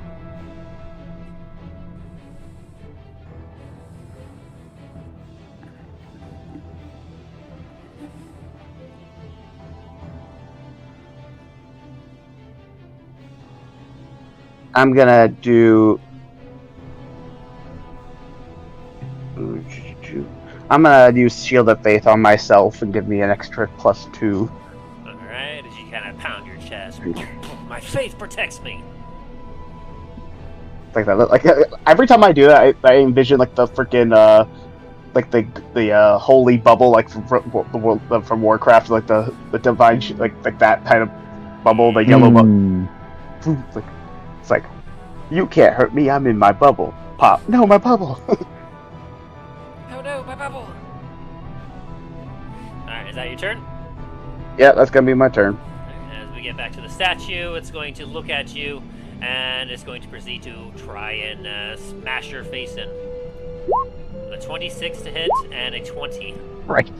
The 26 definitely hits, but the 20 does not. Alrighty, so for the first one, that's going to be 14 bludgeoning damage. Go ahead and make a Constitution saving throw for your Shield of Faith. Right, Constitution saving throw, and I get +2 to my saving. Is that 8 with your +2? No, that's 8. That's regular, so it's 8, so 10 total. But that's not. I don't think that's gonna make it, will it? Let me check. Let me pull up one sec. Constitution +4. Wait, one sec. No, you only got a 2 to your Constitution. I think it is 8 because, like, you get a +2 to your Constitution to your saving throws, and so your Constitution is already a 2. Okay. So it says it's an 8. So unfortunately, yeah, if you had made the 10, it would have made it because you needed at least a 10. But unfortunately, that 8 means that you lose your Shield of Faith. Well, the second hit wouldn't have hit me either way. Alright, that's fine then. So you will take the 14, so as it bashes you in the face, and we get to the top of the turn order. Oh, goody. That's Milo. It is now your turn. Okay, bonus action. I'm going to stab this guy Go for it. with a 27. It definitely hits. I'm assuming this guy is dead.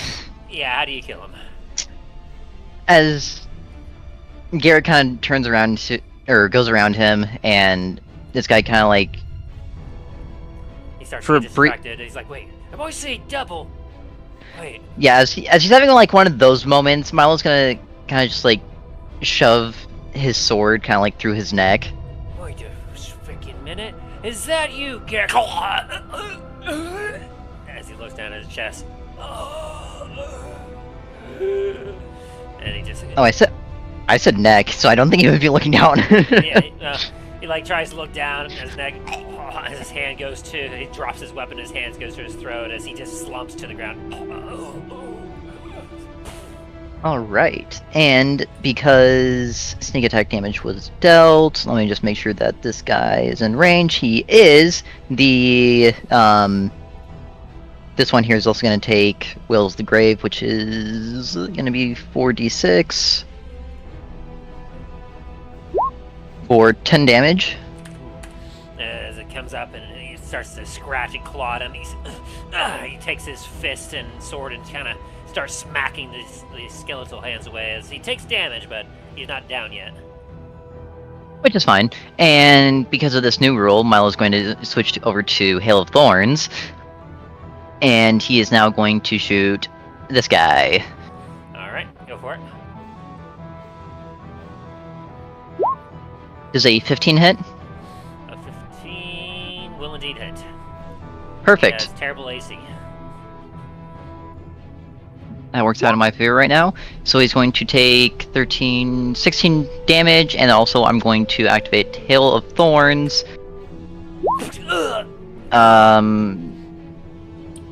Why? Really? Is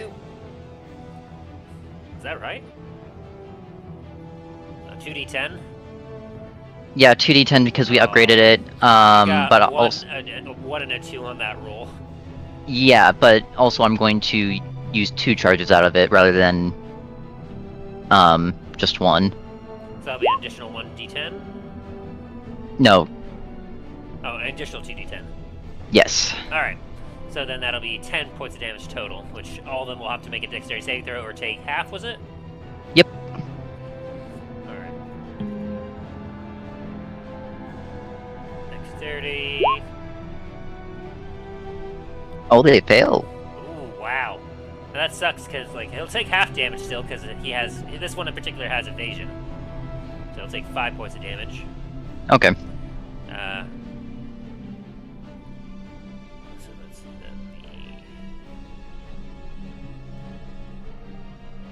yeah. So he's this guy here is looking rough. This one here, he dies from like he looks at his chest like, "What's this?" And then Like shrapnel like to the face. he just gets shredded by it and falls into the water. And this one here, take a dexterity saving throw. It succeeds, so they'll also take half. Very nice.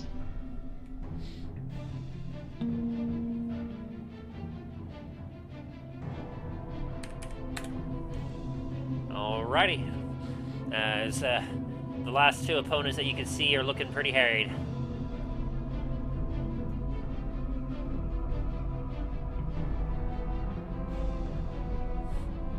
And that will be my turn. I can use my reaction whenever, correct? Yes. Okay. Well, did you use your reaction for the Whales of the Dead, or...? No, that's not my reaction. Okay. That's just part of my sneak attack damage now. Gotcha. And Dain, it is now your turn. Alrighty. Let's have a look.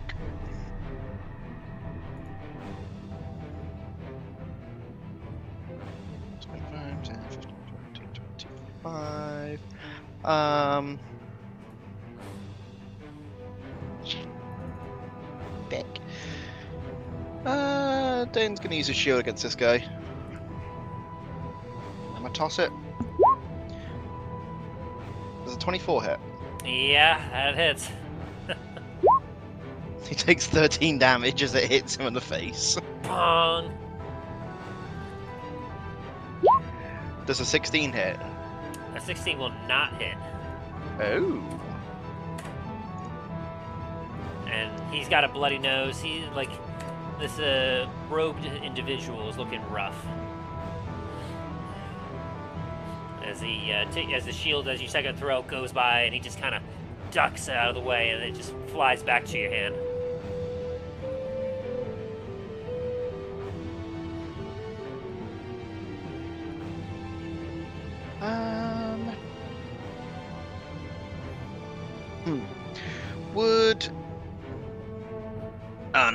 It specifically says use an action. Never mind. I don't think a bonus action would work with this. Alright, yeah, Dane's gonna end his turn. Alrighty. Then we get to Garret. He's going to see 5, 10, 15. Go up to this guy and proceed to stab at him as he takes his rapier. And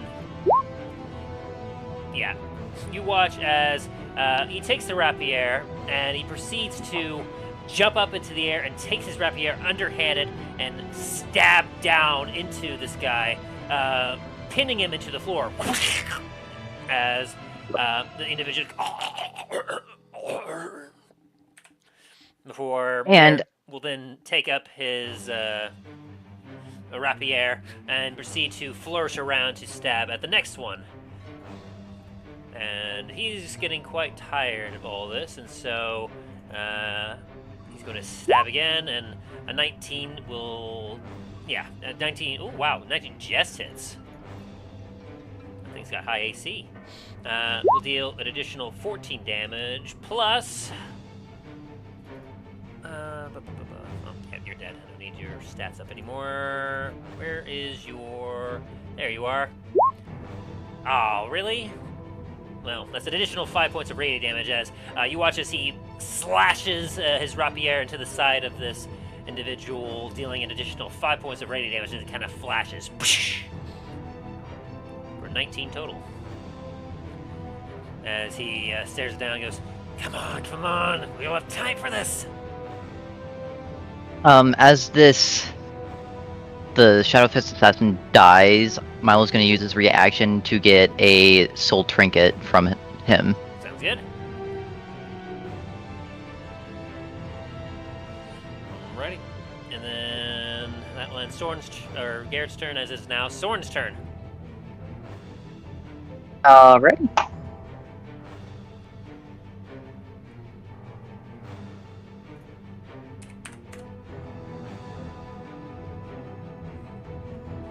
I can't move. Oh my god. You walked yourself That's into a closed door. That'd be why you can move. 10. You just hear a 15. tiny squeak as Soren is caught in the door frame. He pushed himself through a small little hole. As the doors were closing from the guards leaving there, Soren ran into it and didn't realize they were closing, so he got pinned between both doors. Oh god.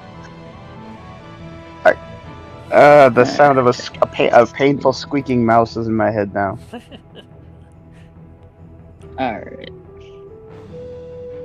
Soren is gonna cast... Magic Stone as a bonus action. And, what does this add to it? You touch. You magic, or someone else can make a range attack with weapon powers.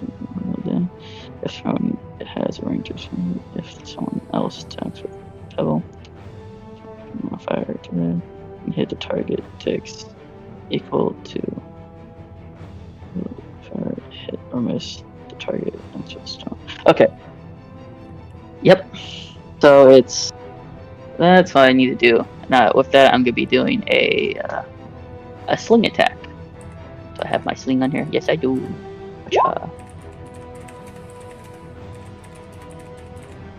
Alright, does a 23 hit? 23 will indeed hit. Nice. And that is 64. No, that's not 64. Oh my god, that would be absurd. 1d6, yes, plus 4. I didn't realize you were using the shotgun variant of your sling.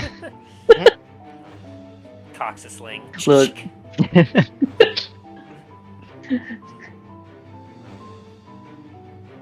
Okay, plus 4. Hacha.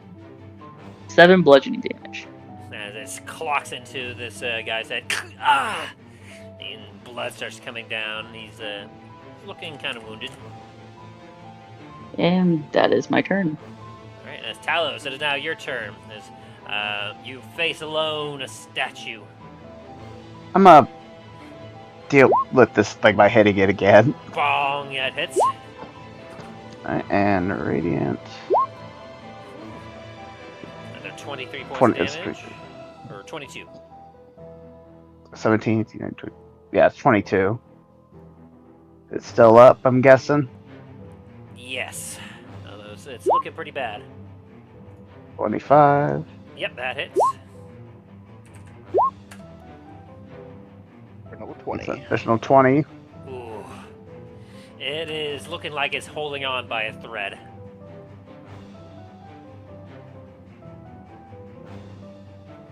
That's gonna have to be my turn. Alright, as it gets to its turn, it's going to use the last of its strength to try and make you into a dragonborn pancake. With an 11 to hit and a 16 to hit. None of them's not even close. As it swings at you, you see that its movements are sluggish and slow, as it does not appear to be nearly the full strength as it was before. As Milo, it is now your turn. It's very nice. 5, 10, 15, 20, 25. Whoop. And there it is. Does a 17 hit? You just match its AC. I'll take it. How do you Jesus. finish him off? Well, okay, hang on. That's It's not. 23 plus the It's 7. well, that's for sneak attack because it's counting as if it was A a critical. critical hit. Yeah, I'm taking the first part of it, which is a 23 for your sneak attack. Gotcha. And then the Oh, 7 that for- kills him. Well, 30 points of damage, yeah, you just kill him. Okay. Well, in that case, as Garret kind of finishes his flourishing, Milo's gonna kind of do what he did and jump off of his shoulders and shove the defender like straight down into his skull. As you only hear gurgling, as you can see, like, as he tries to open up his mouth, he just can't open it because the blade is going through it. And then he just slumps off and hits the water.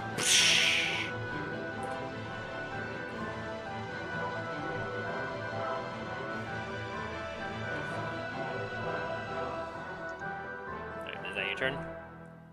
That.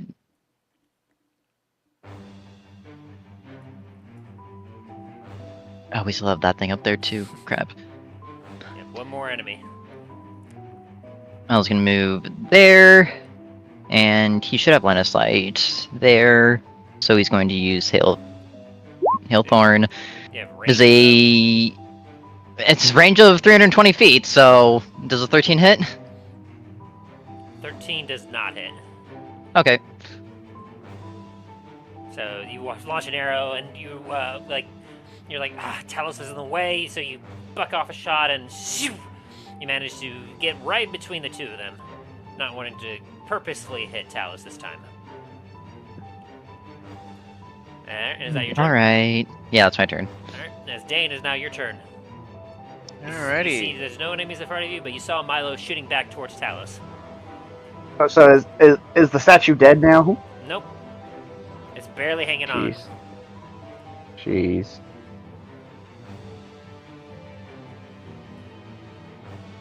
You jump into the water, splash. Dane's gonna try and throw a shield. Alright, See if I can get disadvantage. 22! Oh, dang, yep, that does hit. 12 damage. How do you finish this thing off? Dane's just gonna kind of just lob the shield towards it. Talos! Narrowly just misses Talos as it just embeds into the head of the statue. And you watch as it groans and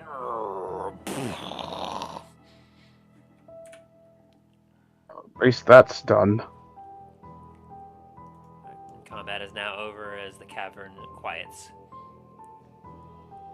With that fight done, we are going to do a quick bathroom break if you're all good with that.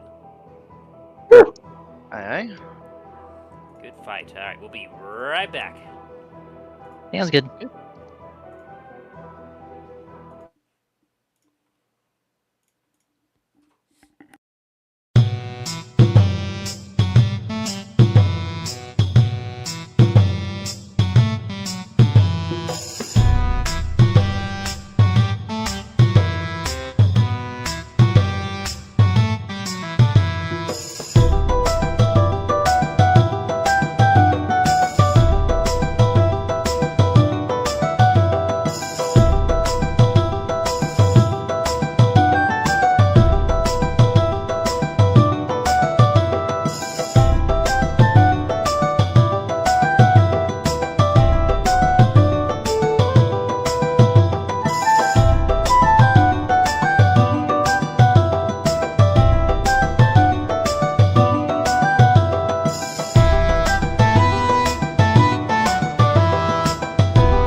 we all back? Mhm. I don't know if Soren, all of us are here. Right. Milo, Talos here. Dain?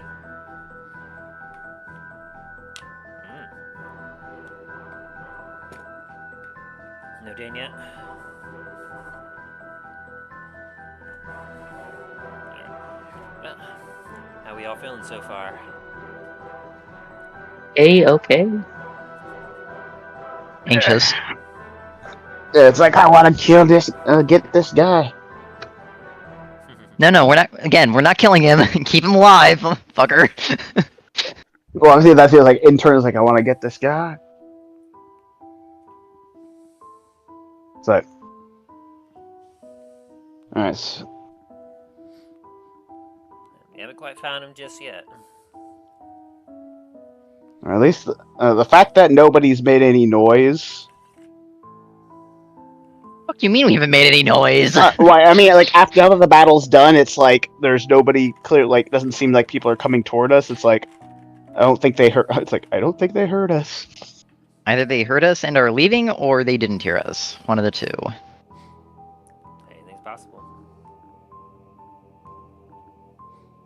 And once we get Dain back, we'll get going again.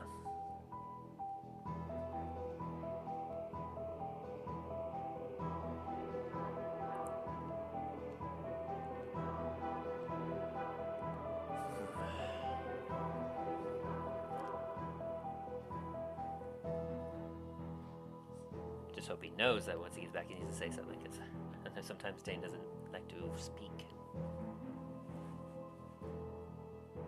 You know, just keep calling out his name until he gets back. Every once in a while. Or I could probably just message me like, hey Dain, let us know when you get back.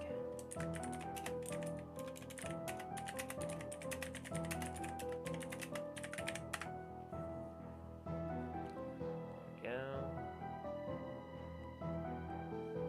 Hopefully that will alert him.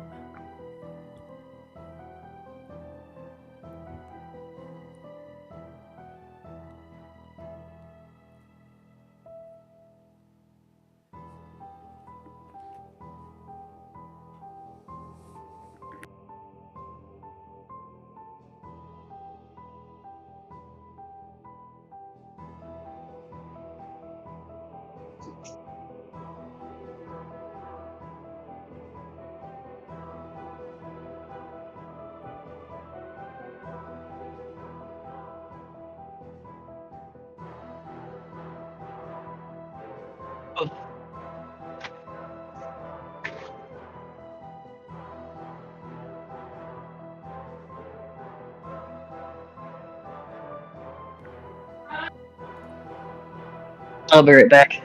Alrighty.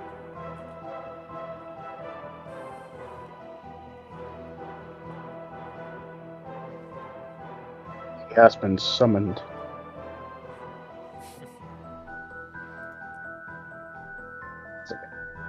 I may not have understood what was said. I heard the background of his, but I could tell from the tone. It's like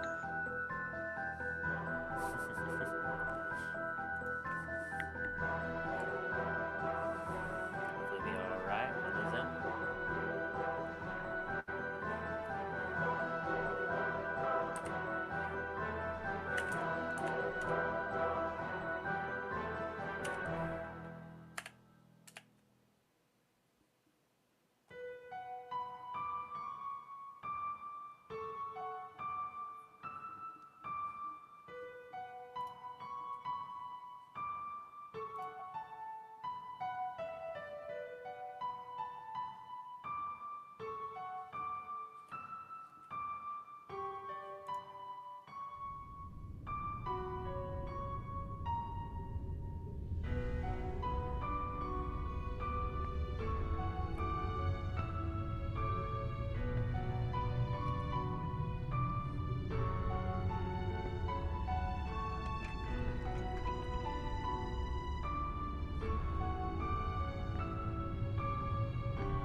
Yeet.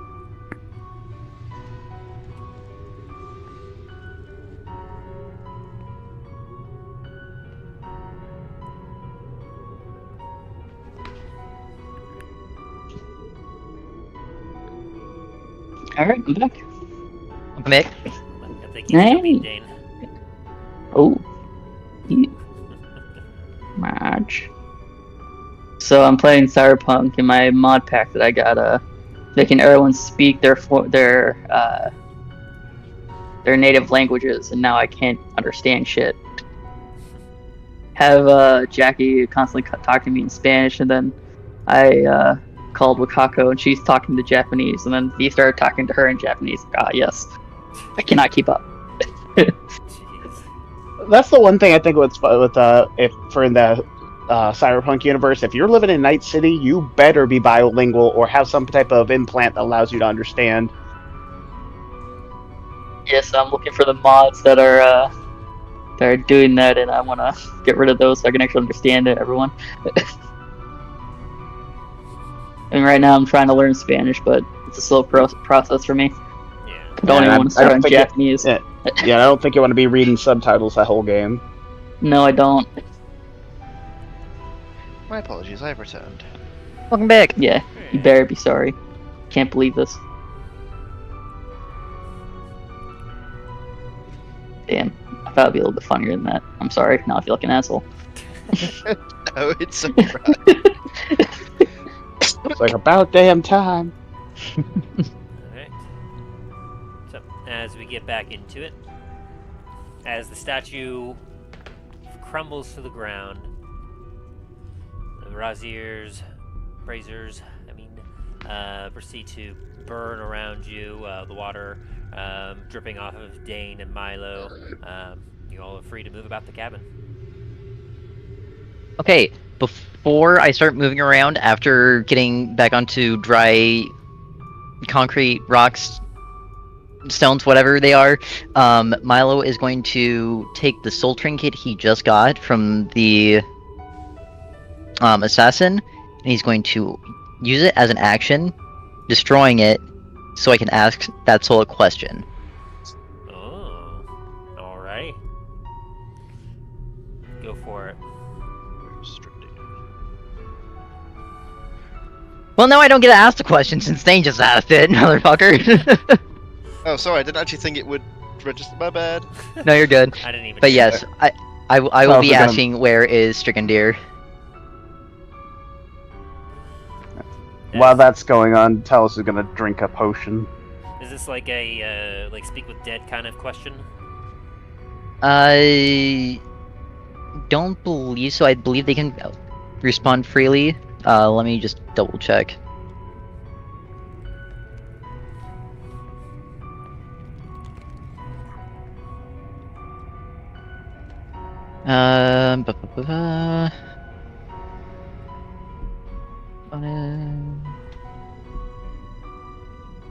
As an action, you can destroy one of your soul trinkets, no matter where it's located. When you do so, you can ask the spirit associated with it one question. The spirit appears to you and answers in a language it knew in its life.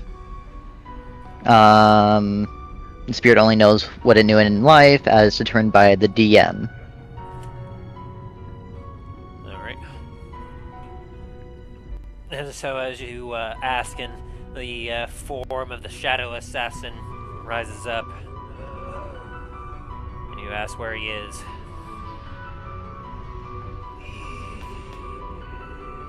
He's in his office. Can you point to where the office is? Is it only a single question?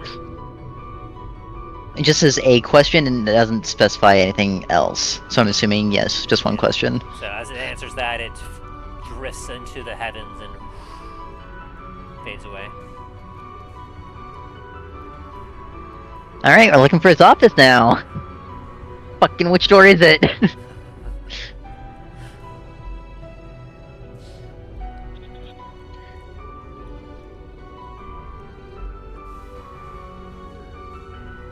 Good question. You're free to move about the cabin. I'm going to, while that's going on, I'm going to quickly do a little lay on hands on myself real quick to get me back up to... 1 sec. Dane's gonna open up this door just ahead of him. Okay. Yeah. Talos is gonna, I'm gonna heal myself up to max, so I'm gonna heal myself to 30. If you look inside, you see a small compartment 9 that points. has 2 hammocks from wall to wall, and a couple of storage totes. Dane's gonna have a look in those storage totes. Investigation. As you take a look, you see some change of clothes. You see, you find 3 copper pieces, and you find some ball bearings. Dane will pocket the ball bearings and the coins. Can Milo kind of look through like the keyhole of the store here? Which one? Oh. Yeah, you go ahead. This is what you see. Okay. Talos is gonna be moving over this way. Can I just go to the all the doors and kind of just like peek through the keyhole, or do you want me to just kind of like say which one I'm gonna do and then allow you to open it? Yes. Okay. Are any of you being stealthy while you're doing this? Me as well. Yes. Now that you mention it. Garret will kind of start to look around and focus in. I don't think mine showed up. 1 sec. What did you do, Talos? I tried to stealth, but I'm not sure if it popped up for me or not. Let me see.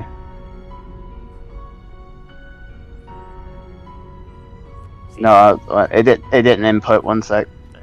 You see, Milo, a room with a couple of... There we go. Oh yeah, no, no. There is no stealthing for me. What is stealth? Alright, and so, Dain, are you looking into that room next? Yeah. You see a similar room to what you saw previously. Else is gonna open up. I'm guessing I don't see anything in the totes this You time. find just a change of clothes. Some common clothes that look too small for you. Yeah. I'm gonna open this door. Or check and see if it's open or not. Alright. You check to see if it's open.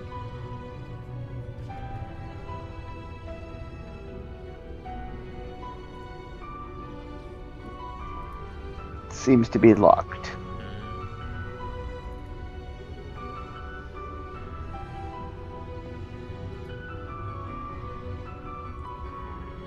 Check 1 sec. Investigation. While he's doing that, can I peek through this door here, Tim? You certainly 3. can. I got a 3. That's not very far. Interesting.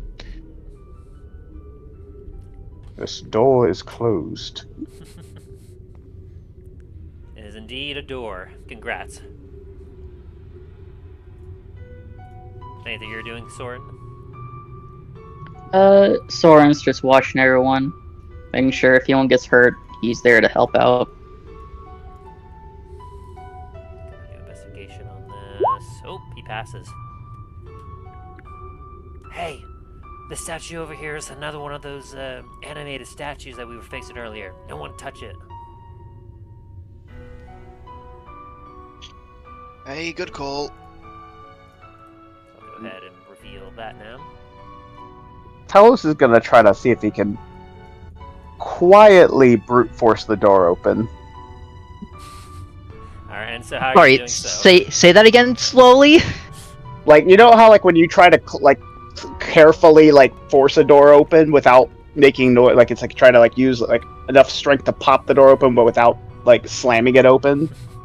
You know, you could also just find someone who knows how to lockpick doors.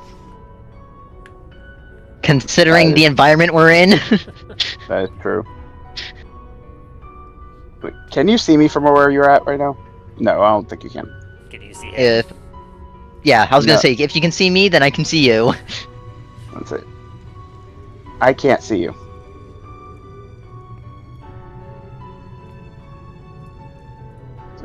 The locked door over here. Go over to the other one and check that one. It's a door. What a door it is. I'm gonna try to open it. It opens and you see into the room with appears to be some hammocks.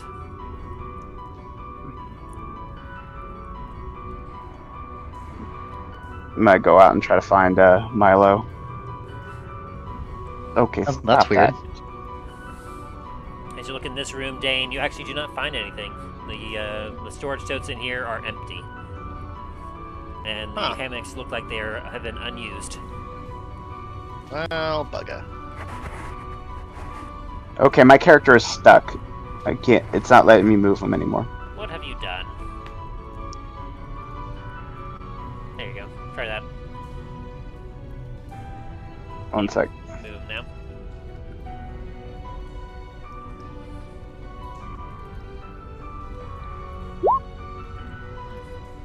One sec. I'm checking my Not connection. certain, but I don't think that this statue here is one of those animated ones. Yeah, let's just be safe and not touch it. Either way. Yeah, good idea. There's one locked door over here. Very well.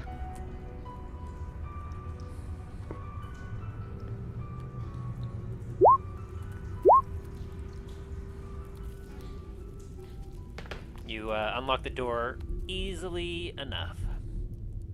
But did I do it quietly? Yeah, 31 is pretty stealthily. Okay. As Milo unlocks this door, he's gonna just very slightly open the door and kind of just enough so he can peek through it. Alrighty.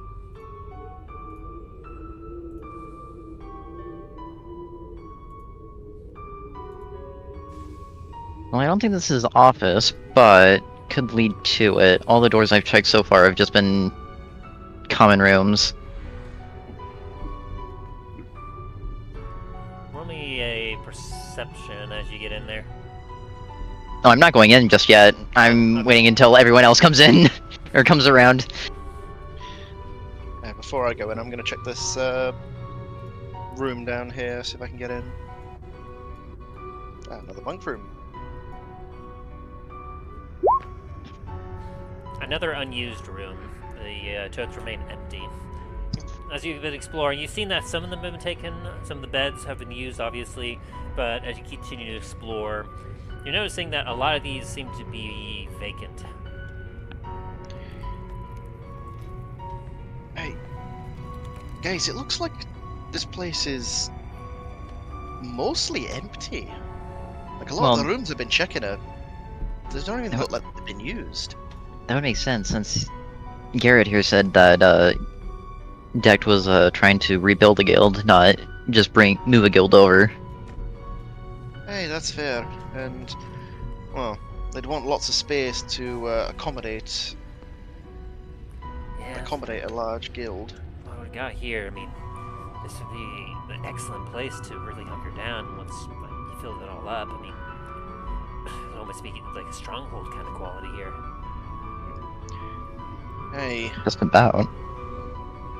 Hey, Soren, you coming?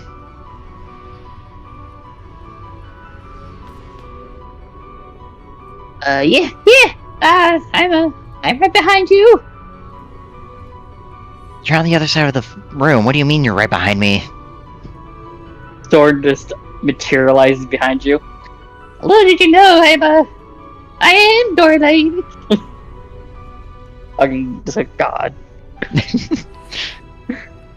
Alright. As now Milo will then enter the room. Go and roll perception. As you take a look around, you can see that the room is filled with storage and supplies. You can see some common weapons scattered about on the table before you.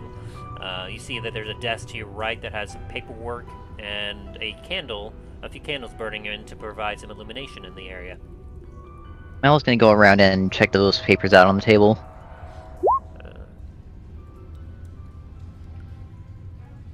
As you go and take a look, from underneath the table, a weapon comes and attacks you as you get surprised by a stealthed opponent. Alright. As he heard Talos' heavy armor and his attempts to open the door and proceeded to stealth himself. But his stealth was a 17. Alright,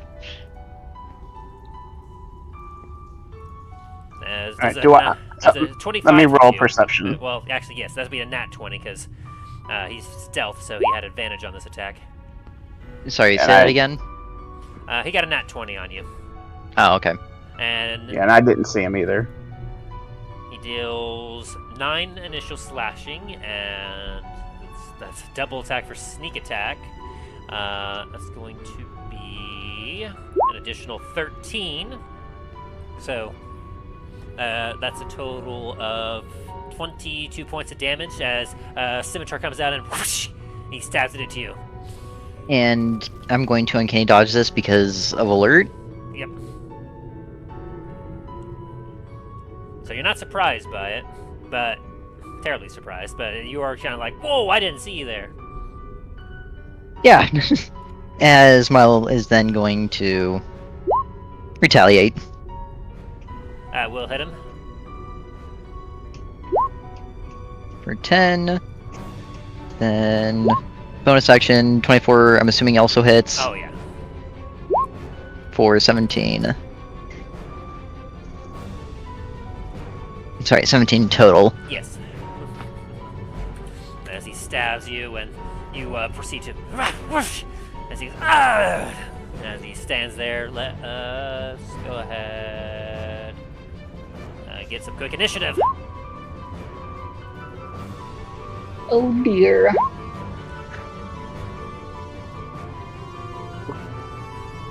Ooh. As he goes, I won't let you have any of this stuff. Intruders. God damn it. Hey, we weren't exactly looking for any of your stuff, but now that you've said it, I'm gonna take all of it. Alright.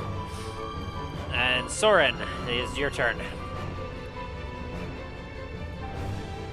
15, 20, 25, 30,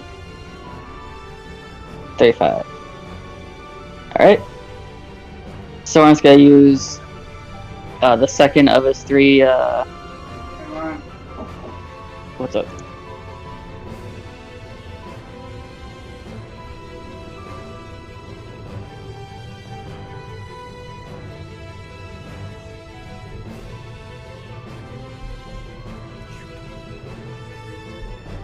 Sorry about that. You're good. What was Soren doing? Soren's going to use the second of his 3 magic stones that he has currently, and he's gonna try and attack the guy next to Milo.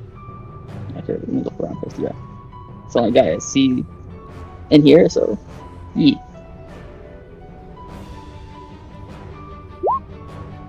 Oh, dear. Oh no! As he flings it a little too hard, and it just breaks. Yeah. It shatters against the wall behind him.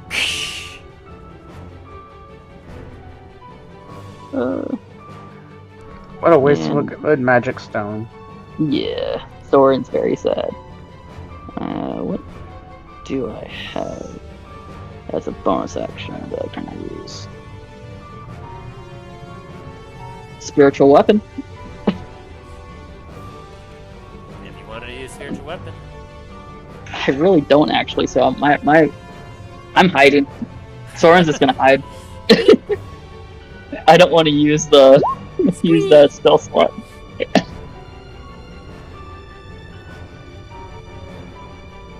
He does not see you. Nice. Alright, is that your turn? Yep, that is my turn. Milo, it is now your turn. Does a 30 hit? That definitely hits. Oh. That's just a 9. Does a 20 hit? Yep, that still hits. For 18 points of damage.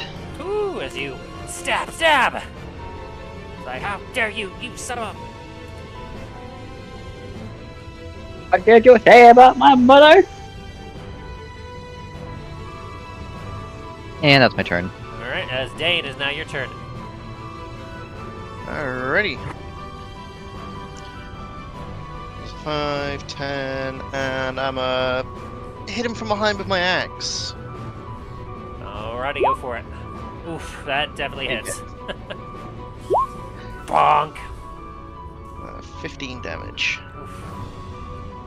Yeah, he's looking real bad as he's like, he's starting to hold his side. Oh, he takes an additional 13 damage. You see the blood splatter against the wall to the side as he staggers against the desk. No! As he looks like he's barely holding on. Is that your turn? Stand by.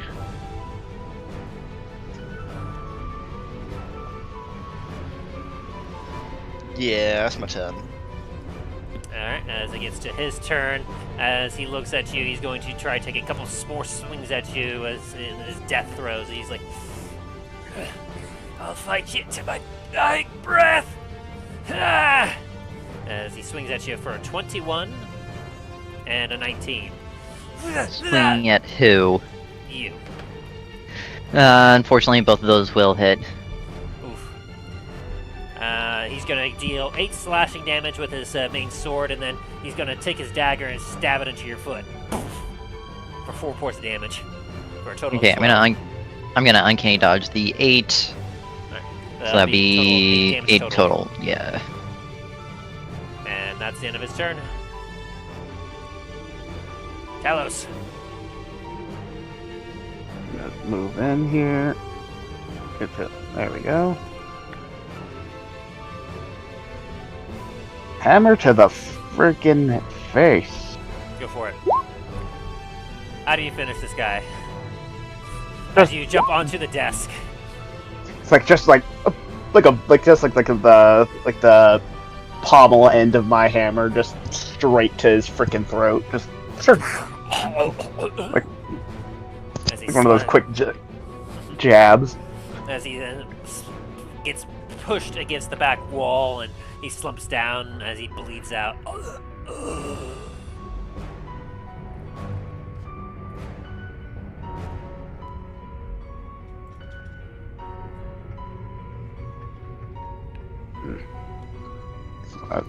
That's that.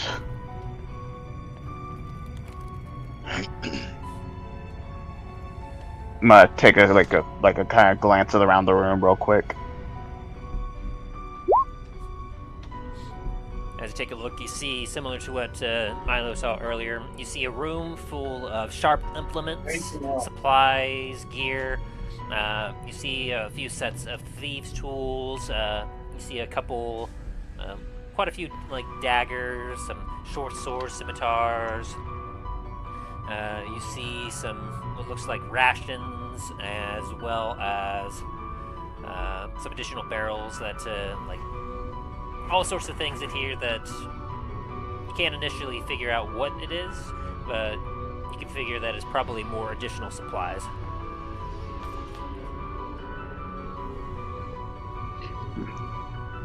Must be getting closer. Start moving this way.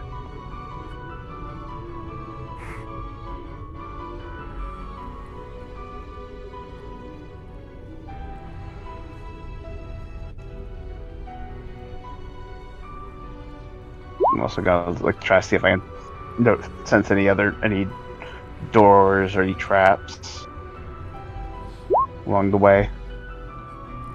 I'm guessing I don't see anything on this desk. Sorry. Nope, you don't see really anything there, Dain.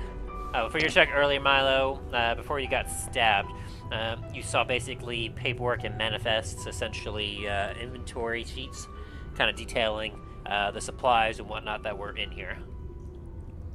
As I kind of just quickly glance at it, was there anything that sticks out to me, or no? Not terribly. You can see that like it's a lot of your general kind of thieves supplies. You see some caltrops, ball bearings. You see daggers and other stabbing implements. You see that there are a couple, or at least inventory, there are a couple of healing potions somewhere in here as well. Some rations. But other than that, you only see like cloaks, robes, basic clothing, other stuff like that. Okay.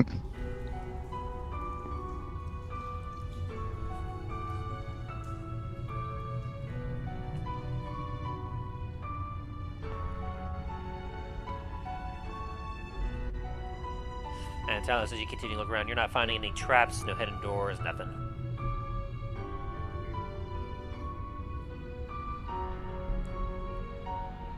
Okay, I don't think he's gonna be in here. I don't see any kind of doors or anything in here. I think this is just purely for storage. Hey. There has to be another door somewhere up back out that way then. Farther down the path.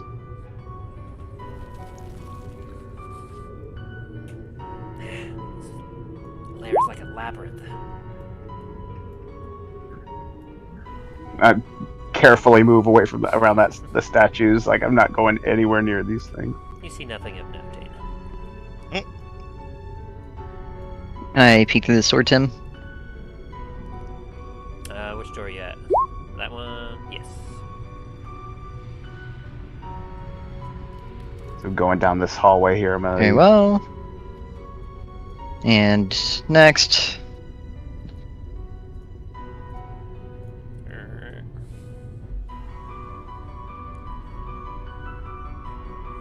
And next.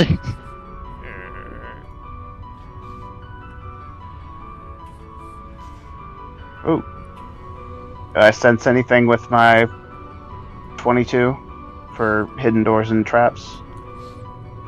You don't see anything or feel anything in the immediate area. You do see, of course, there are two sets of doors at your side, and then up ahead you see another table that appears to have an assortment of fruit and other stuff on it.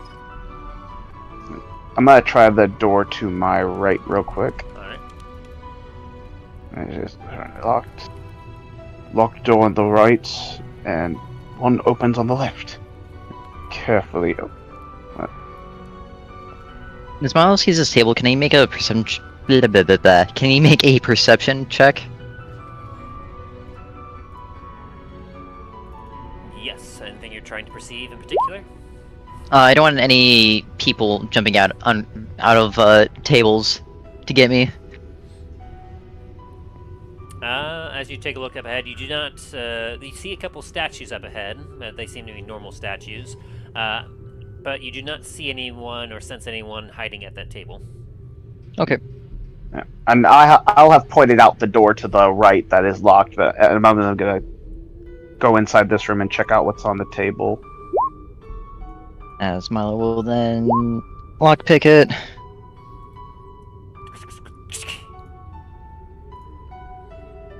It's a 17 for that investigation on the table.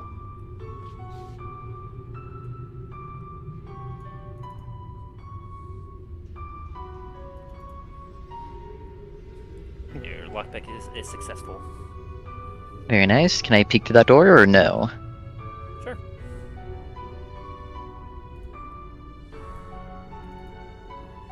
See an individual kind of trying to hide behind his bed, aiming a light crossbow at the door as you can hear the rattling of the crossbow from the door.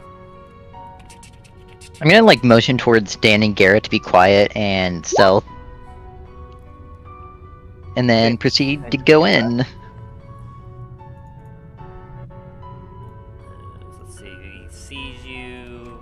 He definitely does not see you. As you very clearly see that they are scared, aiming their crossbow to fire whatever or anything if anything tries to bust through that door. Milo is going to take the defender, put it right up next to his throat, and demand him to tell him where Strigandr's office is. As he just feels the blade at his throat now, and his eyes widely look back at you as he kind of drops his crossbow. Hey! I just joined this gang. Where is he? I don't give a shit about who you are, what you're doing here. Where is he? The boss. Of course. Just down the hallway. I believe that he usually is in his office. Show me. Now. Just don't kill me. I won't harm you. I won't do nothing. Do I find anything on the table with that 17, by the way? Anything you're looking for in particular? Just generally anything on the might be like a note, like anything that might pop out at me, like papers, anything like notes. Not here exactly. From what you will find here, you'll see that there's a note on the desk in this rather actually unused room. As you take a look at the note, you can see it seems to have been written rather lazily but quickly. Essentially, a letter of welcome, as it almost seems to be kind of a introduction pamphlet on the deceived enders. I chuckle at that as I kind of just come back out. Oh, seems like you've caught somebody. Shut the fuck up, Talos. He's showing us where his office is. Good. He walks in this direction and points down this hallway here. Look, Now I'm going to give you it's a straight one shot chance. all the way down, and then just to the left there. I'll give you one chance. You get the fuck out of here now, and I will spare your miserable fucking life. Do you understand me? Crystal clear. I'm gone. Go. Now. He bolts and runs out a set of doors over here, and he's gone. As he opens up the doors, and he doesn't even bother closing it, you can see that the doors open up into a cavern area similar to like where you were previously to get in here, and you feel a gust of wind blow through. As you can assume, this is probably another entrance into the Thieves Guild.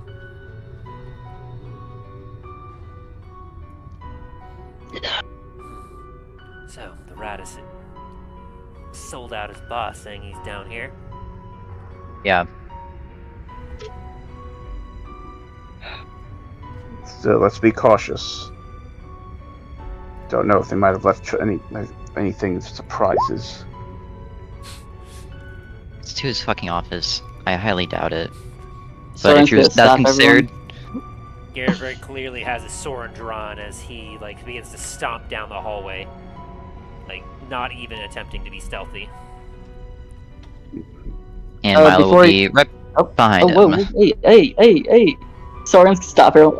Wait a minute! Everyone's kind of hurt. Let me do a prayer before we go any further. Please. How long is that going to take, Soren? I don't know, like 10 minutes? Fine, I'm not Soren. waiting another fucking 10 minutes for this. Heal the meat shields, I'm fine. As Garret stomps down the hallway. Alright, fine, let's go. I'm good. Talos has already healed himself You're up. not. Wait, is it not showing that I healed myself? Wait, one sec. I guess Soren's gonna heal himself because There you go. it looks like he's the only one that needs healing the most. Wait, where's Dain? He's right behind Soren. Dain's slightly grumbling about being called a meat shield. It's like, Garret, he did say it was somewhere on the left, not right. there's 2 doors here. Hey, we can come back for them later, Talos. They're running ahead of us. Agreed. As he kind of stops. Try to and catch. You look ahead and you see an individual standing in front of a door. Actually, Do I, or is it just Garret that sees it? I guess it is kind of dark in here. Here, let me put a light source in here, because, yeah, there would technically be some lights in here. Boop.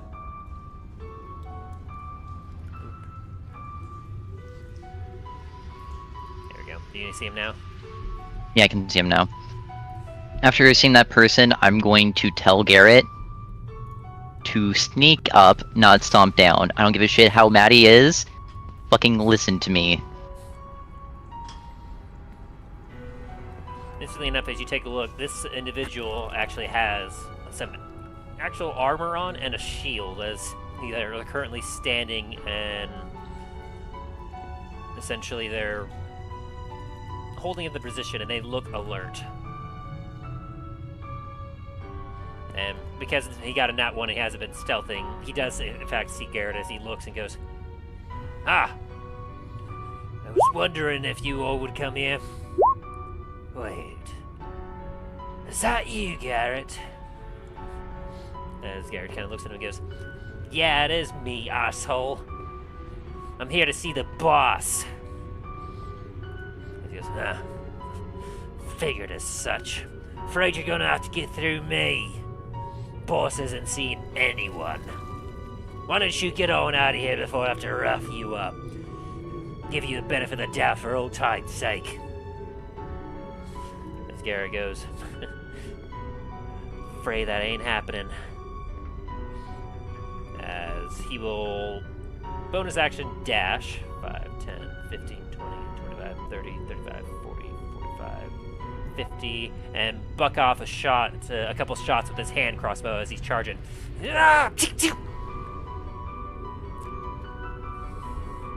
As he's thoroughly distracting him if you wanted to do anything, Milo. Yes, I'm also going to bonus action dash, because I also have my boots of speed on. That should get me to the end of the corridor, or at least closer to him. Can I go? Oh, I guess I can. If he doesn't see me, that is. What's your stealth? 23. 3. Let me see if he does. Here, let's get a quick initiative here. No, he does not see you. Okay.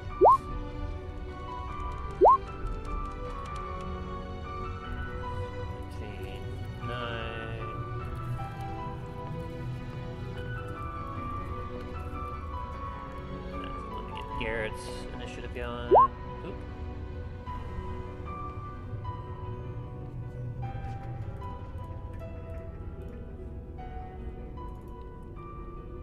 And I'll get this bodyguard's initiative.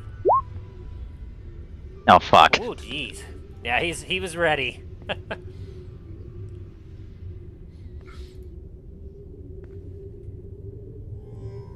So, this guy got a nat 20. He'll react next, but the couple shots that Garret had bucked off, one of them will hit.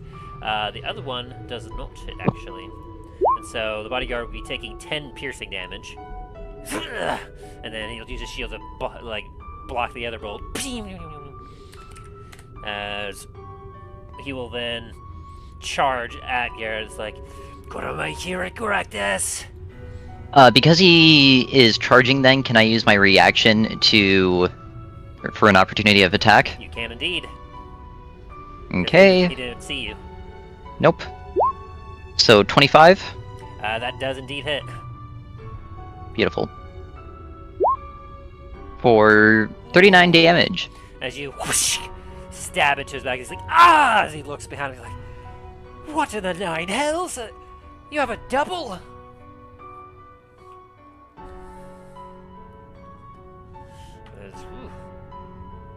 That hurts him quite a bit. Let me get some action music going on here.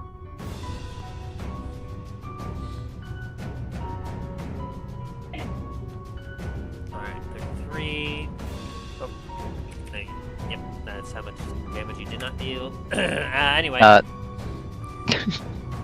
And so he was already committed towards attacking Garret here, so he's got a long sword he draws out with one hand, and he's going to swing at Garret 1, 2, 3 times.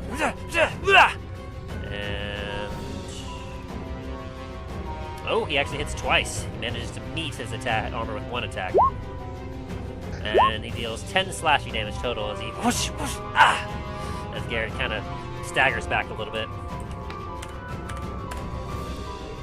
And Milo, now it is your turn. Milo's gonna move back into him, therefore he is flanked. Does 22 hit? Yes, it does. Beautiful. That is for the first attack. Then I don't get the sneak attack for my second one. So that is 38 damage. Yeah, how do you finish him? As he's bolting after Garret, I'm gonna just charge after him also. After he deals his after he swings his sword a couple of times, and I can finally see an opportunity, Milo's going to take his sword and just stake it through the gut of him. And he starts to slip to the ground. This is folly, Garret. You can't beat the boss. No, but I can. You sound different. As a light fades from his eyes.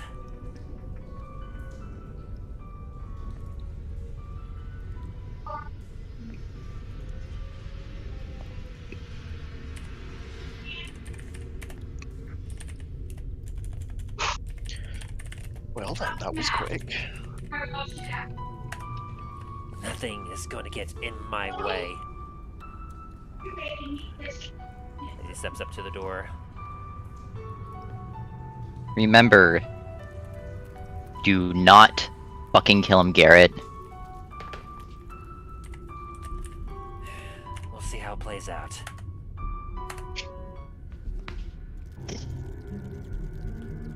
Listen, I know you want revenge, as do I. However, we can get a much better revenge by keeping him alive and torturing the shit out of him. You watch as he takes out his thieves' tools and quickly unlocks the door. To which you hear suddenly as he does that, he was very quiet about it, you hear... It's taking you longer than I thought. Come on in. As Garret looks at you. He's gonna give him a nod. As you look inside through the door, you see a very lavish room with some rugs. You see some bookcases, a desk, a few lit candles, and a humanoid in a cloak. His hood down, staring back in your direction. A distinct burn mark on the left side of his face. As Garret takes a few steps in. And Milo right behind him. Soren's gonna come in too. He's gonna climb onto a table. I was gonna come in, like, kind of be like, oh, come on, like right at the end of the door, kind of like, and he's gonna close the door, make sure it's like shut tight. Garret takes his giant crossbow, pew pew, bucks off a couple shots, and you watch as they hit an invisible force in the middle of the room right here. Ooh! Eager, aren't you? Well, this is certainly something. Hello, Garret. It has been some time, and as he eyes you very curiously, eyebrow raised. Do my eyes deceive me? I dare say there are 2 of you, but I should know better. That's how do you read? Jack!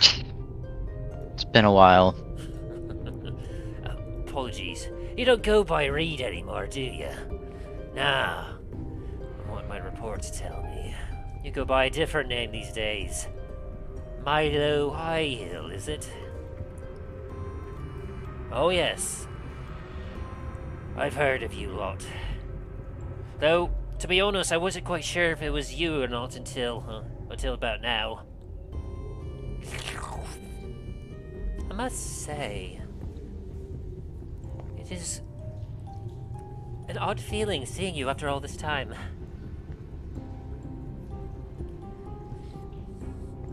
As he's talking and you're watching him, like, his form seems to be altering ever so slightly every once in a while. But you can still see that consistent burn mark on his face. Though, at one point, he, it seems to almost vanish, except for almost what looks like a mole. As his clothes continue to stay the same, but his appearance is just slightly changing, just every once in a while. Which, to you, Milo, this is not something that's normal. Normally, he doesn't quite shift this quickly.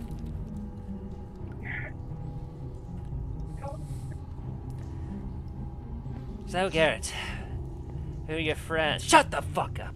Oh, okay. You know what I'm here for.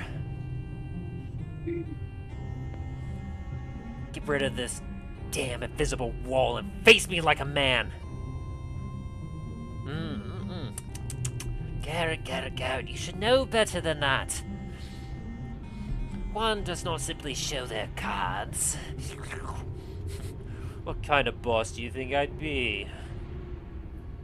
Besides, I have so much catching up to do with my old pal! As he holds a hand up to you, Milo.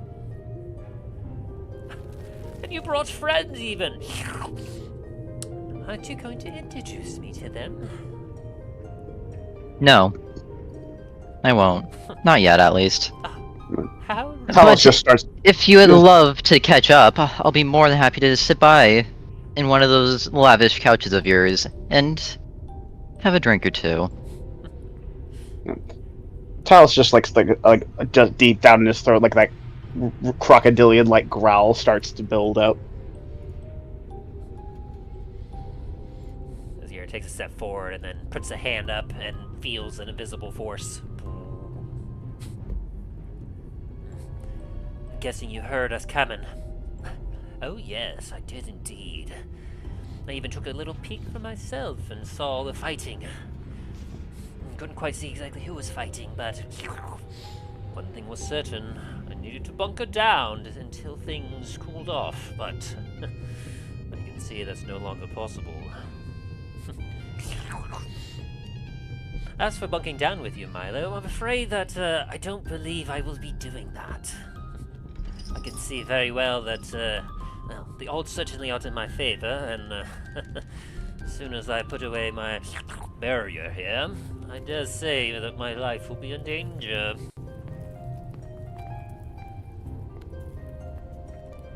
Talos is gonna make Make your proposition. Give me an insight check real quick. As he says this. 9. All of us, or just Milo? Anyone. Okay.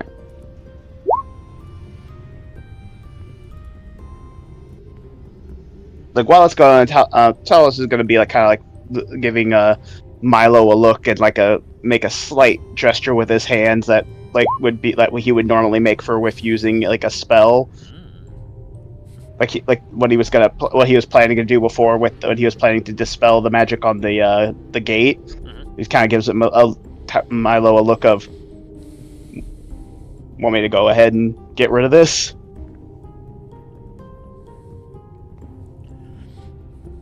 To all of you, as you look at him and he's talking, he's holding himself quite well. Like, he seems to be in perfectly control of the situation and is showing off a little bit of confidence here. Dain, you catch a bluff in his voice. You see a twitch in his eyes. He looks over at a corner where near the barrier seems to kind of be situated, and you see, just from the distance where you're at, you see a singular bead of sweat.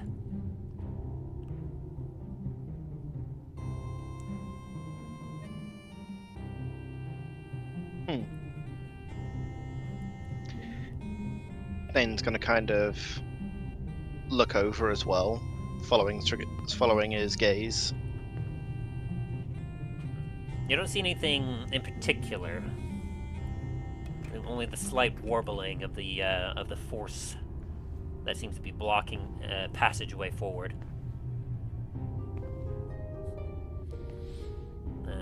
He kind of looks to see you. Does he notice you doing that, Talos?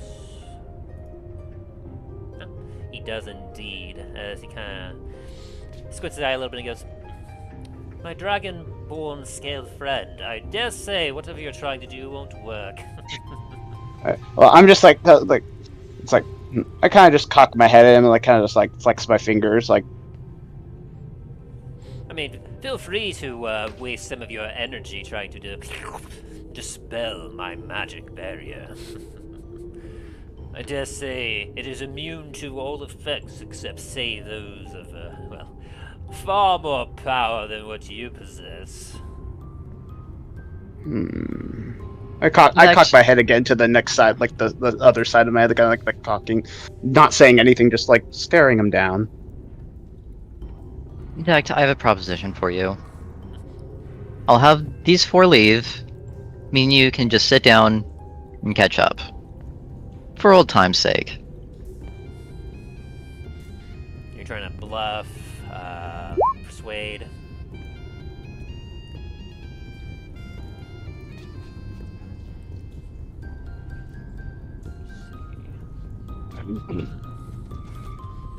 He kind of looks at you and squints your eyes a bit.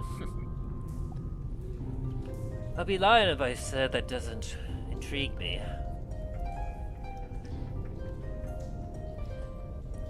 As he takes a look over at Garret. But are you sure your son doesn't have other ideas?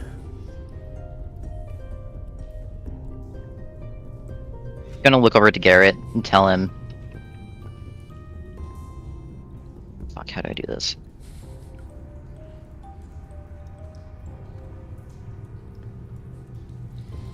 He looks at you. It's like, I'm not leaving you alone here with him. He can't be trusted. I'm going to take my hand, put it underneath, or like on his back, and tell him, trust me, it's going to be okay.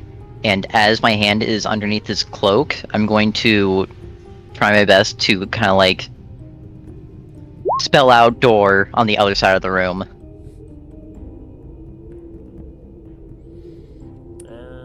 Do me a persuasion check.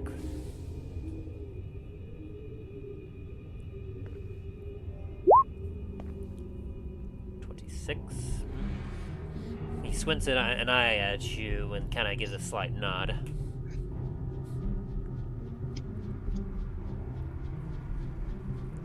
He takes a step back.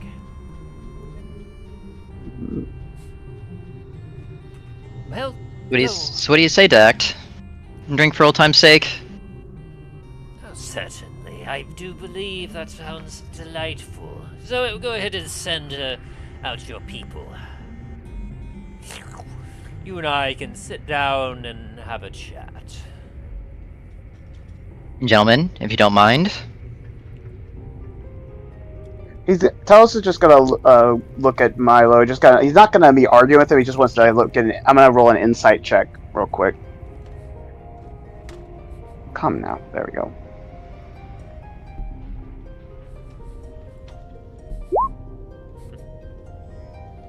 I'll say with a 26 that he have rolled, you feel as if you should maybe trust what he's saying. Now, you're not quite sure what he's up to.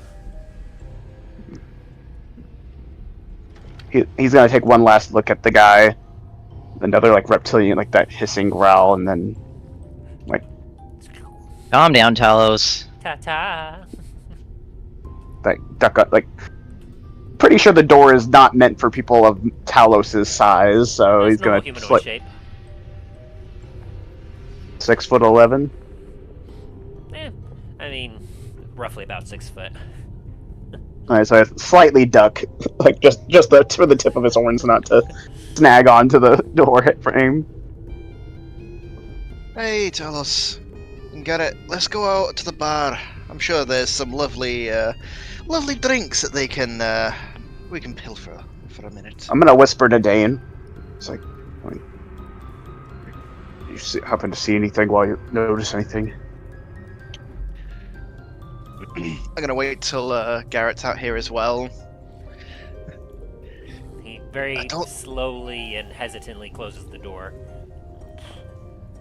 I don't think his barrier is as strong as he lets on. I noticed he was looking down at one of the corners. I'm pretty sure I could dispel the bastard thing. Hey, maybe a weak spot or something? Exactly. What do you think? I look over to Garret. I don't know, that thing, I wasn't able to do much to it. My attacks just kind of bounced off it. You can't just have a single way in. There can't just be a single door in. He wouldn't be that stupid. No. He said he saw us. Let's double back. Maybe there's something we missed. I'm gonna be here in case my father needs help. You three go on ahead. All right, Stands come there at on. the door at the ready. Hey, Talos give us a starts shout if you need help. pretty quickly moving. Like, Strigandr proceeds to pull up a chair and sits down as he then kind of knocks a knuckle against the barrier. A pretty nifty thing, wouldn't you say so, Milo? Had it installed when I was first getting things built up here. Figured I needed a backup just in case. Please. We know each other's real identities. Let's use those. For old time's sake, friend, right? For old time's sake. You know, I never have quite forgotten or forgiven you for bailing out on us. checking over this way. I never wanted to bail out. Sorry, I should take that back. And I tried to do it here. reasonably. However, anything that I did just wasn't good enough, was it? You had the makings of greatness! Together we could have been so much better. We had that score all ready to go. With your help, it would have been so much easier. Instead, I had to find some scrub off the streets, and it got messy. But at the same time, I thought you said you were just as good as me when it comes to that kind of thing. How do you think I managed to still the teardrop? It's only because of me. Bonk had a whole lot of few of the guards. I managed to make off with it. Had to break him out of jail later. It was Whatever all- happened to Bonk? I'm surprised that your dear son hasn't told you. He was a great help, he was, but, well, he was also an excellent bodyguard. He managed to take the hit. Give me a perception check real quick, Milo. Let's see if he does this. You don't notice him doing anything, as he's just kind of sitting there. He takes a drink from a wine glass and just takes a sip. Ooh, do I see anything with that? Do I sense anything, doors or? As you are going about this area, Talos, you see that there's a lot of benches and whatnot, and some bloody spots down below. You can determine that you're currently in a fighting arena of some kind. Perhaps a settle bets, settle like grudges or something. You do not see any hidden doors here. And what are you doing, Soren? Soren is right now investigating the walls near that room, trying to find a way to see if he can. I'll say with the 13, you don't happen to notice anything. There's a statue here, obviously, that seems like a normal statue. You do notice, though, that there is particularly less dust over here than in other parts of the area you've been in. I'm just a little curious. And anything? What about a perception check? It probably won't give me much more, but let's see. Yeah, nothing more 10. than... Oh yeah. If with with a extra 12 to help out. If I notice it. Hang on, let me get to... We'll get back to you in a second here. Yeah. Talos. Here, we'll do that one. As, Deck looks at you. You know, after the heist and everything, I went to come find you. Figured I'd brag a bit, and what do I find but a lovely little home near a farm with a wife, 2 kids, and my old partner gone soft. We even heard that you went and started singing songs at the local tavern. What happened to you?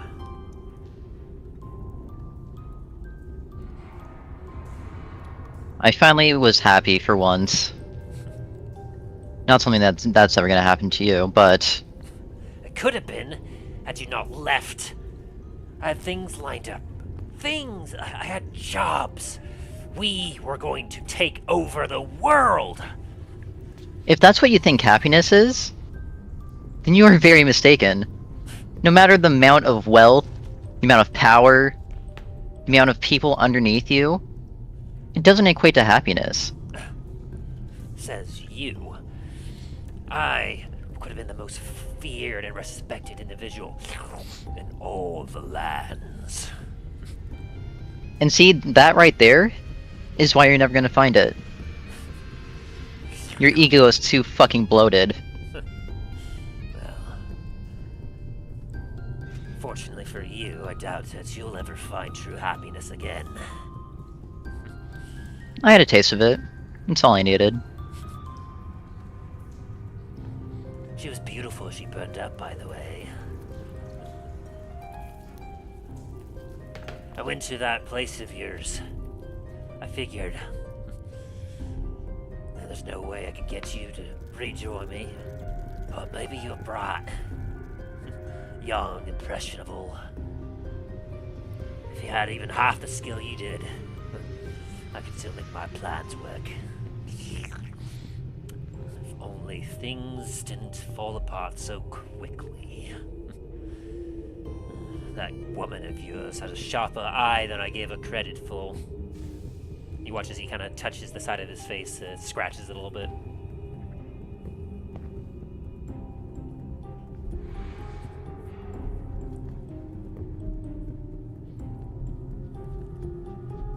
It makes sense. Check.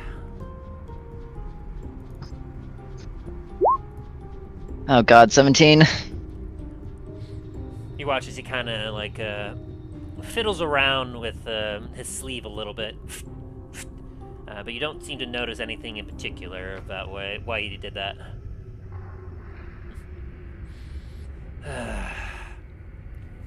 How many of them did you kill out there? How far back have you sent me?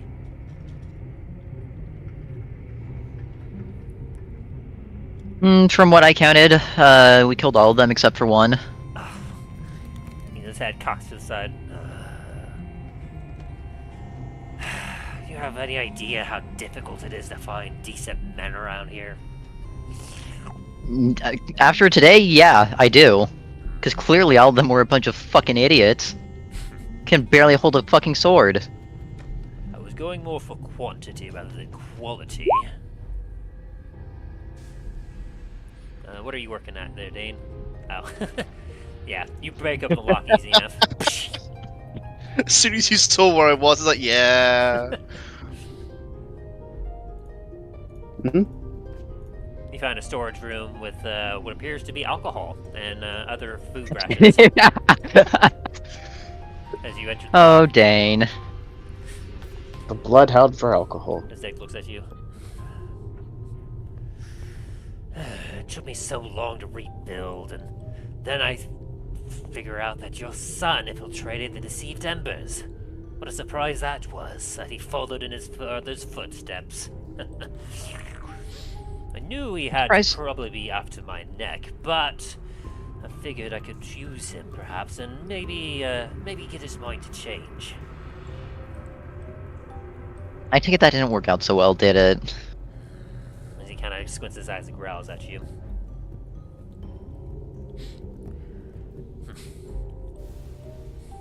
This changes nothing about my plans, by the way. And I'm so glad that you're here. Now that I have gotten a good look at you, you watch as his form shifts a little bit. And let me see here.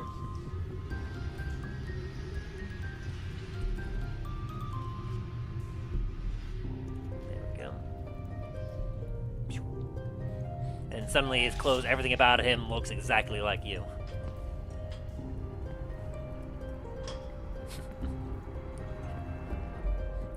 How does that sound? Like you're talking to a mirror? Yeah, you used that trick once on me already. It's still weird.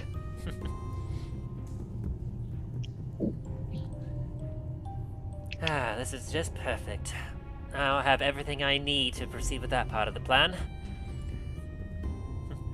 It was Comet's Landing, yes? I'm sorry? Oh, your establishments. The, as he kind of counts on his hand, 7 you have right now, right? One down in Raven's Crest, some shanty you have on an island somewhere, and that weird deserty place that used to be a forest, what was that called? Whatever it was. Oh, and of course, one that's directly connected to the Baron, I think, in Antiva? Yes. I want to make sure I had all those down once I kill you, of course. Of course, I'll be stepping in as the new owner. I do apologize, but I don't own those. Yes. It was one of your personas that you have, yes? No, I don't own those. I know the gentleman named Rio Strongwood owns it, but I don't know who he is. Do a quick deception. With disadvantage. 22. 22. Oh my... I'm glad I wish I didn't have that on the GM roll. He got double nat 20s, like 20s on both sides. Which makes a lot of sense as he looks at you and goes, "Oh, Milo. Rios, Reed. You're right, old time's sake. I know you quite well. I remember the many personas that you've put on over the years. Which is why when, of course, do you think that you could just build a whole chain of taverns around with the same exact name and not get the tension of all around? I've had some men looking into it and figuring out this and learning that a Milo was connected somehow, and that sounded familiar. You know, I originally tracked you down to Dundras. You're the reason why I'm here. Really? You care that much about me? Aw. I knew you still had a soft spot for me. Ah, of course. You see, I was tracking you down for so many years, because after your son happened to disrupt things, and I heard that perhaps you might still be kicking about, well, I thought perhaps I could maybe use you as leverage against your son, Garret. And, well, that's when I tracked you here to Dundras, and then, well, you impress me. You know, despite your tricks still getting the same old, well, the trick that you pulled just south of here, how curious, you just... Sorry about that. Vanished completely. I followed you to some damn cave, and, well, aside from some bodies here and there, and then I saw some kobolds here or there, there was a minotaur. I was quite curious to find that I couldn't find your body amongst the wreckage there. How did you pull that off? I spent a few years looking around the area, seeing if you managed to escape somewhere. Nothing magical, nothing else. Like, that still boggles my mind, and yet now suddenly, 40 years later, you suddenly just magically reappear. As he's explaining all this to me, Milo's gonna pull out a greater healing potion and drink from it. Is that your looking for a secret door there, Talos? Yeah, the 22. Same with my 15. Yeah, the nature one was an accident. I don't know why it triggered. You're good. You can actually hear a bit of a muffled speaking from where you're at, and as you kind of keep your ear close and you look, you notice that there seems to be something there that wasn't there before.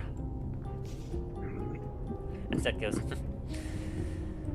Well, after a few checks here and there, and realizing that it was indeed you, well, I couldn't go very well gallivanting after you. It was hard enough to track you down to begin with. I figured I'd let you go about doing your own thing, and then continue building your empire, and then eventually, once you had enough of a strong standing, well, I'd swoop in, make you conveniently disappear. Before then claiming myself as, of course, Rio Strongwood, and claiming ownership of all of Comet's Landing. Brilliant idea, isn't it? I'm so good. Sometimes my genius scares even me. You know, for someone who says they're so brilliant, you still leave out so many details. That is the exact reason why you always needed me, isn't it? His cheeky smile, kind of goes to a grimace a little bit as he stares at you. Do you not think that I knew you were here? Do a perception check real quick. Nat 20. Ooh. You kind of caught him off. You kind of like irked him a little bit with that one, and you see him trying to be very sleight of handish about it. But you watch as he kind of looks down at a pocket watch at his waist. It's very subtle, but you manage to catch it. And then he looks. He starts to eye across the barrier in front of him. How would you know that I was here? I've been very careful to ensure that I've been very well hidden. I mean, heck, even your son Garret hasn't been able to find me. Then how did he know you were here? Well... How was he able to track you over to Lancaster? Dundras. He's very persistent, that one, I will say. And I don't know exactly how he tracked me down, but I've been able to keep him. If he was able to track you down, you should have known that with my skills, I would have been able to track you down. I suppose I don't give you enough credit for that. No, and you never did. Nevertheless, while you certainly were the brains, I was certainly the power behind our duo. Sure, Bonk was there to help deal with some of the cannon fodder, but a lot of time has passed here, Milo. I don't know exactly how much stronger you've gotten, but I guarantee you, I've been at this longer than you have.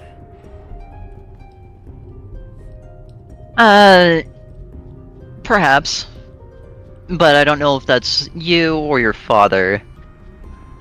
From what you've told me, you sound like a great man. It's a shame that a fucking peon like you took his place.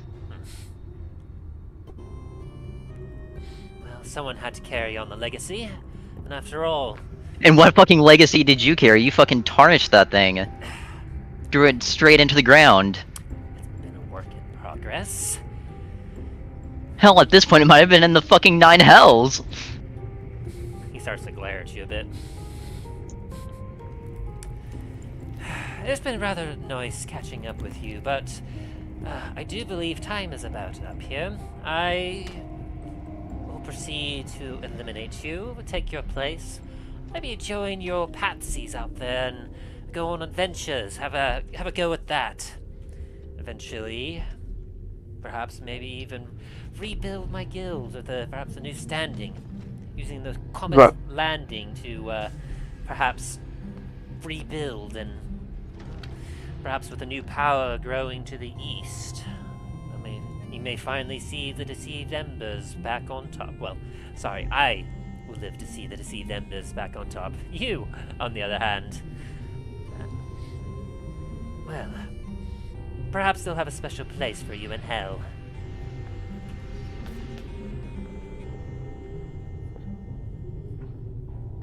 Give me a quick perception check real quick, Milo. 25? You notice a warbling in between the two of you is vanished. And his eyes kind of flick around a little bit to the wall, but he does not seem to have taken any other notice of anything. With that, Milo is going to take another step forward. Yeah. I'm gonna tell Dain, like point out to Dain the passage here, and kind of just nod to him, and tap my ear, like where an ear would be, and point at the door. It's like this one.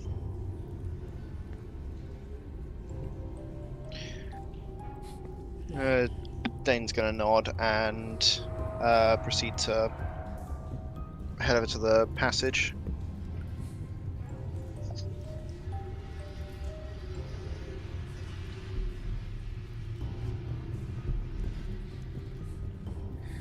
As he kind of takes a step forward and over to the desk,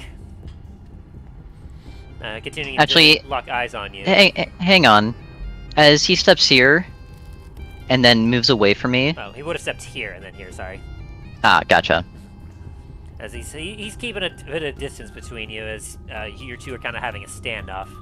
You can see that he kind of has a hand on a sheathed dagger at his side, and on his other side, he's got his other hand on what appears to be a short sword.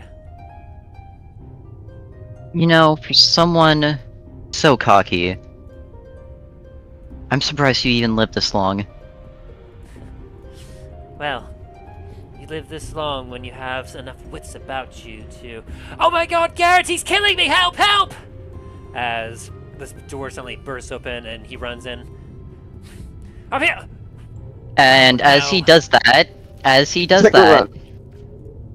then a Milo door is also opens up over here. Okay, as he does that, Milo is going to throw the tentacle blade with the mucus crawler poison at him. Go ahead and roll to hit. 19. Ooh, you just beat his AC. And Yeah. Constitution saving Alright. throw. He's got a make. Yes. 15. Oh, he got a 19. Fuck. Go ahead and roll Alright. damage. 8. Okay, also because Oh, it's melee attack. Fuck.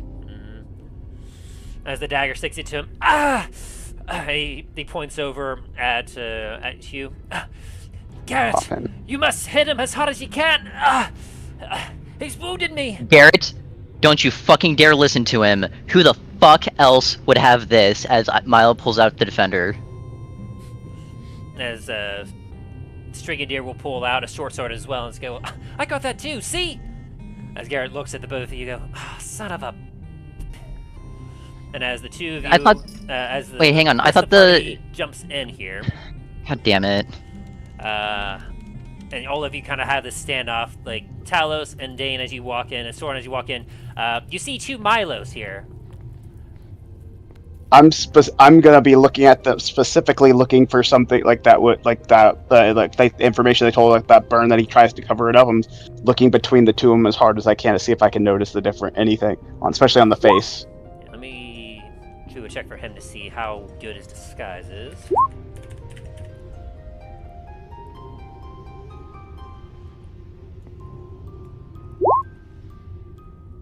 Yeah. Of course, now it rolls low. Why is it? Why did I roll piercing? I'm like, what the heck? What am I piercing? Piercing into the skies.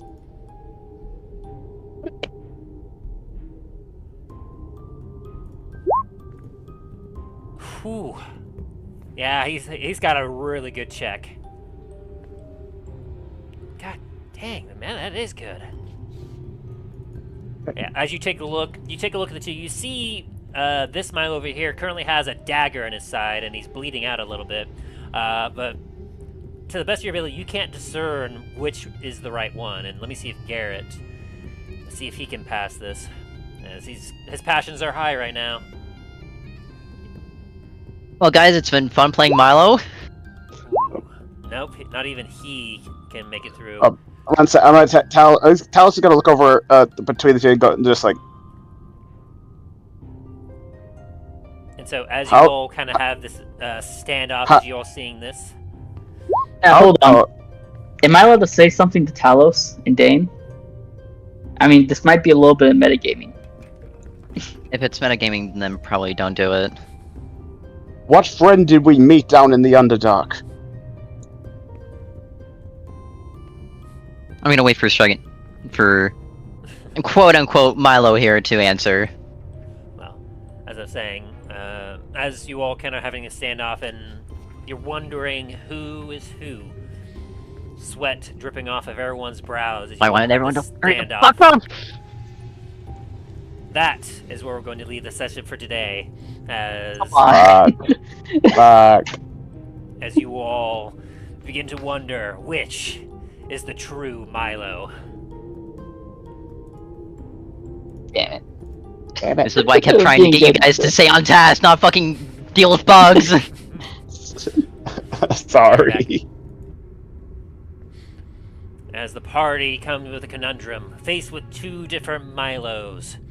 Will the true Milo Highhill come out of this alive? Will Strigandr succeed in his plan and take over Milo's spot? Find out on the next exciting episode of The Adventures in Dundras.